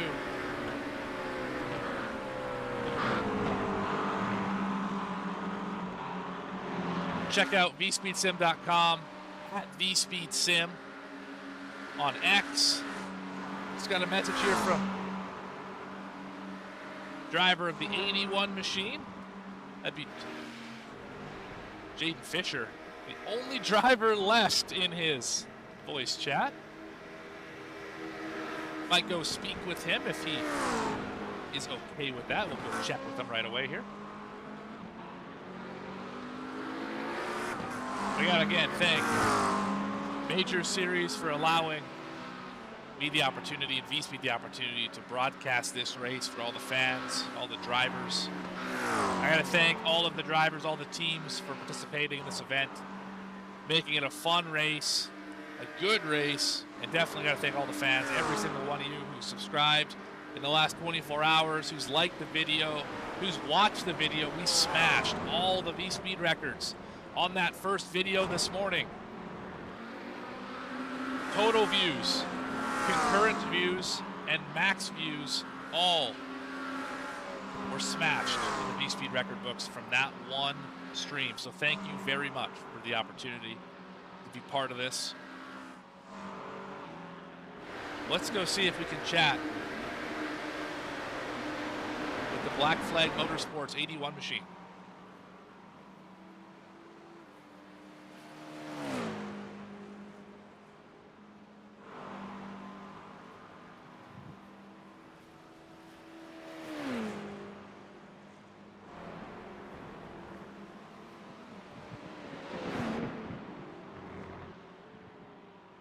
Hey, Morgan. Hello. I didn't want to talk while you were in the braking zone there, but yeah. So I see you're all alone in your voice chat. Currently running T9 in class P10 overall. How's it going?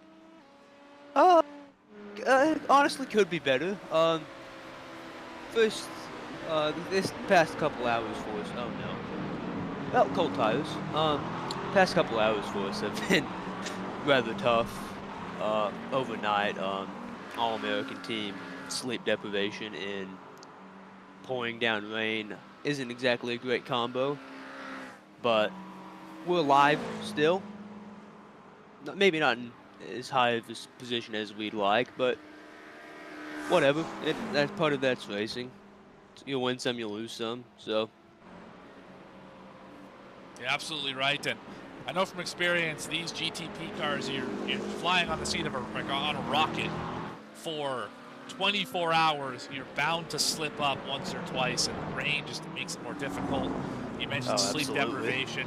When everyone runs in a roughly the same time zone, that makes it tricky if you don't schedule it properly. So I completely understand the plight of running a GTP car in an endurance race as a North American. But you guys have done pretty well here. Yeah, exactly. Yeah, our drivers are. We got 2 people on CST and 2 on EST, and 1 person didn't show up, so had to improvise with stints. Running on about 2 hours of sleep here and some Red Bulls. So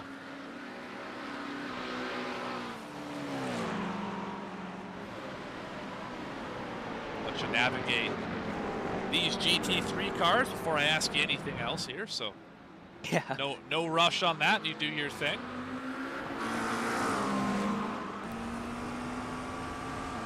Patience is a virtue in these things. Patience is absolutely a virtue in all sorts of situations. So, in fact, as we just mentioned that, we have a driver who has just got a meatball, Impact Sim Sports Chrome, off the racetrack. But I want to ask you, so you've obviously been pretty familiar with this racetrack, been running it here for the last 22 hours and change. What are you finding to be your favorite and your least favorite part of this 24-hour circuit? Favorite? That's a good question. Honestly, just the track in the dry is a lot of fun to race.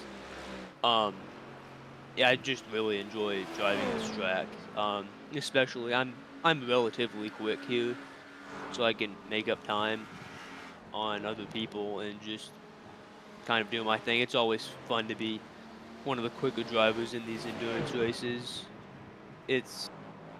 My least favorite part is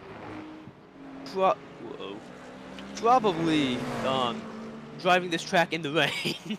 Sure. It is absolutely brutal sometimes, especially in the Porsche curves. It is on a knife edge in the rain, but thankfully an hour 45 to go here. Seems like that's all the rain for this race, so we can just bring it on home. That's my understanding as well. We still have potentially an hour and 15 minutes in which we could have a safety car. Is that any concern to you? Honestly, not really. I really don't think they would throw out a safety car with an hour 45 to go. It would certainly make the race interesting, but I'd probably, if we've already had 3 safety cars in split 4 here, they can only throw so many safety cars for the total event, just because there's only 1 team that does it. So I imagine they're probably doing other splits before us.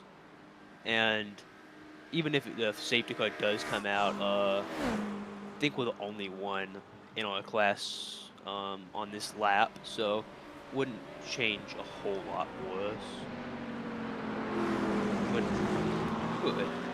bring us a little closer to other people. Maybe we can claw a lap back, but probably not. So not too concerned at the moment for the safety car. Gotcha. Well, that's good information to have. Appreciate that insight, but I should let you get back to driving. It is very difficult, folks at home, to drive and race at the same time and be any kind of good at either of them. So Jaden Fisher doing a great job here, keeping it on the tarmac and keeping the lips moving. So appreciate your time, buddy. Absolutely. Good luck the rest of the way. Maybe we can pull off this this top 10 here. Yeah, thank you so much. Awesome. You bet.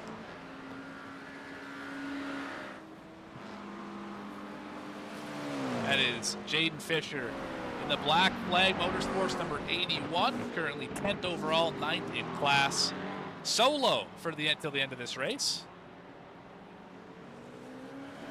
We saw AW Team White get a black flag, and of course Impact Sim Sports Chrome missing a bun of that car.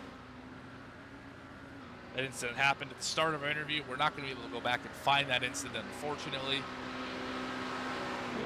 Too much time has elapsed.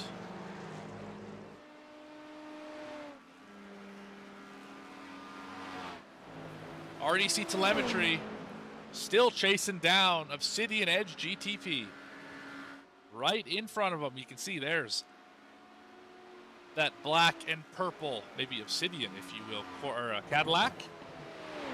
And then the two-tone gray Porsche, both of which find themselves inside the top 4, both of which on the lead lap.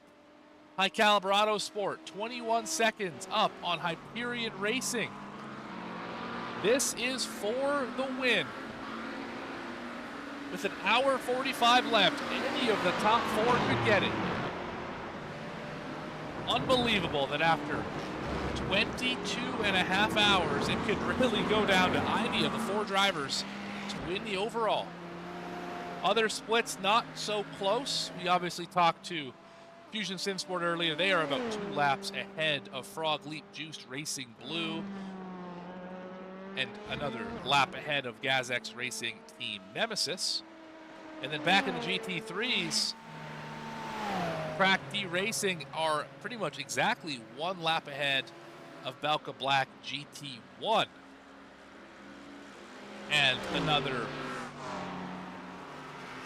30 seconds ahead of Banana Racing. So it's not over for them yet either, though it's still, it's still going to be difficult to make up that time. So essentially, your top 4 in the GTP separated by under a lap, over a lap for the LMP2s, and then it's about a lap for your top 3 in the GT3s. I once again want to shout out Valkyrie XP Green. Had a couple new drivers in the car, drivers who have not done endurance races before. They're currently running P4 right now, doing an excellent job keeping this thing pointed in the right direction. Great example of the tortoise and the hare at work here. Not necessarily the fastest cars on the racetrack, but they are doing a great job. Not making mistakes, not compounding mistakes, making their day any worse.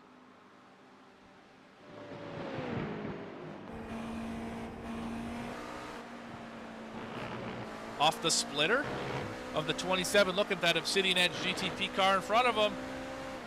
The carrot is dangling. Can he go get it?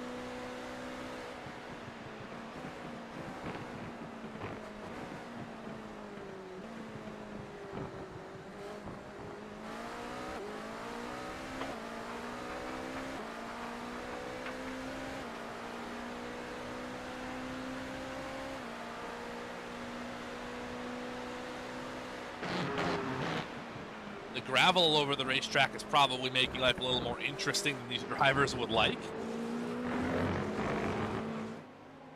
As we can see the finish just over the hill.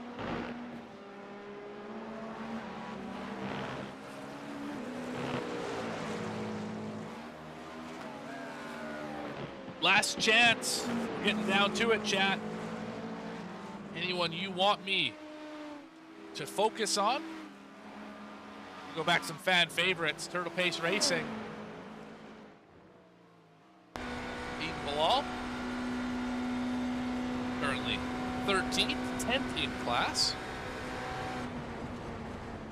Just trying to hang on to that top 10 in class position.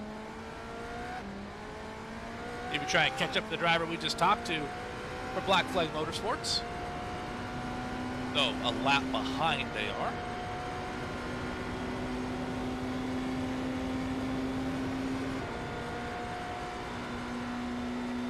BMW is wound up 199 miles an hour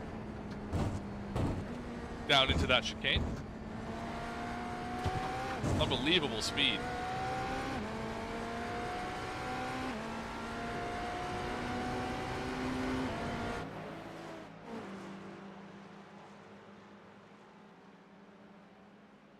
AW Racing Team White still with the black flag.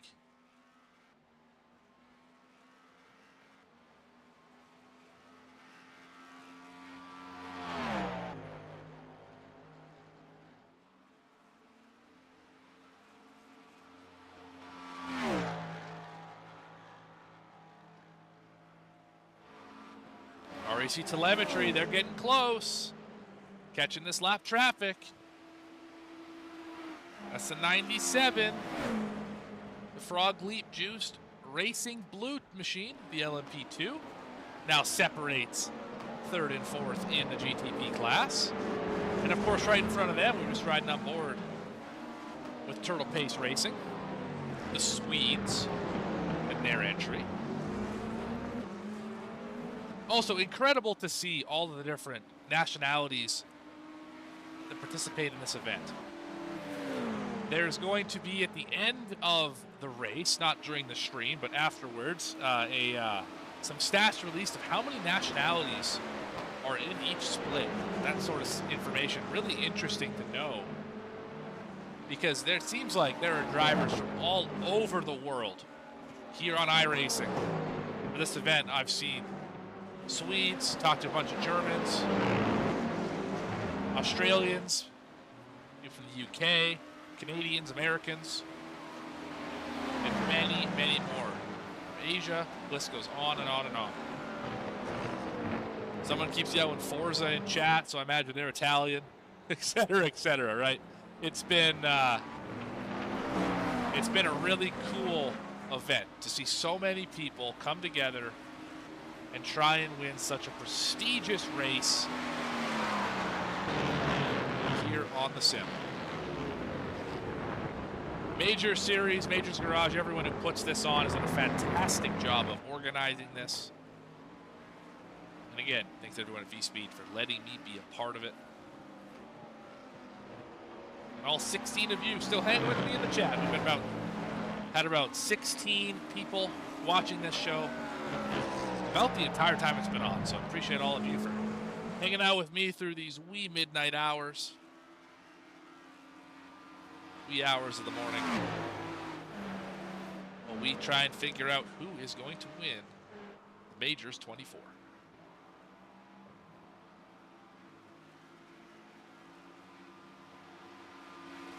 The Obsidian Edge GTP finds himself about 2.5 minutes back of the leader. Will it be Hyperion Racing? He's only about 20 seconds behind. REC Telemetry, currently in fourth. High Caliber Auto Sports, or maybe somebody will somehow get around all of them. That would be surprising, but it's possible. It could happen. Impact Sim Sport Chrome heading back out on the racetrack after a meatball incident. They are still in sixth. A ways off of the fifth position, but they still have a lap advantage on ninth. That is Nemesis Racing in the 425 machine. They are wheeling that thing. You can see them bouncing and shaking that car around. Broken Wing Endurance on pit road. They just lost a spot. A little bit of damage to that car, maybe. Looks like there is. Let's go check it out. From the back here. I don't see them. Time here. Interesting. They just kind of disappeared on us. Interesting. Sometimes these endurance incidents are kind of hard to find. It's hard to explain why that happens. Sometimes they just don't want to show those incidents, I guess.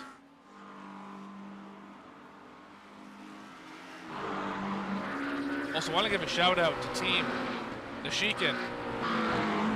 They have hung around last place in this race for about the last 4 hours.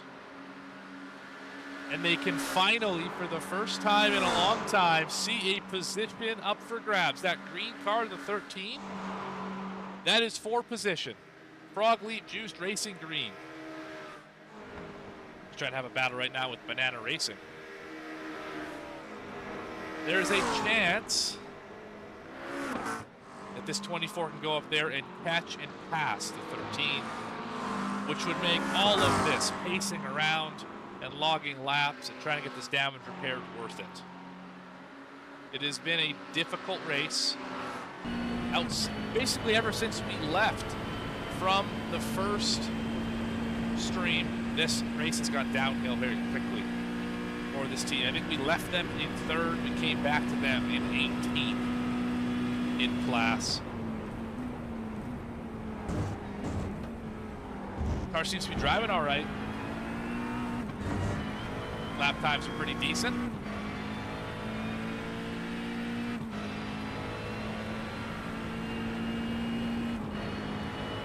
Can they take advantage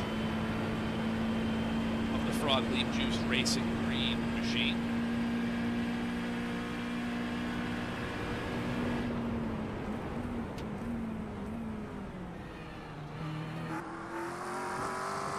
Trying to get around the 3rd place Banana Racing team.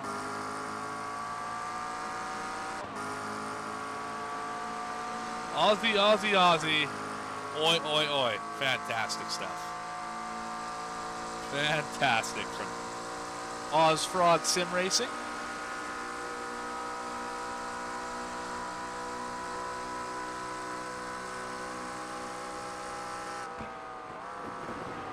Listen to the sound of these McLarens. These 3 McLarens. As we heard earlier, that is the meta car, the one that everyone is running in this race. Although an Acura leads, Crack Dot Racing in their Acura have led a good majority of this race. Up by just under a lap on Balka Black GT1, who's had a great rebound as well. Remember, this car got wrecked coming off of pit road.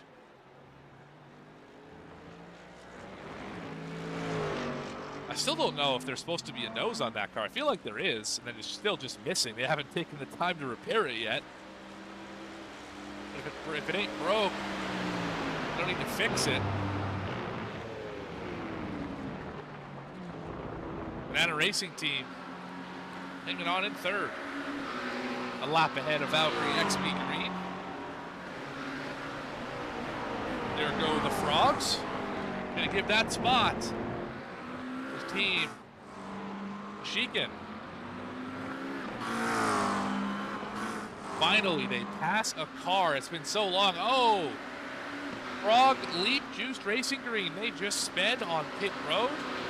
Black flag for them. That is not going to help their case at all. As the REC guys, they've caught up. Obsidian not able to get away. They still got the Turtles right in front of them.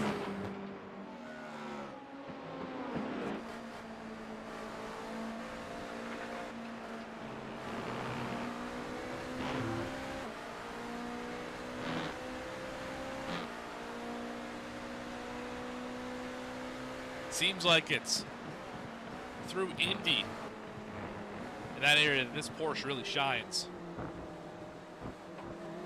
Seems to lose ground through Porsche curves. There's some irony in there somewhere.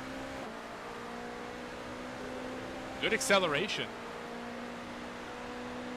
Not doing well when it comes to handling through some of these sections. Good run there.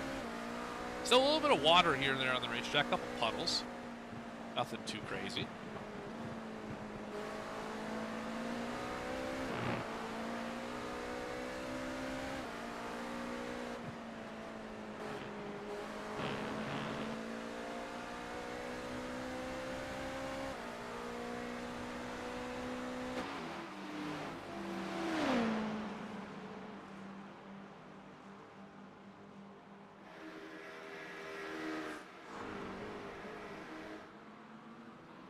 Puddles are almost gone in Indianapolis. Just about disappeared. Look at the front stretch and all the fans who are still here. Some 22.5 hours later. Last corner of the Ford chicanes.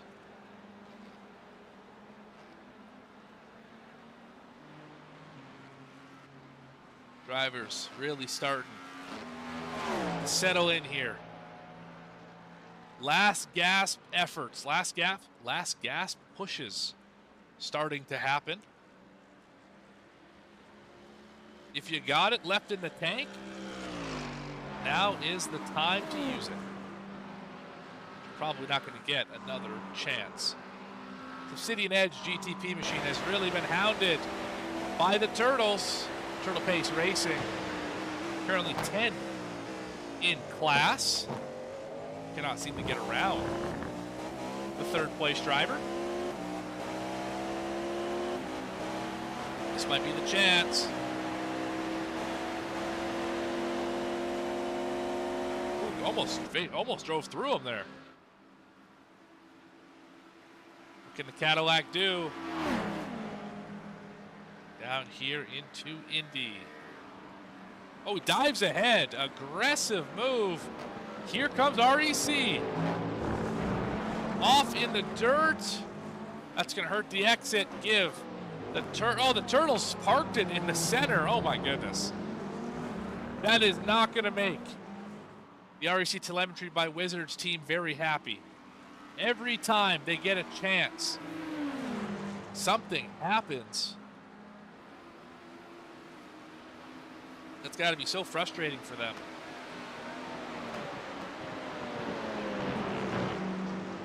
I still think that this race for third is going to get tight. Some way, somehow, maybe a pit strategy, maybe getting on and off a pit road, maybe just getting away from this Turtles machine is going to be all they need. If they can dispatch this car, maybe. Oh, it hit the puddle there. Thought that car was going for a ride. Over the sausage. Catching more GT3 traffic.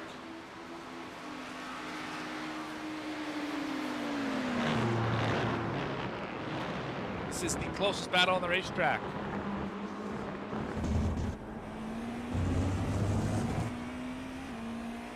The Obsidian Edge GTP machine trying to hang on. Excellent last half a lap here. Has really pulled out a gap as we're working around the frogs. Has really opened a gap on the Turtles.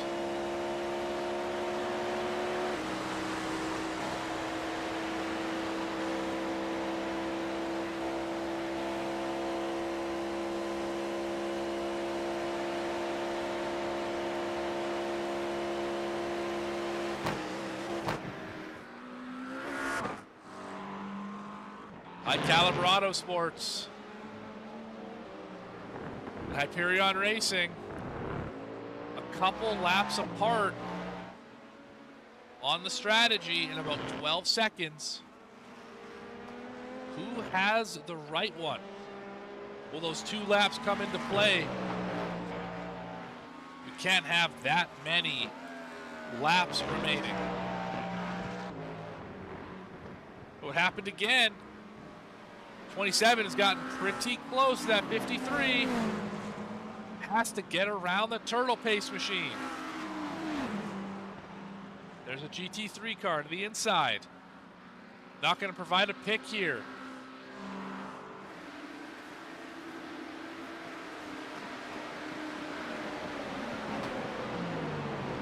Need to make a move, probably in Indianapolis, to be able to make that happen. They're not going to get the ground, though. Negative momentum here on the Turtles. But the Turtles drafting up to the back of Obsidian.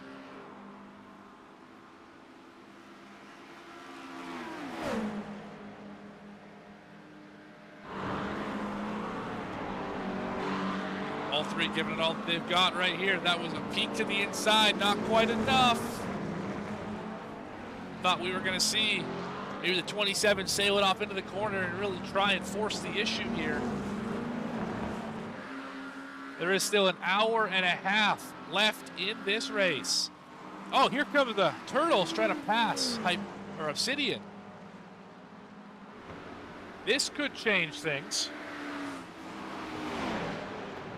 Turtle's going to get back in line. Obsidian going to pull ahead again here. So catch him to the back of Rosemary. Oh, Rosemary's going to slow them all up.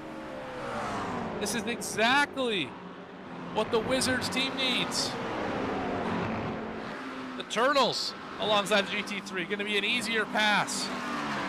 The telemetry by Wizards team. Catching up to the Bananas. The Ananas, if you will.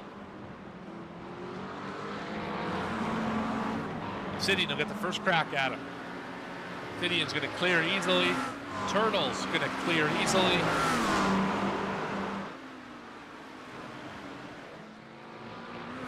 So will the telemetry team. Another GT3. Down through the S's.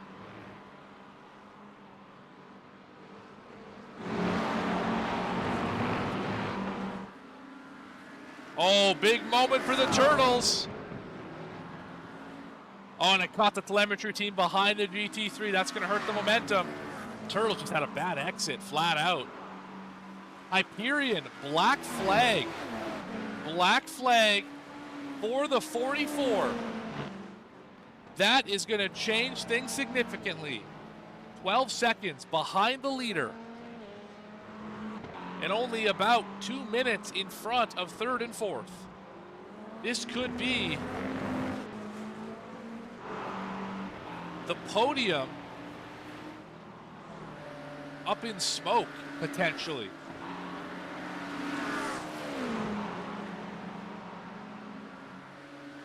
Still a massive dogfight. Third and fourth as well as the lap machine. 10th in class, Turtle Pace Racing. Going around. Sheekin in the GT3.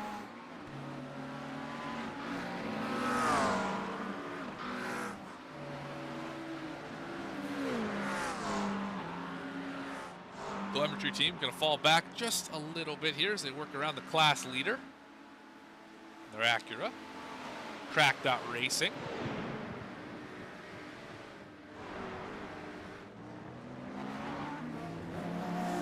So for now, at least, third place is safe. Obsidian Edge has that spot. Hyperion. This is where the real question is. With the black flag, do you pit this time?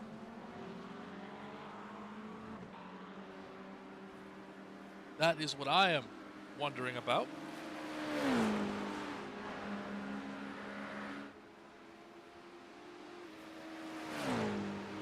I have to say I agree with you, Kabiki. Turtle Car wanting to unlap himself, but he's 17 laps down in the middle of a fight for P3. Yes, I agree with you there. I want to be very clear that lap cars always have a right to race on the racetrack. I'm not disagreeing with that, but there is a time when you pick and choose your spots. That's all I'm going to say about that, is that you could be doing exactly the same thing, but behind this battle. And it would be causing the same, you'd have the same result at the end by just hanging out behind these guys rather than being in between them or trying to pass the 53. Because right now, every time the 27 mounts a run, the Turtle machine parks it in the center and it doesn't allow the 27 by. So it's a difficult deal. And I'm not saying by let them by, I don't mean that the Turtle Racing number 34 needs to pull off out of the way and let him go, but I mean, we're blocking at the 17 lap down car on third place. Like that's a little outrageous. Finally, the 27 is going to get around him and go chase down Obsidian.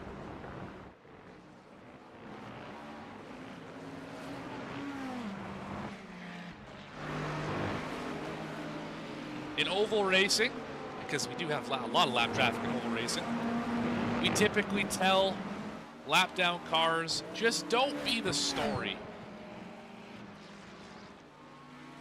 You know, if you're gonna pass the leaders back so you got fresher tires or you're faster or whatever, fine. But don't be the story. Don't be the reason somebody can't get to a certain position. Don't be that person. And the same applies to road, I would feel like. Nothing wrong with running your race, running your line. But as soon as you start making defensive moves on drivers who are many laps ahead of you, one lap I can understand because you're trying to, you know, save that position. But if you're making defensive moves on cars many laps ahead of you, I do question that a little bit. With all that being said, the battle for third now. There's no car separating Obsidian Edge and REC Telemetry by Wizards team. So that means any charge mounted be taken right to the back of Obsidian. Look, it's already down to 3/10, closest it's been since this run started. Frog Leap Juiced Racing Green on pit road. Missed their meatball. They've been on pit road for about 6 minutes now. Apologies to them. Not having a good day. They're now 18th. Likely where they were going to finish as well. Oh, the battle for third. It's heated up. We're already at the fever pitch. Oh, here we go. To the door. Drag race into Indy.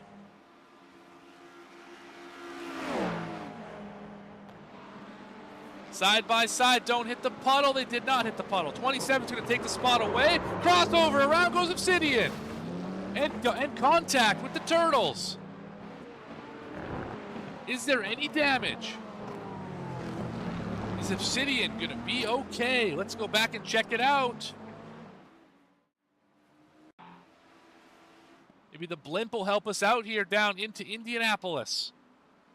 They go through the kink. There it is. Of course, there's a bunch of trees there. A minimal damage. Very light contact to the side. Obsidian just overcooked it, trying to try that crossover and set it up. Didn't quite work. Now it's 2.5 seconds up the road to REC Telemetry by Wizards. And now the Turtles machine is in the middle on the ends. It's flipped around.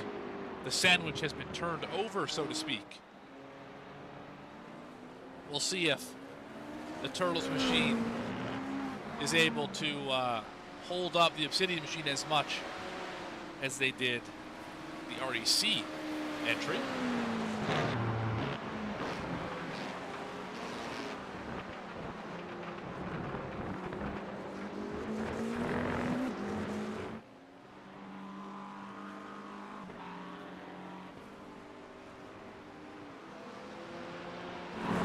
Hyperion has also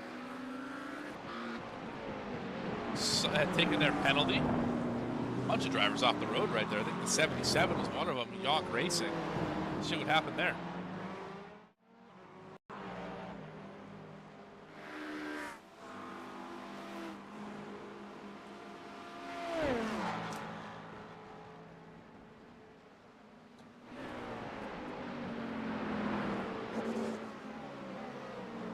Tried to give room, got the marbles, didn't hit anything, just unfortunately got in the gravel a little bit.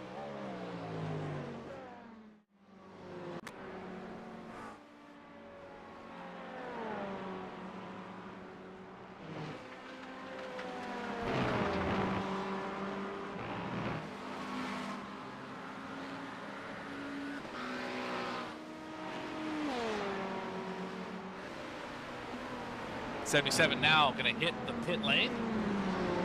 Driver behind him as well. 42. Adrenaline Motorsports Alpha. Going to bring it down pit road.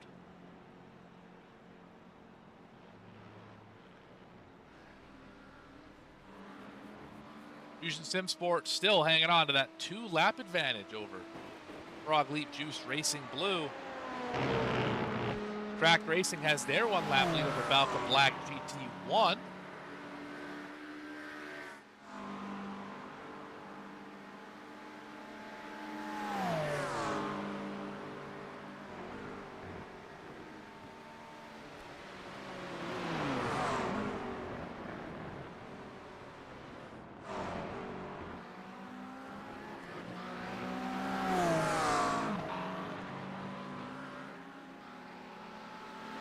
really no need to push here. The leader of the GT3s, pit stop in about 7 laps if they run the tank all the way out.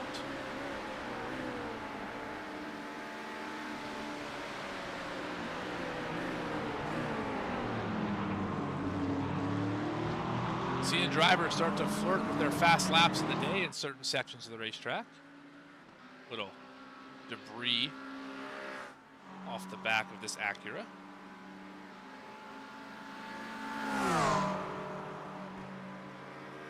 That's Echelon right behind him. It is. A couple purple machines going at it. Let him go. No reason to fight this juncture of the game. High Caliber hit pit road. Hyperion takes over the lead. It's about 30 seconds is the gap. I'm not sure which side of this you want to be on. REC Telemetry and Obsidian both on pit road at the same time.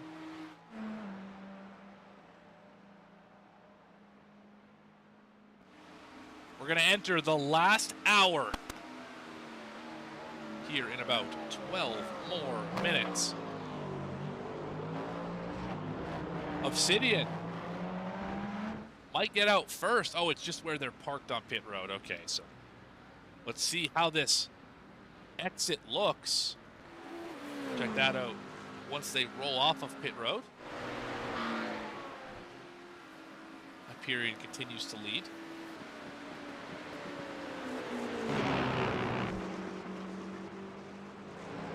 $15 live viewers watching us as we get down to the last hour and change.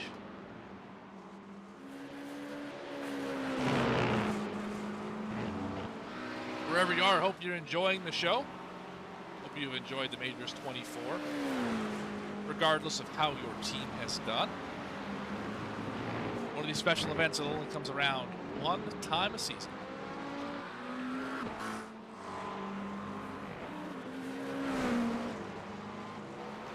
Looks like RAC by telemetry comes out ahead of Obsidian, and the gap is pretty sizable.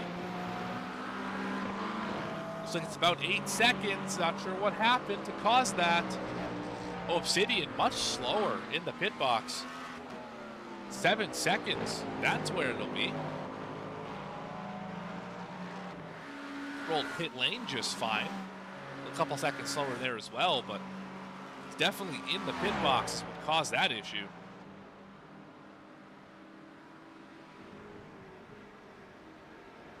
Now up to 10 seconds. The RAC telemetry team able to really gap it on the cold tires.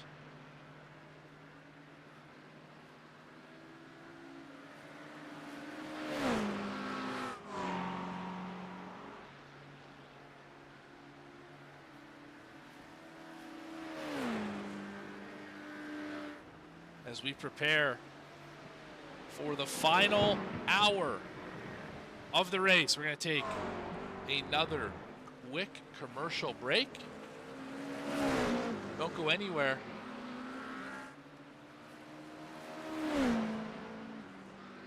You've been watching the Majors 24 here on VSPEED, split number 4. Back after a word from a few of our sponsors. Racing isn't easy, but experiencing it is. iRacing puts you in the driver's seat with the industry's leading sim racing game. Drive on laser scan replicas of the greatest racing circuits from around the world. Go head to head against other drivers chosen by skill-based matchmaking to ensure competitive racing at every level. Compete across all your favorite series. In officially licensed cars, engineered to deliver the most accurate driving experience possible.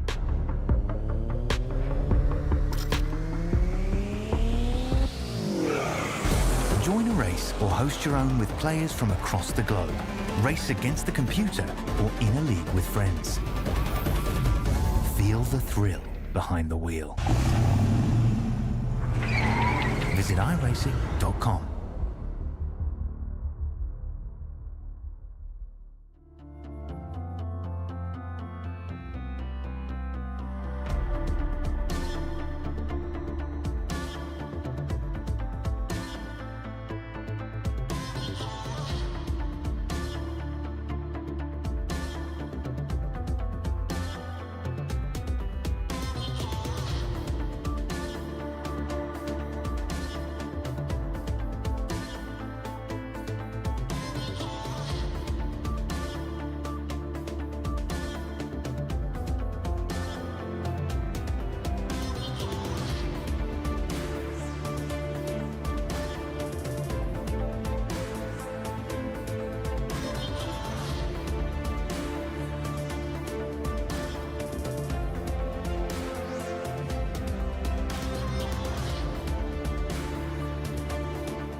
Hey, you know that guy who just before the green flag keys up his mic and asks, "Anybody got a setup?" Well, this is him. This is Adam, and hey, Adam needs some help. On the other hand, this guy over here, this is Steve. Steve is a solid racer and he knows his way around the garage. Steve's problem is time. With a job and a family, he can't find enough time to build competitive setups and to race as often as he likes. But as luck would have it, Steve knows a secret. He lets the Majors Garage crew chiefs do the setup work so he can focus on the racing. At majorsgarage.com, Steve can get setups for over 60 cars on the iRacing service. So no matter what series he wants to jump into, he is covered. Somebody, anybody, really should tell Adam. See you at the garage. Back here live on VSPEED for the Majors 24. Just had a change for the lead. High Caliber Autosports back to the point. Hyperion Racing on the pit lane. Not sure what the reason is, but it's going to give the lead back to High Caliber. REC Telemetry by Wizards team and Obsidian Edge still about 10 seconds apart. No one else in the field closer than that. Still 38 drivers left racing in what is one of the longest endurance races of the calendar year. Driver with the meatball currently, that is Adrenaline Motorsports Charlie.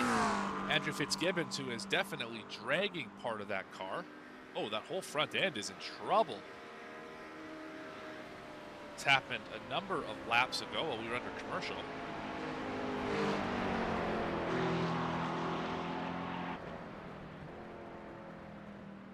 Trouble getting that car to turn at all through the Porsche curves.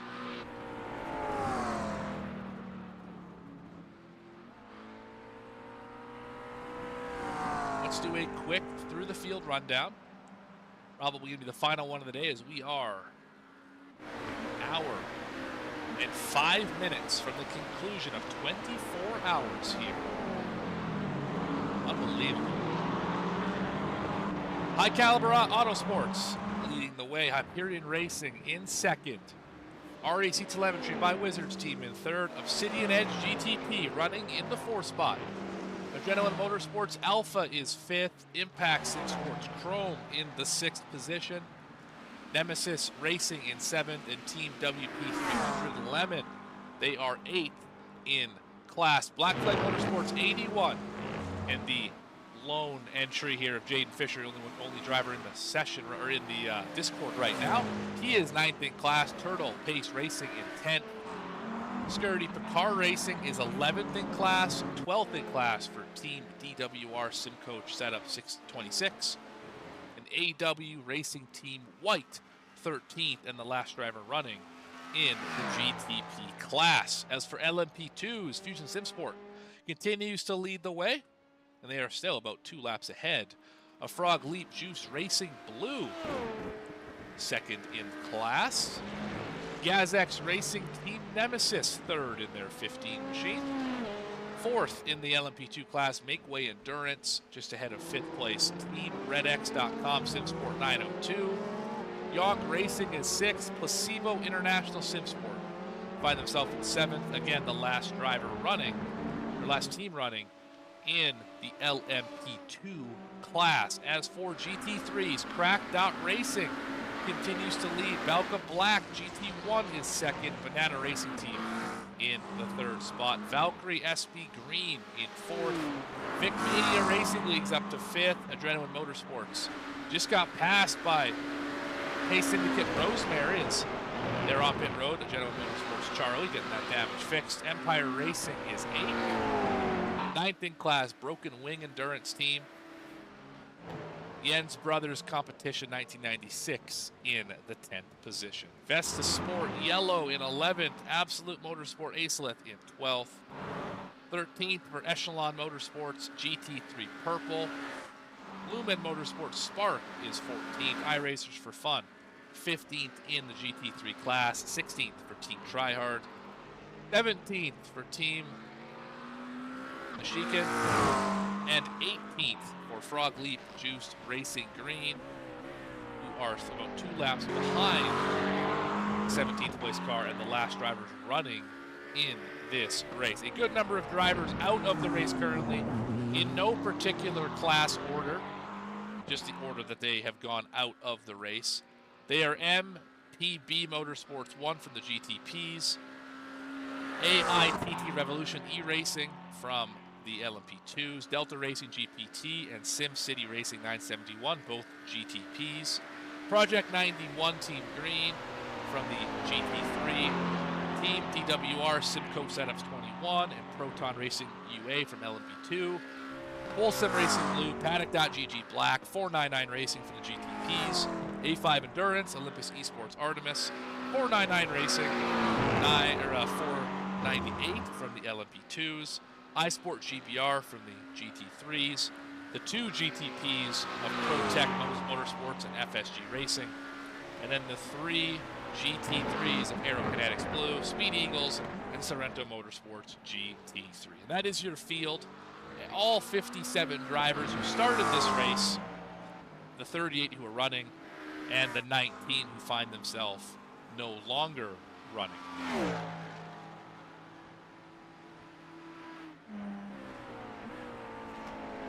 I'm pretty sure that a confetti cannon's about to sound in 45 seconds when we cross over 1 hour to go. But this race is by no means over. 4 drivers could still get the overall win. 2.5 minutes separate first to fourth. Under a full lap, any mistake could be costly. The gap first to second is only 30 seconds as well, so pace could become a factor. Oh, into the wall for the leader! High Caliber Auto Sports pancakes the wall in the Porsche curves. Is that going to hurt the handling of that machine?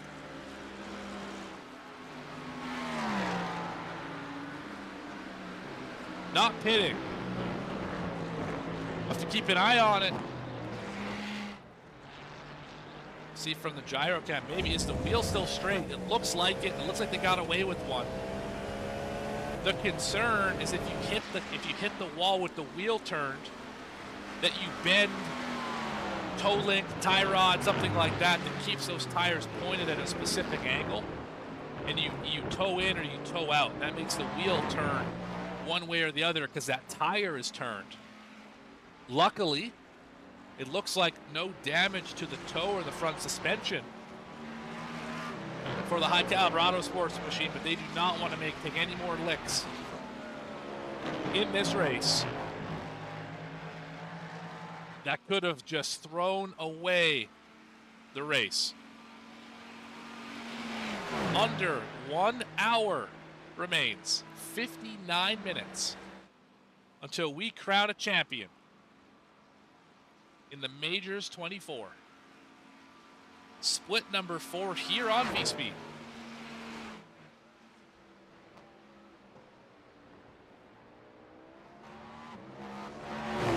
Once again, I want to thank everyone who's been along for the ride, both in the opening session earlier today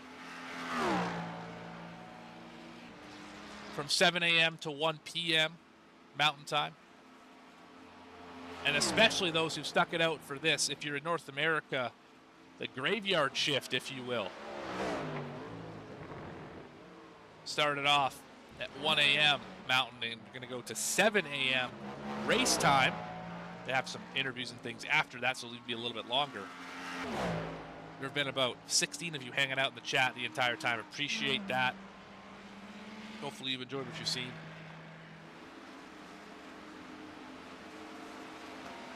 As can any of these leaders hang on? Are the strategies correct? Are we done with black flags? We still have 20 odd minutes for a safety car to happen potentially. And now that would change everything. We'll talk about a shootout. That would be a shootout between the top 4. Would be unbelievable. The puddles are almost gone in Indianapolis. Let's check out the weather temperature. 114 degrees, hottest it's been this entire race. I'm not sure if drivers are enjoying that or despising that, considering how much it's rained today. You'd rather have a hot, dry track or a cold, wet track. Probably you'd rather have a hot, dry track, but it's just what drivers are used to, I suppose.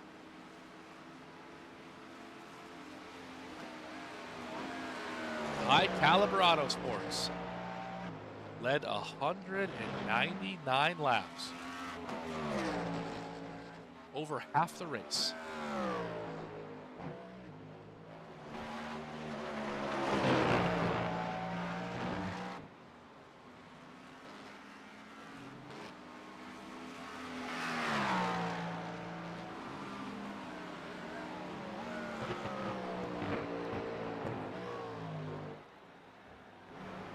Obsidian slowly catching up to the REC telemetry team. It's down to 7 seconds. The long run really paying off for this car. Still have the Turtles in front of them, though. Gonna get around that BMW. In their Cadillac. Should get him right here.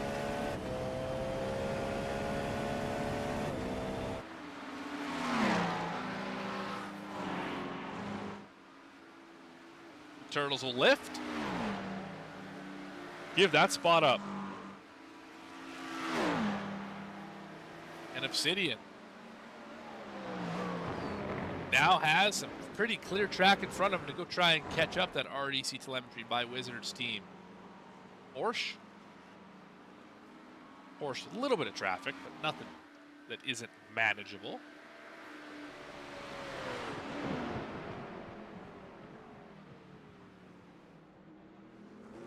To Mulsanne corner and out of it. No problem there. Now the short shoot, the run to Indianapolis. Through this little kink. And into Indianapolis.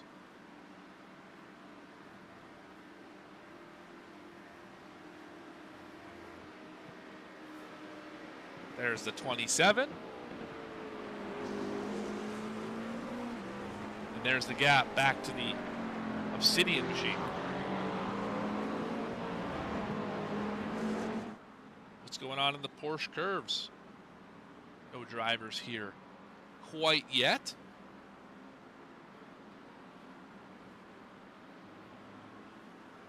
See, where is the Vesta Sport Yellow machine? Actually, we do have a battle on the racetrack here.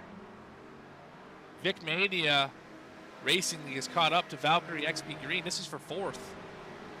See, it's the driver right in front of him. That is the 177. Could we see change for the top 5 in the GT3 class in the final hour of the race? A lot of positions still up for grabs. A lot yet to be decided in the final hour.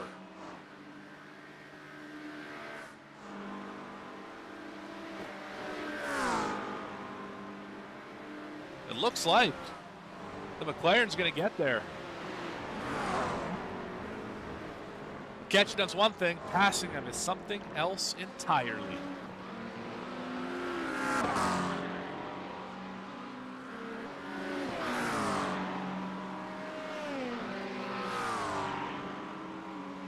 Trying to utilize the slipstream down into Mulsanne corner.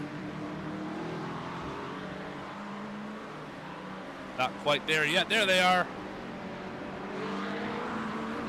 Still the BMW is able to hold on. But this is the same BMW that stopped in the middle of the racetrack earlier in the race with a connection issue. So great rebound, considering that probably could have been a day ender in terms of damage. Currently running in 4th. Vic Mania Racing League in 5th, trying to take that 4th spot away. Crossover down into Indianapolis. Not quite close enough. Now it's on to the Porsche curves. Is there anything that the 151 has in the tank? You'll get around this 177.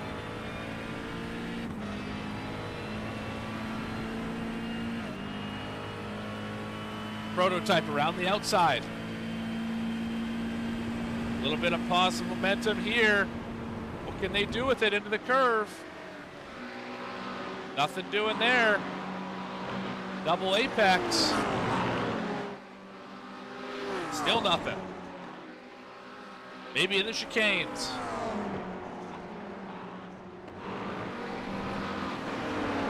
Vectors coming up.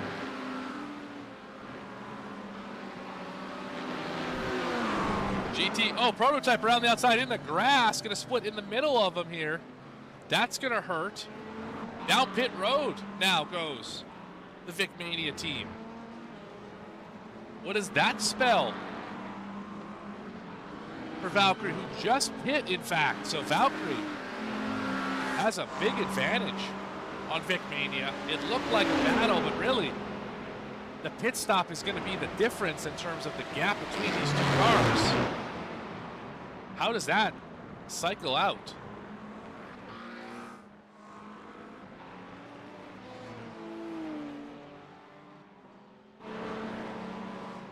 Yonk Racing trying to chase down Team Red X. See what the 77's got in store for us.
Sixth place in class, Eston Ziegelbauer for York Racing.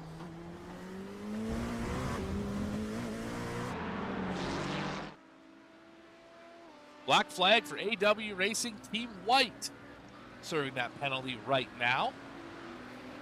That could relegate them out of the top 12. Up front, Hyperion Racing and High Caliber Auto Sports still duking it out. You're probably only going to get one more stop here.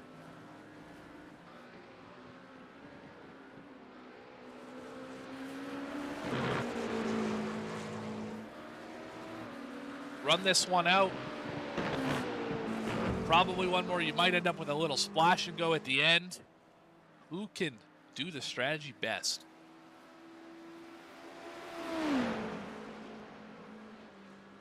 Tricky situation. For the teams, for the crews, for the drivers. We still could see a safety car here. We got 17 minutes left to potentially see one. I would probably venture, I guess we're not going to see one, but you can't rule it out.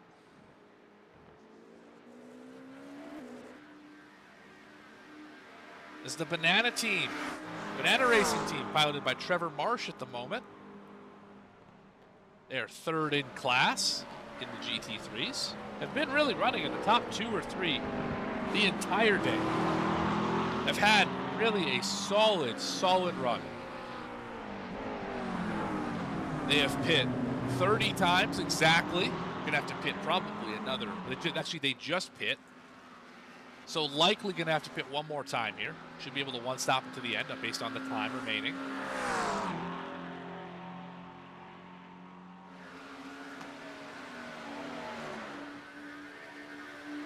They are 2 laps ahead of Valkyrie XB Green and about 30 seconds back of Balka Black GT1.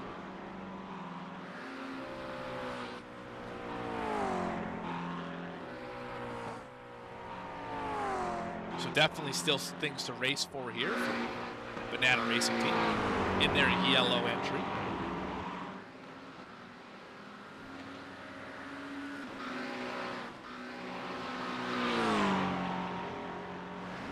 How goes Frogleap Blue in the LMP2? They are in second right now. Second in their class, about 2 laps back of Fusion Sim Sport, who have been on cruise control for about the last 2 hours or so, ever since the rain stopped and the safety car finished. It's going to take something pretty spectacular to happen for Frog Leap Juiced Racing Blue to be able to come out of this with the win.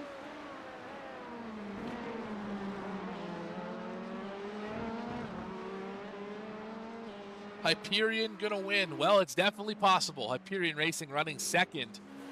The strategy, it's gonna be interesting. I'm not exactly sure how it's gonna play out here in terms of how far you can go. I'm used to oval, where you count in terms of laps. So the number is really discrete in terms of how far you can go.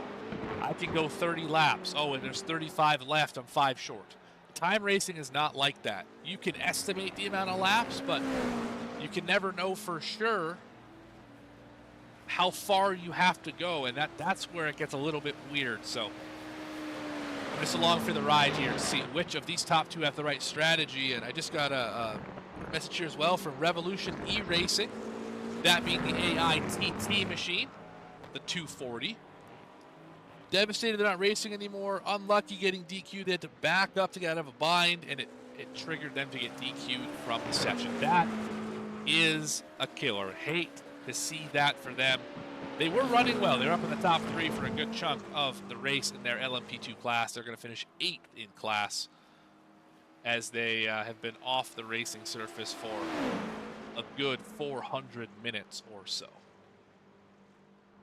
A tough break for you guys.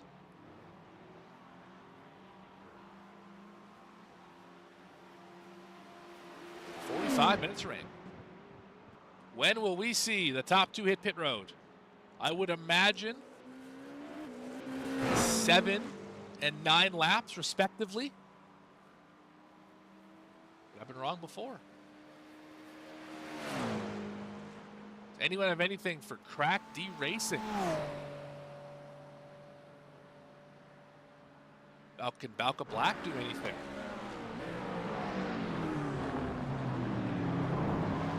I still don't know if that's how that nose is supposed to look. I can't quite figure it out. I swear that it had a nose on it before, and that they just haven't fixed it. It's been like that for like 6 hours. Just...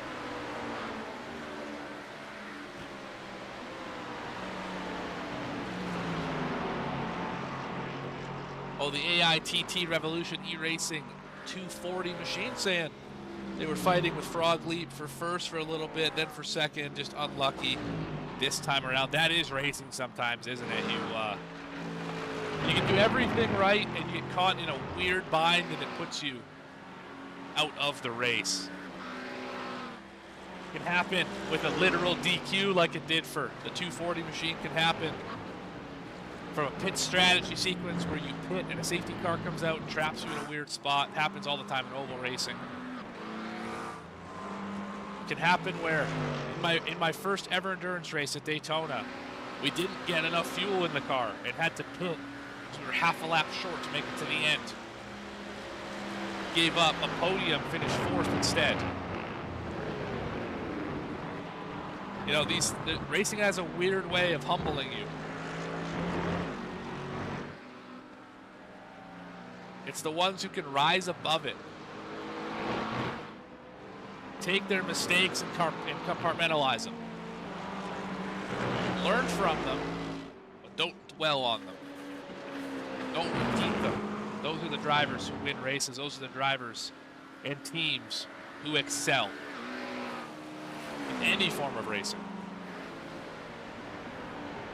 The drivers who can prepare for anything. The teams that have the training schedules, the documents. Everyone's got a clear goal, clear path in mind. Those are the teams and the drivers that typically bring home silverware. And in 40 minutes, we're going to see which one of those teams will bring home the most coveted silverware that they will probably ever receive.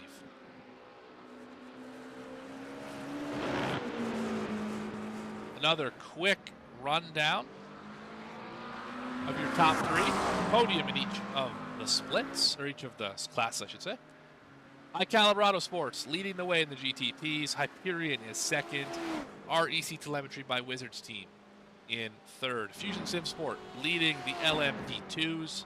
Frog Leap Juiced Racing Blue in 2nd, and GazX Racing Team Nemesis in 3rd. The GT3s, Cracked Out Racing is your leader. Balka Black GT1 and Banana Racing Team in P3. Those are the GT3 leaders. Now might be a good time to go chat with some of our teams that we've been talking to throughout the day. Let's start off with Black Flag Motorsports. Jaden Fisher.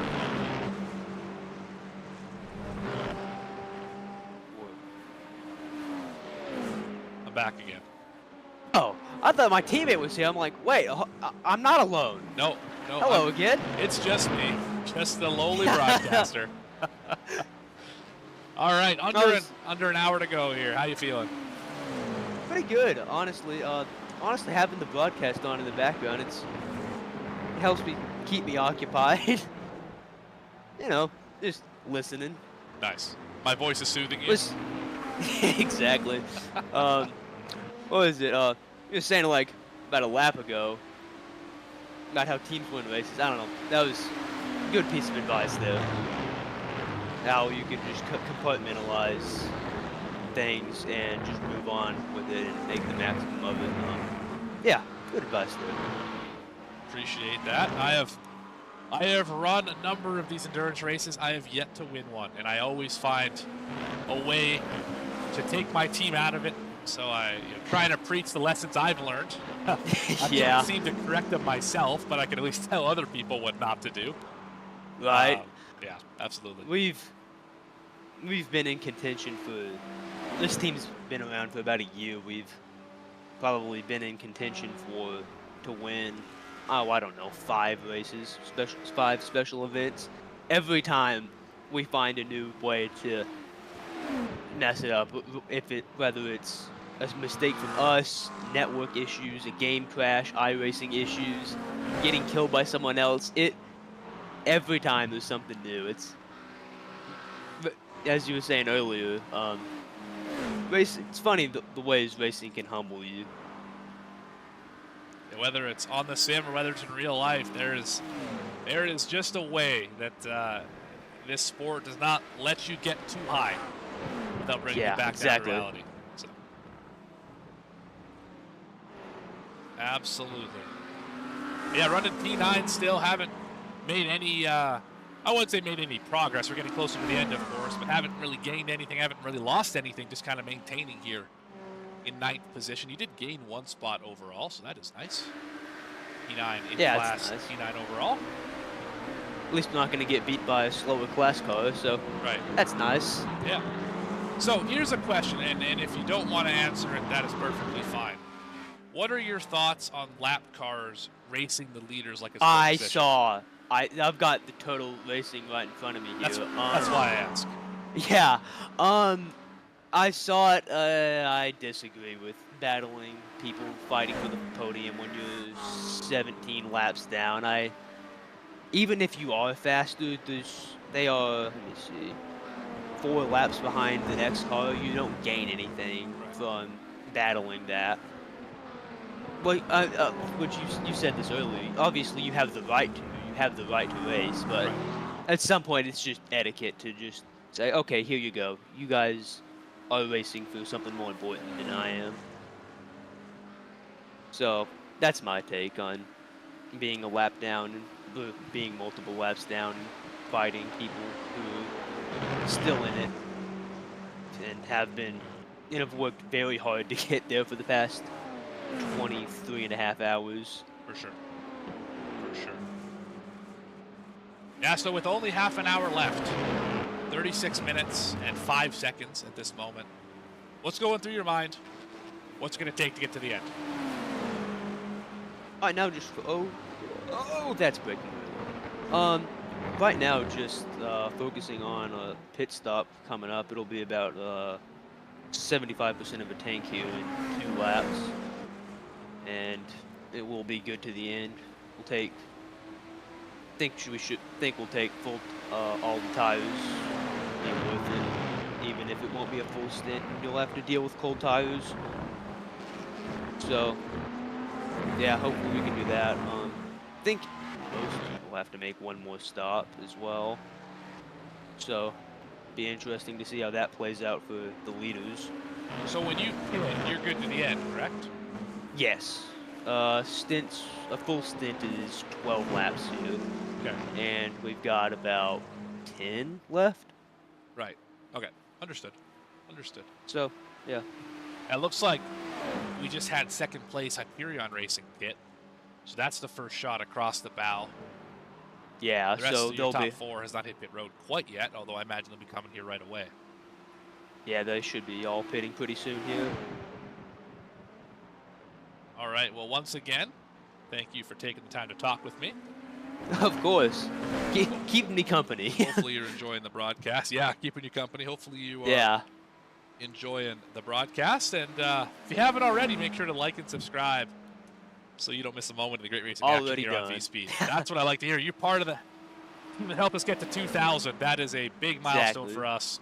Thank you very much, Jaden Fisher, for your time. And good luck in these final 34 minutes. Good luck with your pit stop. Catch you on the other side. Thank you.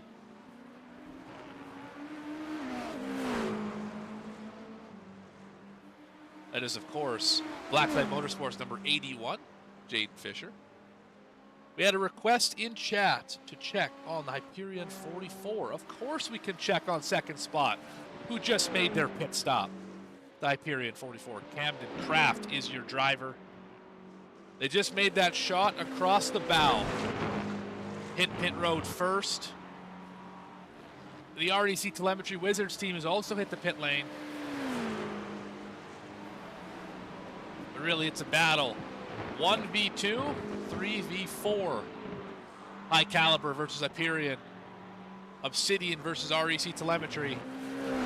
Those are your battles for the podium spots. High Caliber still not coming down pit lane. Obviously, they're still on the back stretch, so they got a little ways to go yet. But it's all about lap time now. How well do you manage the pit stop? 29 seconds in the box, by far the fastest stop of the day for the Hyperion Racing. Porsche and High Caliber, will they be faster, slower? What do we think? Get down to the end of this. This is the money stop. This is the one that gets you to the end of the race. After this, it's all about execution. Into Indy. Puddle's almost gone. I believe we'll see this car hit pit road this time by your leader, High Caliber Auto Sports. I'd be shocked if we didn't pit this time.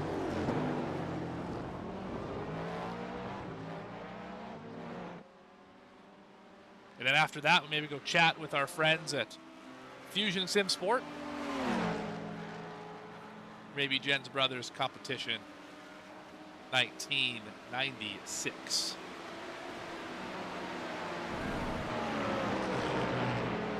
Through the double apex of Porsche curves.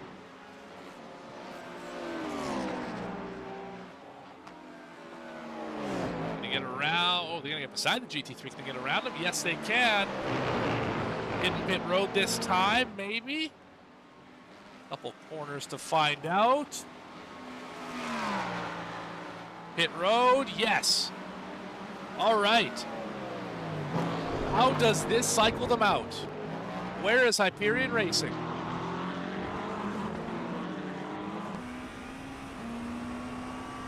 Coming out. Mulsanne, I believe. Down into Indy.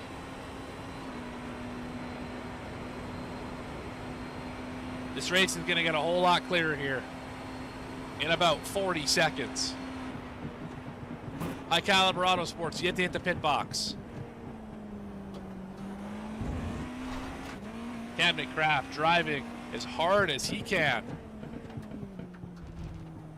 Remember, they only took the 44, 29 seconds in the pit box. High Caliber Auto Sports has now been there for about 20 seconds. When do they release?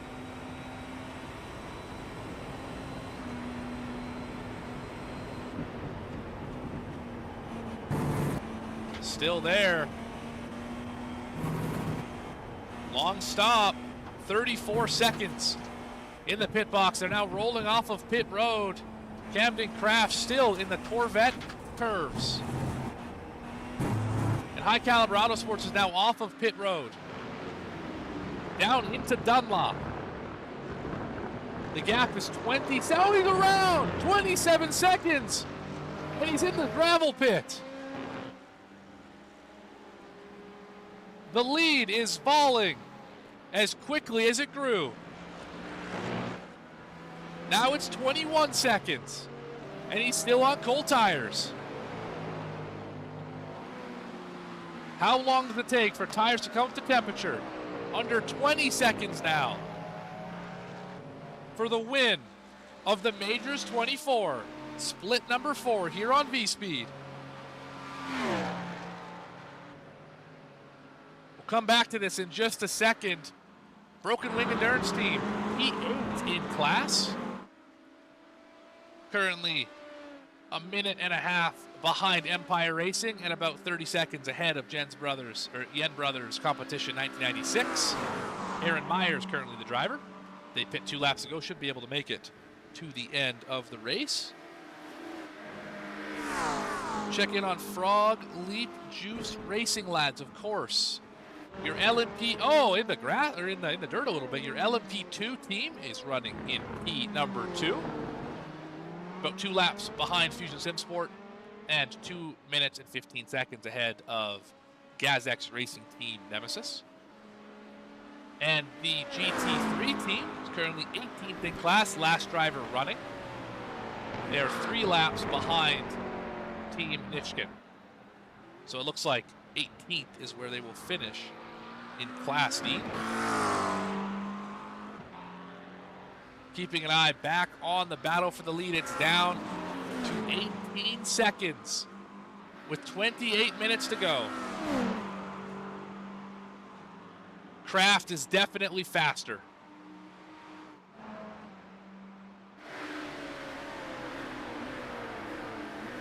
Is he gonna get there? Gonna have to be absolutely flawless for the final 28 minutes.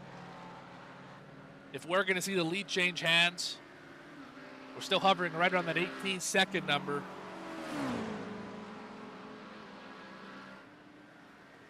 Now down to 17.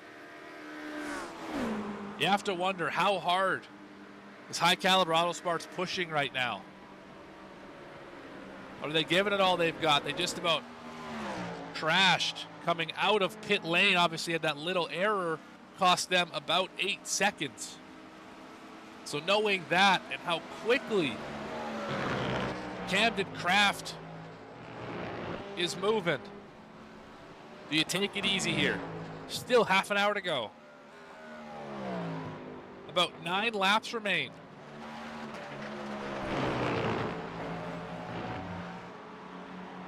Camden will catch up. That's what chat says. Under 17 seconds. Any slip could be detrimental.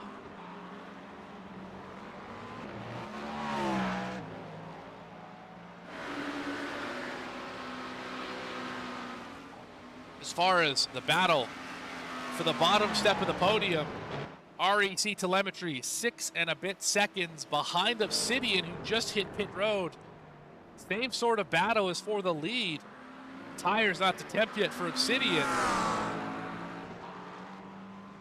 The gap might be too much.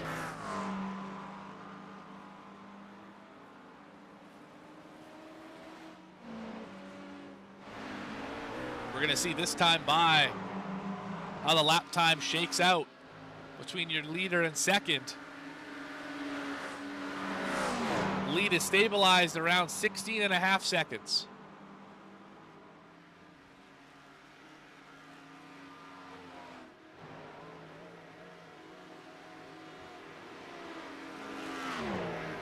Class leader in LMP2 Fusion Sim Sport still has a 2-lap lead over Frog Leap Juiced Racing Blue. And Cracked Racing still has a 1-lap lead over Balka Black GT1. Banana Racing Team is only about 30 seconds behind Balka. It'd be difficult to make that up still.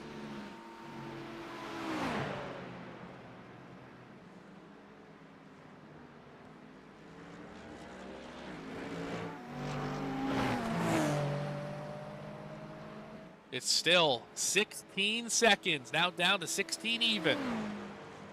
Just under. I think we're working through some lap traffic. So to put that in perspective, we have right now the 831 going through the Mulsanne corner. Hyperion is just now hitting the kink in front of Mulsanne corner. And it's down to 15.5. So the lead is dropping quickly, and at this pace, he is going to get there. If High Caliber Autosports is not saving anything.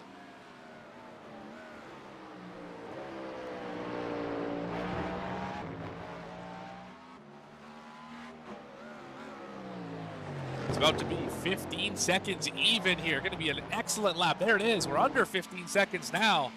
It's been an excellent lap so far for Hyperion Racing's Camden Craft.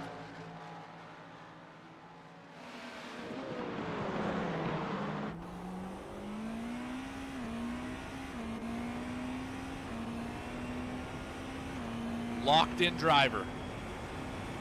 Driving as hard as he can to win one of the biggest spectacles in racing. One of the crown jewel events in all of iRacing. The Majors 24.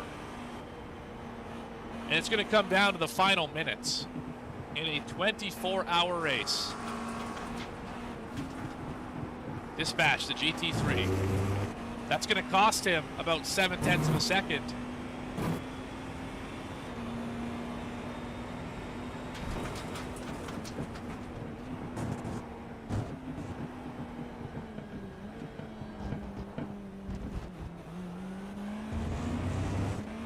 Nice work through the Ford chicanes. Gap still 16.3. Had it down in the 15s and then caught the lap traffic through the curves.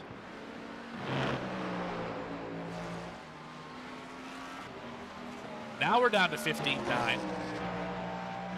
Is there any lap traffic in front? No, it's clean track for your leader. And out the back, nobody behind him either.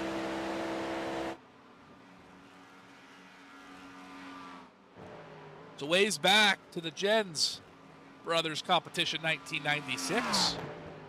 As Echelon SimSport GT3 Purple gets a black flag, gonna serve it right now. With only 22 minutes remaining. I see everyone has woken up. 27 now in the chat. Great to see all of you. As we're about to figure out who is going to claim the Majors 24 trophy for all three of these classes. Cheering for our fellow Aussies, Frog Leap Blue. All right. E2 in class. Every time I pan to them, they got there. Oh, what? Someone just crashed big time. Who was that?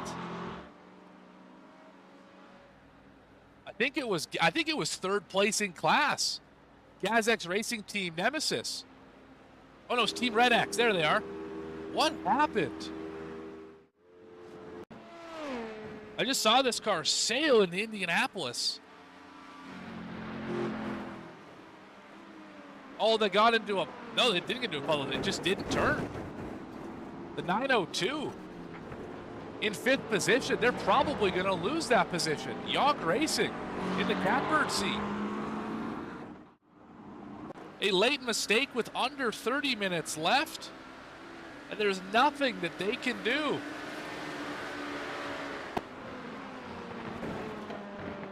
Frog Leap Juiced Racing Blue. Also, what a name.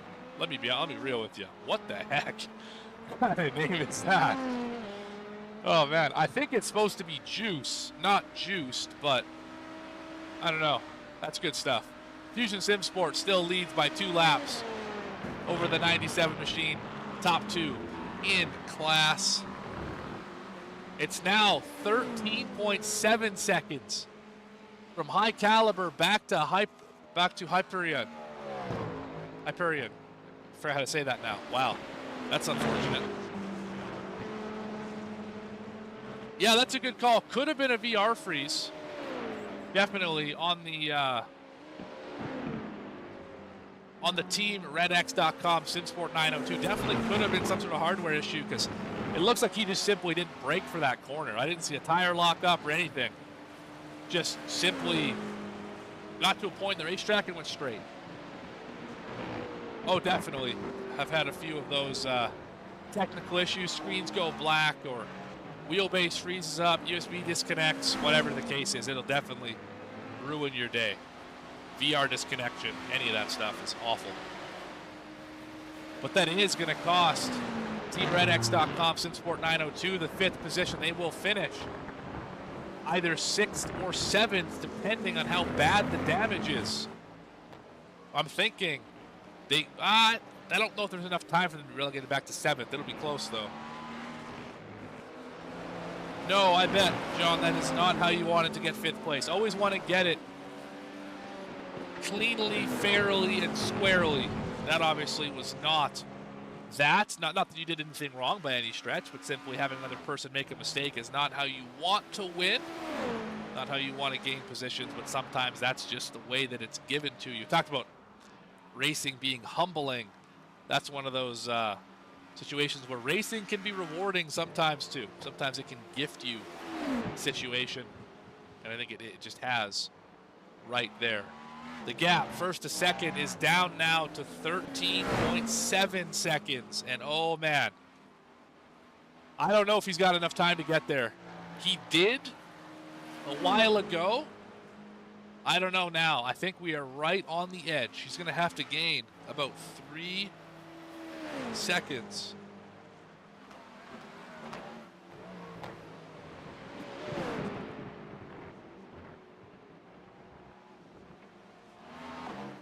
Oh, Echelon GT3 having some issues as well with the VR headset. It is definitely a risk especially in a race, I find like an endurance race with more than about 20 cars, I found that my headsets can't handle it. My computer can't handle feeding the headset all that data. So I'd hate to have to rely on that just because I don't want to let my team down. If it was a single event, whatever, I could live with it. But I'd hate to use VR for an endurance event just for the reliability sake. I'm a triple screen guy myself, allows me to do the broadcasting thing as well when I do end up racing. Yeah, I can see how having your VR freeze would be less than ideal.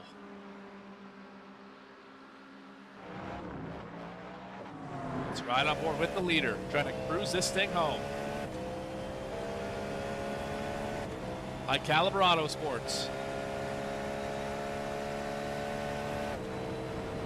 16 minutes and 35 seconds away from the white flag. Last lap, they were 3 seconds slower than Hyperion Racing. I remembered how to pronounce it.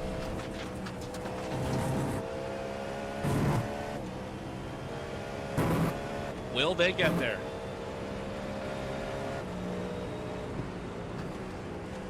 Another driver with an issue.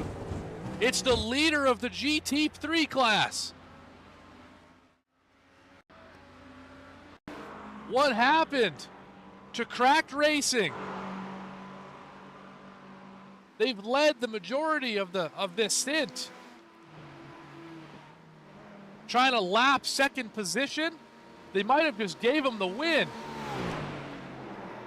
Oh, turned on the straightaway. Oh my goodness. And then backed into the wall. We got to look at that again from a different angle. Oh my goodness. Massive implications to the end of this race. For the GT3 class, the top two get together. First goes for a wild ride, has a meatball, and nobody's got a fast repair left.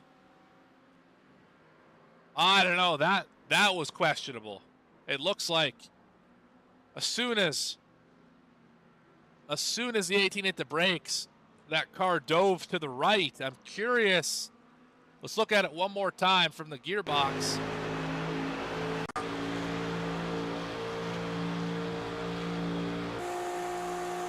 This is the gearbox of the 20. Yeah, that's tough.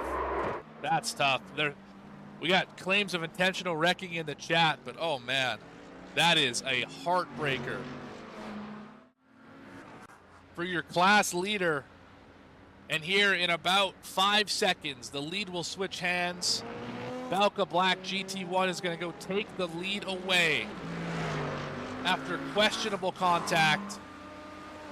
The lead has changed hands officially. There it is. Move Balka Black GT1 up to the lead of the GT3 class. I'm sure that will be looked at by the stewards. Meanwhile, back to the battle for the lead overall. High Caliber Auto Sports, 11.8 up the road from Hyperion Racing.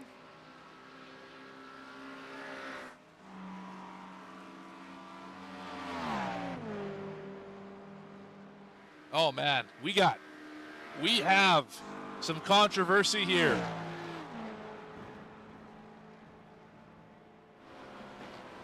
Unbelievable. 15 minutes away from a Majors 24 victory, and it's snatched from you.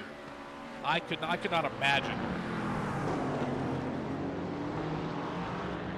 what Cracked Racing is feeling right now. Banana Race Team's going to get around them as well. A good chance that this 20 machine is going to fall down to maybe the 5th position, maybe even down further.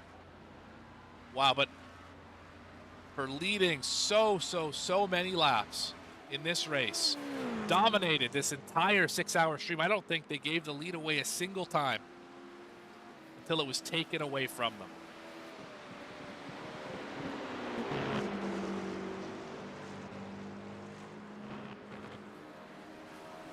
The Hyperion Racing, number 44, still trying to chase down the leader. The gap is still 12 seconds, and we're down to 12 minutes. He's going to need to pull together 4+ seconds a lap, and I don't think he's going to have enough time. They matched lap times that last time by 1 second faster. He was, but that's not going to do it. That is not enough.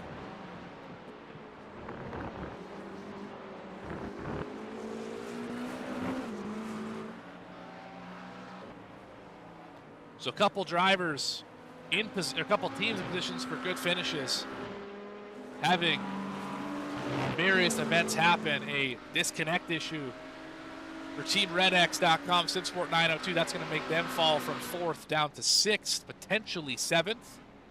Oh, they should finish. They might finish 7th. It's hard to say. And then, of course, Cracked Racing, from potentially winning the race, will fall down to at least 3rd, possibly lower in the standings. Will anything happen in the GTP class with 11 minutes left? We've seen a change, a massive shakeup in GT3 and LMP2. Is there anything in store for the GTPs? It's still 11 seconds from 1st to 2nd.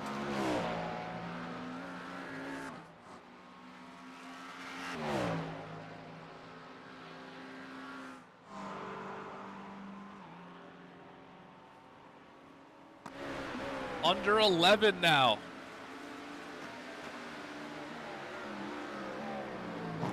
You could not ask for a more pressure-packed finish to a 24-hour race than this.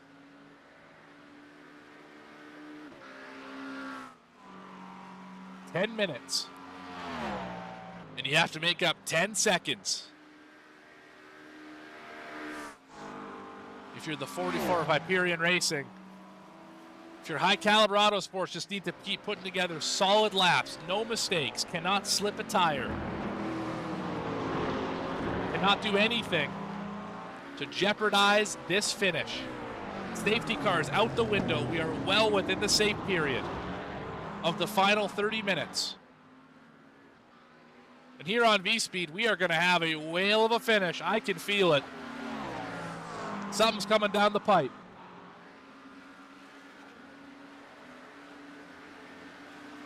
It's 10 seconds separating 1st and 2nd, 10 seconds separating 3rd and 4th as well. Can already see telemetry by Wizards team catch up to Obsidian Edge GTP.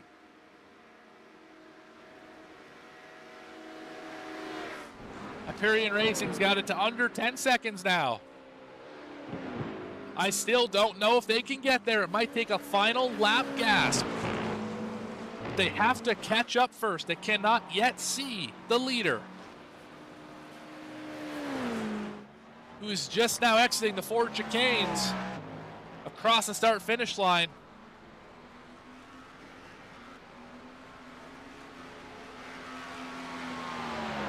Absolutely agree. They can't get too comfortable. You have to make every corner count.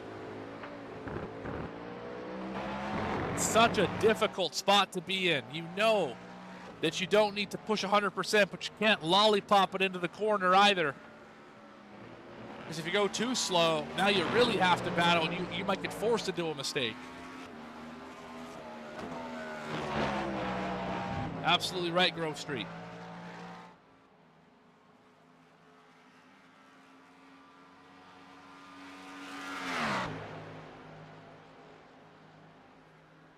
Absolutely incredible this has been. For the last time, until the outro.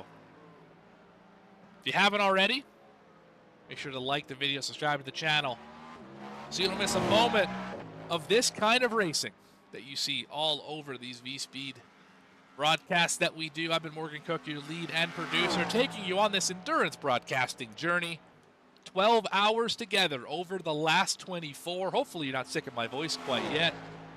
I got another broadcast tonight. If you guys are interested still in watching VSPEED, thank you to all the subs to help us get to 2,000 on the channel for the first time in our history. Seriously appreciate it. The lead under 9 seconds. But there's only 7 minutes left in regulation, and of course we have the white flag lap. So call it 10 minutes to make up 8 seconds. Can the 44 do it? They're doing everything in their power to gain that time. I haven't seen anybody else put a tire wrong in this final stint.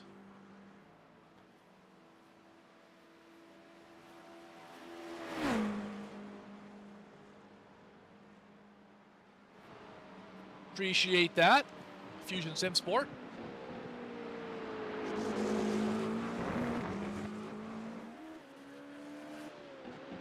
Appreciate the positive words. I got to thank your team, Fusion Sim Sport. I've got to thank as well Jens Brothers Competition 1996 as well as Black Flag Motorsports 81 for help, for allowing me to chat with you during both of these sessions, especially this latter one where I spent a lot of time in other Discord channels. Definitely appreciate the opportunity to collaborate and work with people and interview and listen and all that fun stuff. I definitely appreciate it. You've taught me a lot about this race, and I sincerely hope and wish you all the best for these final 5.5 minutes, as well as every race you do in the future. Hopefully we'll see you around again on VSPEED. The gap is stabilized at about 8 seconds. Gonna need to pull something out of a hat here. That last time by, it was 1.4 seconds faster, but it's not gonna be enough time at that rate. High Caliber Auto Sports.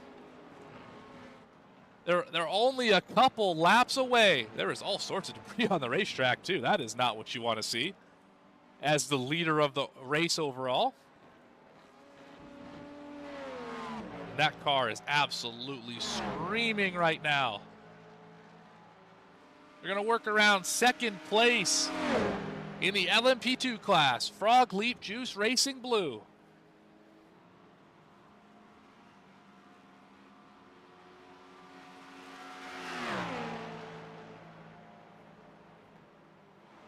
Down into the chicane. Got the LMP2 right on the back bumper.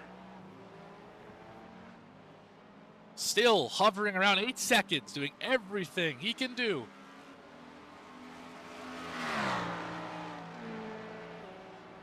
That's Tom K. Hallams doing everything he can do to keep that gap exactly where it is.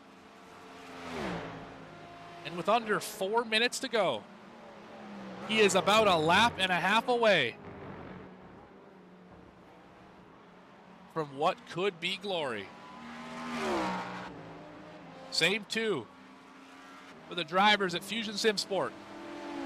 Currently leading the LMP2 class, Edward Shelley behind the wheel. And Balka Black GT with Darren Martell, although a controversial leader this might be. Regardless, finds himself as the leader of the GT3s.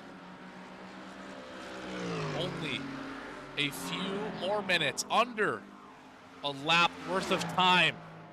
So when they get, probably have, they'll finish this lap, maybe one more. Interesting, we're into Indy right now. What happens when we get through the curves and the chicane? I imagine we'll see one more lap and then the white flag. Yeah, down now. to 7 seconds. You can see second place. Not on this straightaway, but you can in some situations. There's Echelon. Working through lap traffic. This is exactly what the 44 wants. He's getting blocked. He's going to lose a lot of time.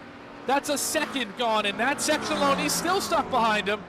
We're down to 5.5 seconds. Oh my goodness. This is not over yet. Now to second place in the GT3s. Banana Racing Team's going to get out of the way. Oh man. And Hyperion is stuck now. Behind the LMP2, he's going to clear. It's 5.5 seconds. Now Hyperion has to get through the GT3 mess. It's 4.5 seconds. Can Hyperion get through cleanly? It's going to have to happen in Dunlop here. Into the chicane. There's one. Can he get around him? Yes. Where are 2 and 3 going to happen? The gas back up to 5. He's going to get him through the S's. There's one.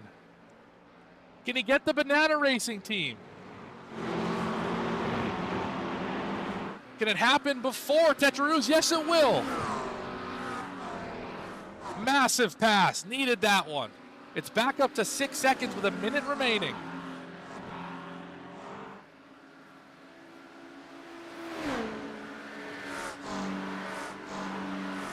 We should be getting the white flag at the conclusion of this lap. It's one more opportunity.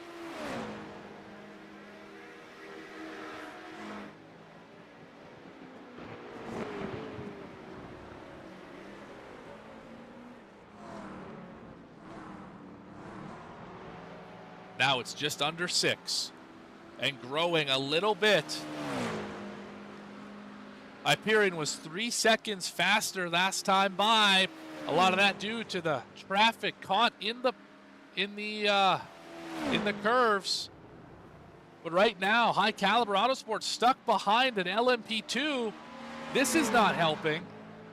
Going to be able to put the power down and get around him into the Mulsanne straight. 5.2 is the gap as the timer expires. Final lap here in the Majors 24. There is not going to be enough time to get to the conclusion for Hyperion Racing. It's going to be just too little. The gap currently 5.1 seconds, now down to 5 seconds. No other battles up for contest right now. Car off the racetrack, that's the class leader of the GT3s. Still, he's 20 seconds ahead of second position, the Banana Racing Team. We saw them just a little bit ago. Just trying to cruise it home.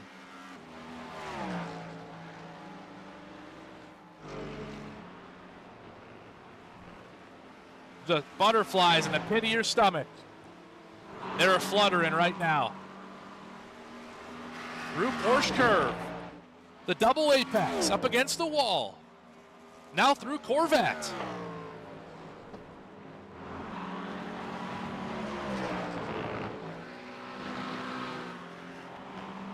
Into the Ford chicane.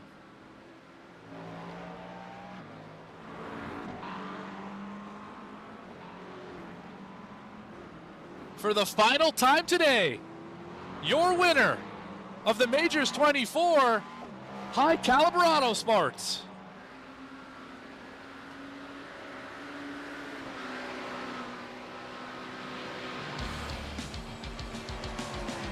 Incredible drive. Dominated the race. Led almost 2/3 of the laps run by the GTPs. He's going to get the W here.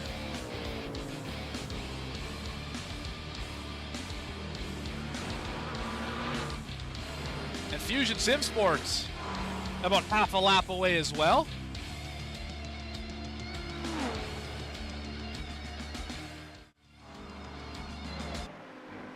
Half a lap to go here for Fusion Sim Sport.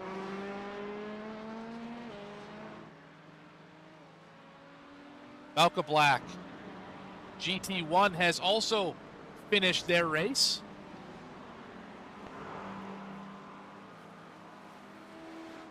We'll wait for Fusion Sim Sport to cross the line. Then we'll get into the results. So close to a Majors 24 victory for the LMP2. Valka Black GT1 is going to be the winner of the GT3 class unofficially.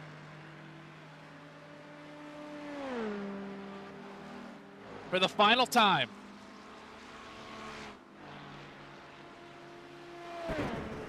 Up through Indy. The kink. And the left. There it is. Now through Arnage. No pressure behind. Next car is 3 laps away.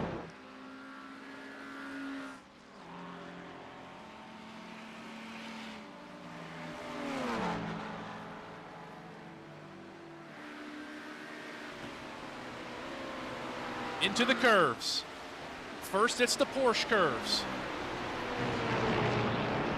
You can tell that's an excited driver.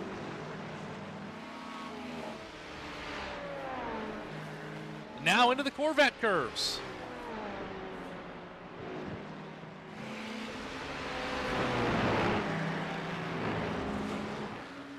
And the setup.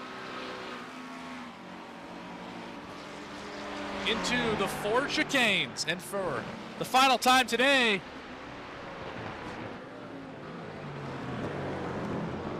Fusion Sim Sport's going to go through that section, and they are going to win the LMP2 class of the Majors 24.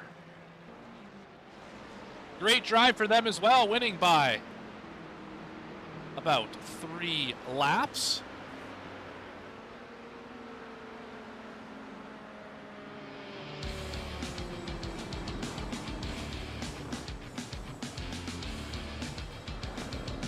Great work by all of those drivers.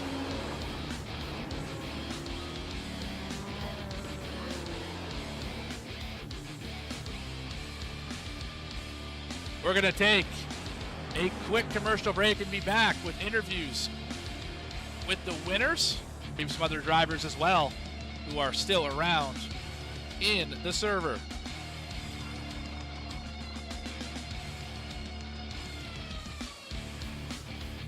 You've been watching the Majors 24 here on VSPEED for split number 4. Be back after a quick word from our sponsors. Don't go anywhere. Racing isn't easy, but experiencing it is. iRacing puts you in the driver's seat with the industry's leading sim racing game. Drive on laser scan replicas of the greatest racing circuits from around the world.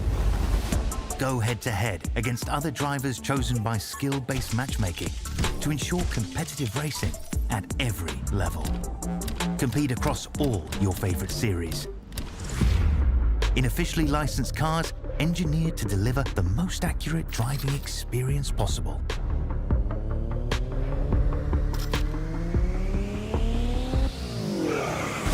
Join a race or host your own with players from across the globe. Race against the computer or in a league with friends. Feel the thrill behind the wheel. Visit iRacing.com.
Hey, you know that guy who just before the green flag keys up his mic and asks, "Anybody got a setup?" Well, this is him. This is Adam, and hey, Adam needs some help. On the other hand, this guy over here, this is Steve. Steve is a solid racer and he knows his way around the garage. Steve's problem is time.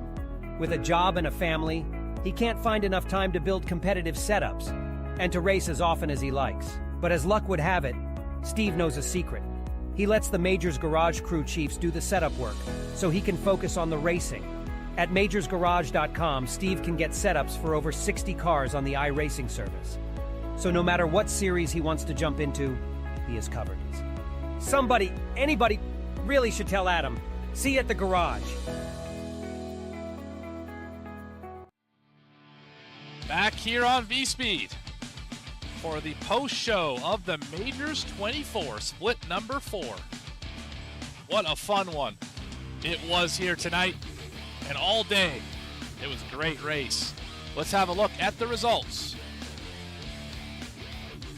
Now, of course, these are not split up by class, so let me try and be very clear here of who finished where.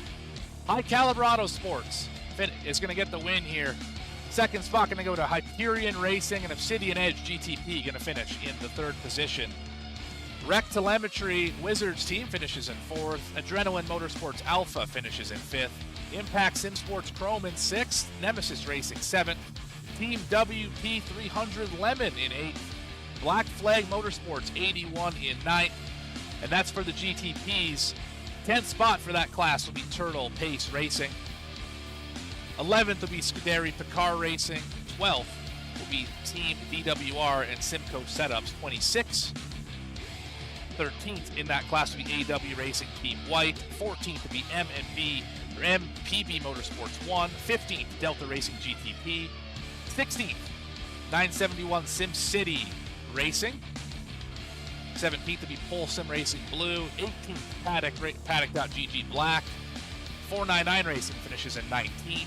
20th will be ProTech Motorsports, and 21st in that class is going to be the 39 machine of FSG Racing.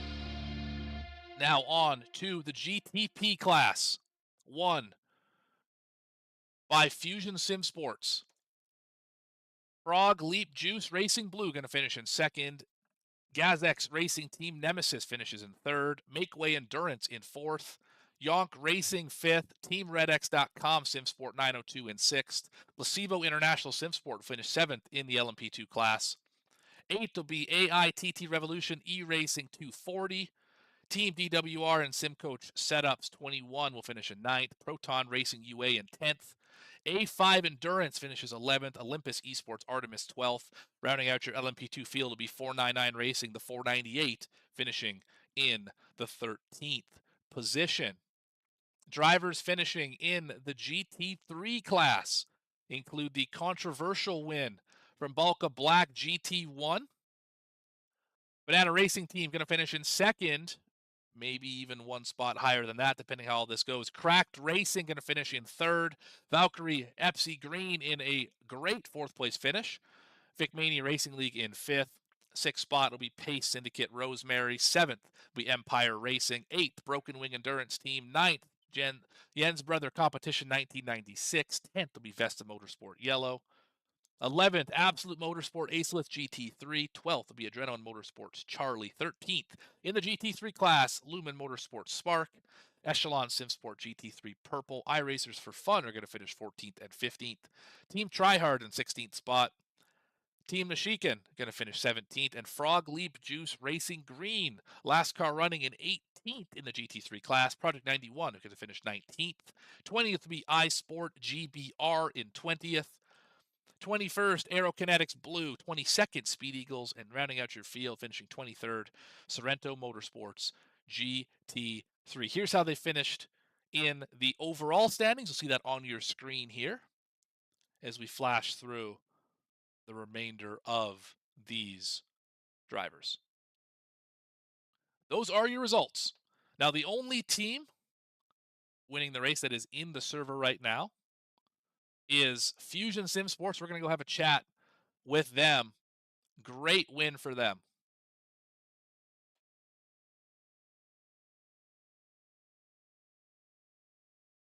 Fusion Sim Sports. Yeah. Morgan up in the VSPEED booth. You got a copy? Yes, we do. Oh my goodness. You guys did it. I didn't jinx you after all. Did I? No, you didn't. You didn't. Fair play. Awesome. Only because we sent you away early enough. That's true. I mean, that's you're probably true about that. Tell me about it. This has been years in the making. Yep. Years of trying and failing. This is the fourth time us as a group, with some other individuals included, have tried to win this race, and there's been so many different things that we won't go into now, but that have stopped us from winning this race. We've always finished in the top 5, but there's always been something that stopped us from actually winning. And today it came together. So I'm pretty stoked. Yeah, man. This, like Gary said, years in the making. Like we've been plugging away at these endurance races, like 10, 12 of them a season, doing different series, different special events. And we always either get hammered through no fault of our own, or as like last year, hammered for 5 minutes of repairs before the green flag, or 4 years ago, hammered after making a last lap pass for third and then getting smashed off at the end after a chase of 8 hours. And like this time, we did the hammering. Fuck it, mate. It was brilliant. Brilliant. Edward? Yeah, sorry, I'm a little bit spaced out, to be honest, because I've had like 4 hours of sleep. But You got more than the rest of us. Yeah. I'm right there with you guys. To be honest with you. Yeah, we're all on the downslope, man. I mean, as with all these things, right? Like, there's always a bit of luck as well. Like, you got to get a few things going your way. We definitely had some bad luck in the beginning with safety car going a lap down early, right? And we were last. Felt like we were on our back foot. Yeah.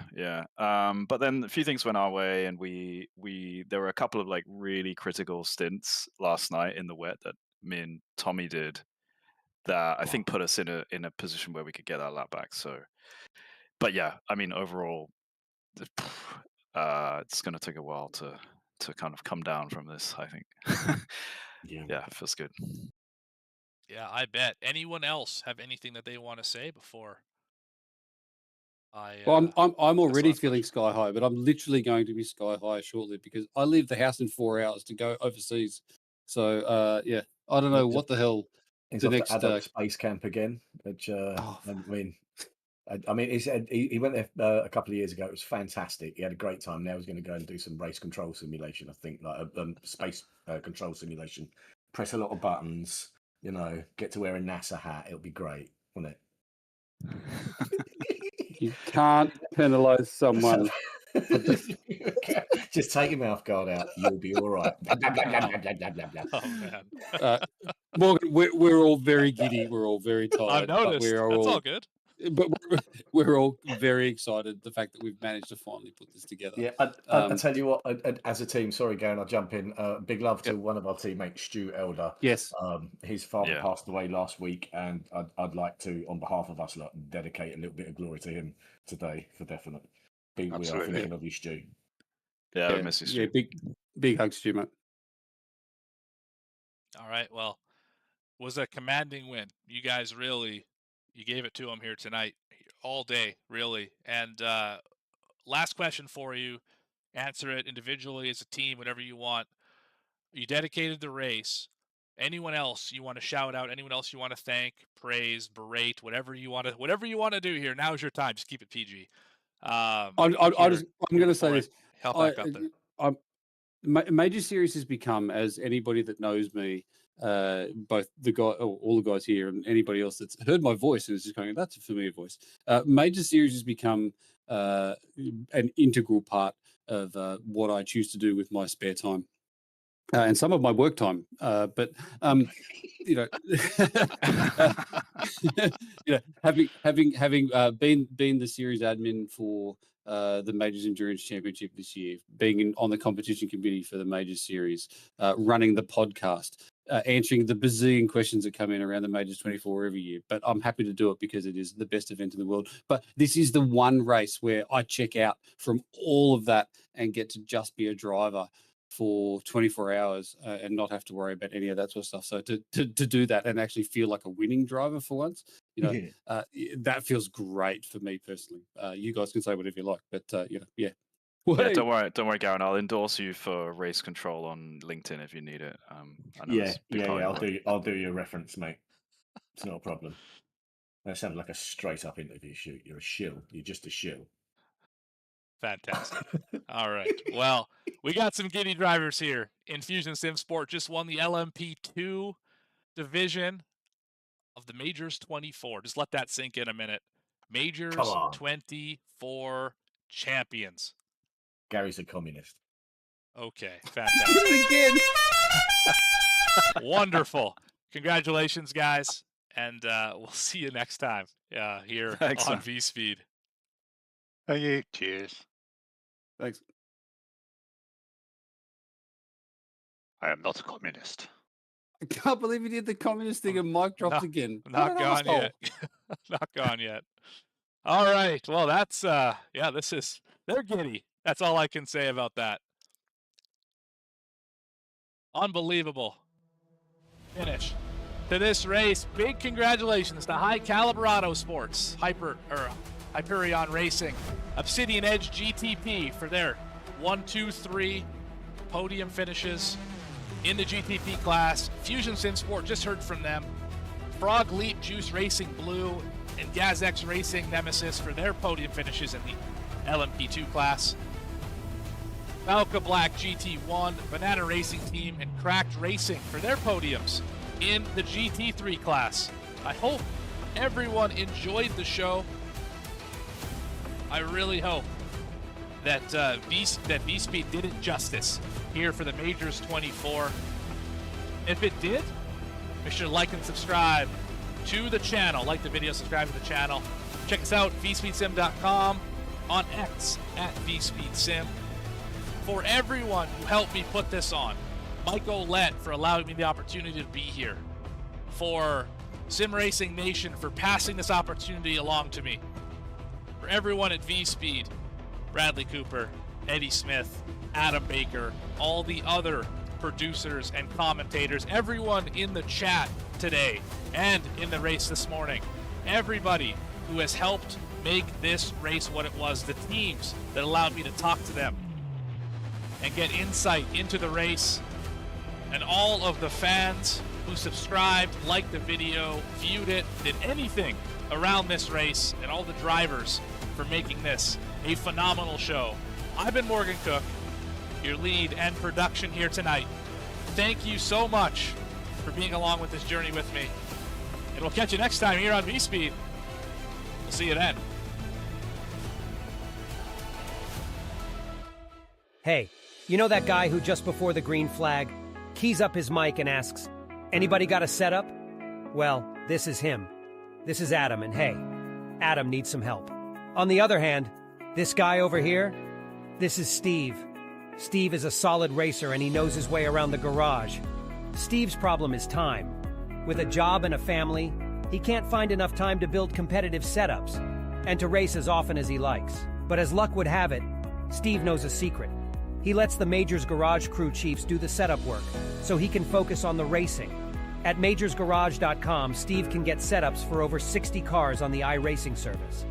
So no matter what series he wants to jump into, he is covered. Somebody, anybody, really should tell Adam. See you at the garage.